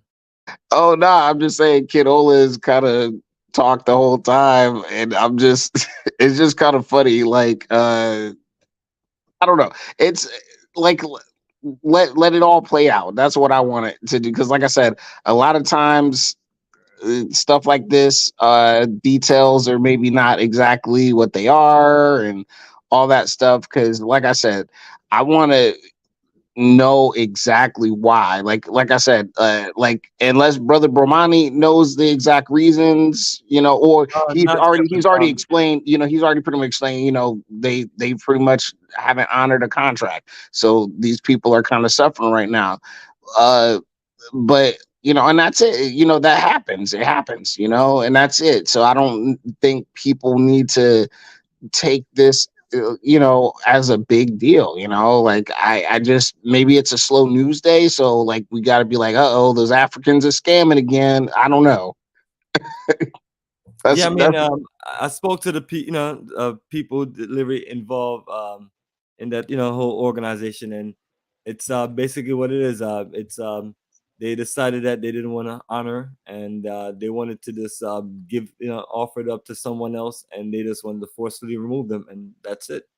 So so that's the unfortunate situation. Can I ask you a question? Cool. So it's sorry. I like to ask. I just want to ask Kiddo a question. What I don't understand is the fact that when I look at Africa, I look at everything, the conflict in Sierra Leone, Liberia, everything. You like Liberia, right? You have like 99% of the country undeveloped. You got whole counties in Liberia that got no freaking people. The whole coastline empty, virgin territory and everything. Why is it that Africans only see value when somebody puts something on a piece of land, and suddenly the gods, the chiefs, the elders, the spirits, and the sacredness comes out over that piece of land once somebody actually puts something on it that's of value? You have all the other land sitting there they could do something with. That land doesn't have that. So the only land has value when it has infrastructure on it, when there's somebody built on it. I don't understand that. This is sacred land and everything. But what about all that other land that's sitting there not developed? I have a problem with people taking developed land. Possession should be 9/10 of the law across the world. You build and you live on the land, stuff like that and everything. There should be some due process law. It should not be somebody say, something, I don't agree with that. We're not, and take your land back. That's that right there. And Kido enlighten me on something like that, what I was saying earlier. It's basically they don't care because there's no way you could retaliate, because every civil war, every war has been fought in history, right, has always been over land, and something like this. You live on a land and whatnot, somebody says, something, your land is more fertile than mine. No, we're working harder, we're doing right things. You can make your land, but they're going to go to war and take your land because they think that your land is better than what. Every conflict in history has been about that. People never, instead of people staying on their own land, building it and everything, they only see value or want land or conflict over land when somebody else takes that same land that they didn't want in the first place and do something with, you know. And I'm seeing too many of these stories. Oh, that's our land. Well, why are you you had it, you didn't do anything with it, you sold it, now you want it back. And I see this all the time, you know, I see this all the time, and it happens throughout the continent, you know. It's like, oh, we're fighting over this land. You know, we're fighting over this land. Why are you fighting over this land? You know, well, you know, well, these people came there, they built something with it, they built a thriving community. Now suddenly you want it back. You know, suddenly you want it back. You know, and I see that conflict, and Africans seem to justify that by some bullshit. It's not called African bullshit. You know, tribal chiefs, all these degenerates, and we just same people that sold slaves and human beings, let them sit in a slave captive for months or whatnot. We're supposed to look at, oh, he's a chief. Who the hell's a chief? Nothing but a glorified thug. You know, and that's what makes me. That's why I say I cannot respect any of these that mentality. I respect law, the rule of law. I respect courts. Yeah, I'm gonna start off from a product of the Western civilization, you call it, right? But I respect courts, laws, due process. That's what that works in my estimation. It has worked, you know. When we have courts to decide that, you know, or you just, oh, I have a lease, but you basically somebody's living on the land.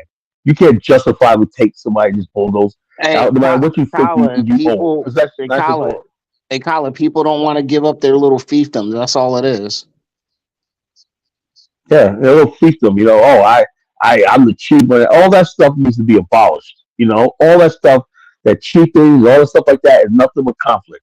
You know, that's why it's going to brew to the point. I don't believe in splitting up Nigeria, but you know, the Biafra's got a point. Why is it that somebody from a whole part of the country could say so over the land that we had for thousands of years and stuff like that? You know, and everything is like if somebody has something of value, we're not suddenly we're a country now. Like the Delta people in the Goni land in Nigeria, they had a legitimate beef.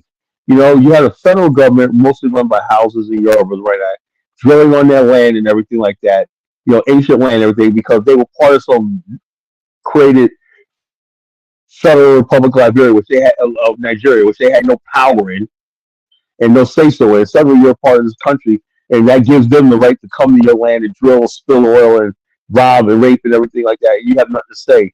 Yeah, and so this is really, I don't know, the black man, the black race. We need to get serious about really building real nation states. The black people all over the world, because that we basically are a failed race. We're a failed society in Black America, and Africans are definitely a bunch of nothing but a collective, with a few exceptions, failed societies. Why? Because we don't want to say it's in the black man to always want to bully other black men.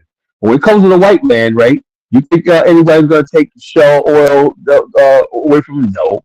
You think anybody's going to take an Anglo-American corporation away from their minds? No. The only one that had the guts to do that was Mugabe. You know what they did to him? You know. So when it comes to another black man, oh, yo, we got armies all day for that. Oh, we're gonna invade you, we're gonna fight you and everything. But a white man has something. You think they're gonna take a Rainier from the Afrikaners down there? No. When it comes to the black man and whatnot, we see that we got a bigger army than him. We can make a move. They're gonna do it. You know, so it's just a sad situation. You know, that's why I said, you know, unfortunately, we always say the white man's the devil, but you know, I'm really that maybe the black man's the devil. You know, and all we do is do evil shit to each other. You know, I gotta look at this thing right here. I don't care what you cannot justify somebody living on land for 25 years and just out of nowhere, just start bulldozing with no warning or nothing. Like this is our land, whatever, like that. Any decent civilized person say, let's go through a court system. Let's show the world that we're civilized. You know, that's the problem I have. Right on, brother. You Seriously. know, so let's say the land is yours. Let's say the land, even in America, right? If you build something on land, right? You know, you can basically sue in court, right? If you built a house, if somebody lets you build a house on their property, somebody build a house on the property, or you've been living on land like that, you can go to court and get that land, you know, because you built on it. You can justify your presence there, you know. That is a nice of the law, you know. So why is Africa so different? You know, I don't understand that, you know. Kali, let me see you speaking on the American way of doing things. I'm telling you. Yeah, but that should be. Do you understand the Magna Carta? Have you ever studied how we got to this Yeah, point? The modern civilization. Do you understand how the look, Magna Carta in 1066 was written? look, look. What I'm telling you right now is this: when you lease the land, they can tell you, okay, after so years, which is they robbed it. That's why I said they robbed this boy anyway because they have that's okay. It's 49 years. They have to honor those contracts of 49 years. But just coming there, while the 49 years is not there expired, just destroy those buildings. It's hard burning. Let me just be honest too. It's hard burning. Let me ask you a question, Kidola. In Zimbabwe, right? That fake leader, Dr. Arikana, right? She was basically saying that the white farmers, right? Let's say they're going to pay the Zimbabweans back for their land. It's just the opposite when it comes to white people, right? They said the Zimbabweans going to pay, get the compensation for land they lost, right? But minus the value of the infrastructure that the whites put on there. So in other words, basically they're saying, okay, you can have the land back, but at the original price we bought it for 2 cents an acre or something like that. That's what you're going to get. Forget the fact that the land has value, farming equipment, everything like that. You're not going to get the real equity in the land. You're just going to get the raw price that they paid for it and stuff like that. Uh, uh, uh, uh, so therefore, the whites basically are going to keep all the infrastructure and everything in place. So the blacks is like, you might as well just keep the land because there's no value to us. In other words, you have to pay the white people back for the infrastructure they put on the land. Now, what happened to the infrastructure on the land that these Hebrews have built? Look, the Zimbabwe owns a total different case. You have to understand those white Zimbabweans are citizens of Zimbabwe. But when Zimbabwe was having they were not citizens. They were British subjects. They were not citizens of Zimbabwe. Yes. Who told you that? At that time, when British when the Zimbabwe was asking for independence at that time, but they illegally were citizens. That's when they would have asked, look, the land you took violently, we want those lands to be returned to those tribes that own those lands. Look, in most West Africans, it happened like that. Do you think the British occupied a certain area and also in Nigeria? But during that period of independence time, they asked them, everything you go back, you don't own nothing here. The buildings, everything you build does not belong to you. There was nothing like an agreement, and we want the people, the tribes who own this land to come. And the tribes took over this land also. But allow some of these buildings as part of like historical building in some of these properties or in some of this land, but not like big part of the land. No, just more part, maybe 100 by 100 feet. You understand? Whereby they can just open the gate, just go in. The other part belong to the people, to the tribes that own this land. But in Zimbabwe case, it was never like that. You understand? That's why Zimbabwe was in the big shit. To those land that was being took over by the colonialists after the independence, it belonged to them. You understand? It belonged to them. By the promise, like, yeah, we'll be paying you. British guarantee they'll be paying them so amount of money.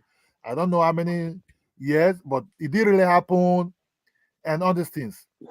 So will you Kenya also have that problem also? You understand me? You can see even South Africa, the black South Africa will be very difficult for them to say they want total control of their own land. It will never going to happen. That's why they're very scared. Because Zimbabwe will overcome. Yeah, because the white people, they have the black people. White people have to control the infrastructure, the buildings, the railways, the sewer system. All that stuff was built by whites. Let me just tell you the truth. But Ola, you have. I mean, appreciate it, but we do have to move on to something else. I do have a video to play. You can stay on. If but I'm gonna check you guys out. I gotta get some sleep. I gotta get up in the morning, but I'll be listening on the video or whatnot. But I'll talk to you later. All right, cool. Yeah, well, I was trying to get you to. All right, so what we're gonna do is we're gonna actually just continue this another segment since we're over time anyway, and I'll end up just playing this. Thank you, man.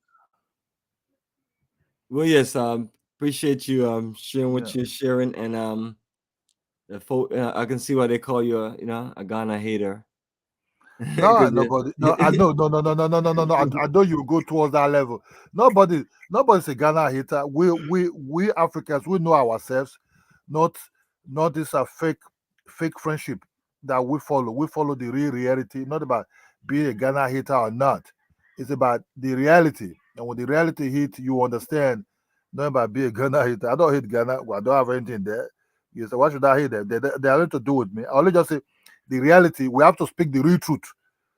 Forget all these people, army of YouTubers. You can promote your place as a tourist zone, but you have to say the truth as to what's really going on there. You understand me? Like I'm from Nigeria. Nigeria is very corrupt. And good for anything. The government is corrupt. You understand me? We start hiding it. Oh, we're not corrupt. Then when somebody comes in and come and say, whoa, this government are corrupt. You understand? But one of that is that when you have a property in Nigeria, you really owns it. That's just the truth. You know? Okay, bro. Well, definitely, brother. Well, appreciate your energy. So, family, that is it right there. Talking about honor, righteousness, and sustainability. And the sustainability is building our world of ecology, building our own communities, and making it self-sufficient to the highest level. So, honor and righteousness, and that's why we have to just bond and stick together, because crazy stuff happens here and there, and it's like, you know, where can we just find a place of peace to do what we need to do? So, you're gonna always have this things in the way, but it's been a journey. So it's been a journey, and that's why we're doing how we're setting up our Africa movements, how we're setting it up. Not just rushing and just trying to just scramble, trying to do it more organized and building it to where we have success. So unfortunately, the bearer of bad news, and I guess that man has to share his part of the story. But we don't look at things like that. We look at things as in consultation, having an organized team to do things. So let me look through some of these comments before I close.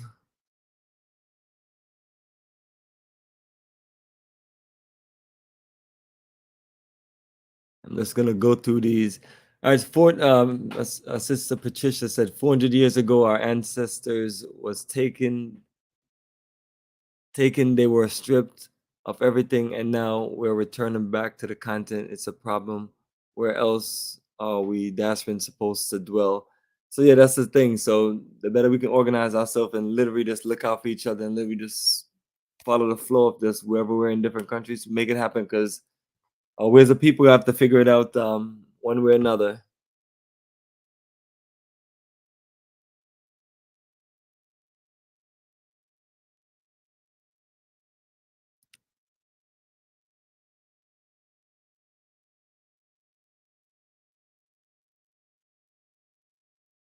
And David Johnson, all this FBA foolishness. But I'm happy you can tune in and learn something. Maybe this, maybe you'll get it right in a over a period of time.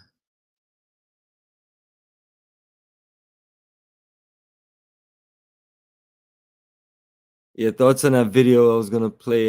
This would need a few people to be on there with me, where we just analyze a few things about slavery. So that was actually a good little segment. So I'll just catch it on the next.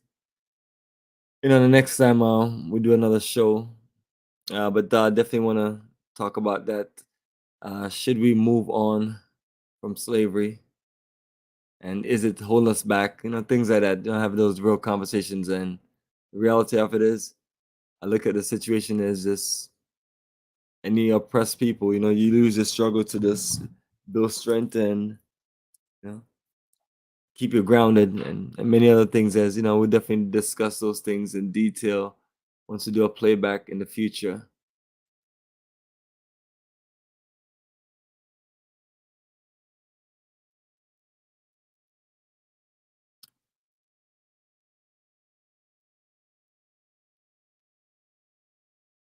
So yes, family, we'll definitely stay positive and we're going to keep it strong.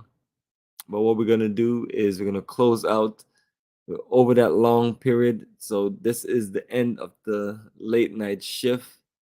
going to share with you some beautiful photos from our website, africaforafricans.org, and close you out with some nice cultural music.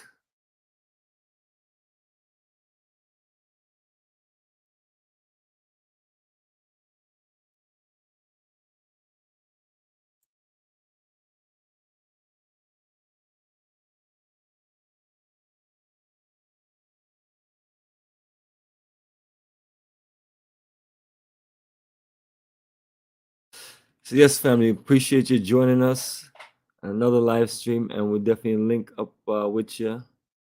And this is sounds from Melanie Ganji, Sankofa Bird. It was the year 1957. The African Republic of Ghana regained her independence from colonial forces under the careful leadership of the Honorable Dr. Kwame Nkrumah. Blessed by His Imperial Majesty, Haile Selassie, Kadamawi, Kadamawi, Kadamawi. Hey, hey!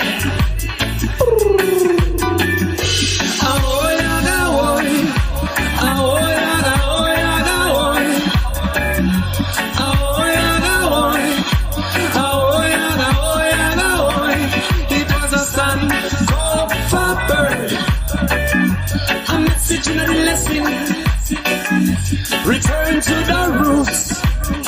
Come get your truths and your blessing, blessing. Son, go forward. A message and a lesson. Return to the roots. Come get your truths and your blessing, blessing. United we stand, and we standing strong. From the examples of Ghana, got to be working together. Black star, black generation. Ice, gold and green. Life, color, life, liberation. Black and pink cross. Symbols from creation. It was a sun, go forward. A message and a lesson, lesson. Return to the roots. Come get your truth and your blessing, blessing. Son, go forward. A message and a lesson. Return to the roots. Come get your truth and your blessing, blessing. Return to your roots and get your blessing. Return to your roots and get your blessing, blessing. Return to your roots and get your blessing. Return to your roots and get your blessing. The call and response. Rhythms of djembe and kete. Sounding far and distance. Regenerating vibration. From corner to curb. The million voices are heard. Ahoya, ahoy. Ahoya, ahoya, ahoy. It was a sun, hope for bird. A message and a lesson. Return to the roots. Come get your truths and your blessing, blessing. Sun, hope for bird. A message and a lesson. Return to the roots. Come get your truths and your blessing, blessing. Return to your roots and get your blessing. Return to your roots and get your blessing. Return to your roots and get your blessing. You must return to your roots and get your blessing, blessing. Ahoy, ahoy. Ahoy, ahoy, ahoy. Ahoy, ahoy. Ahoy, ahoy, ahoy. Stand, go forward. A message and a lesson, lesson. Return to the roots. Come get your truths and your blessing, blessing.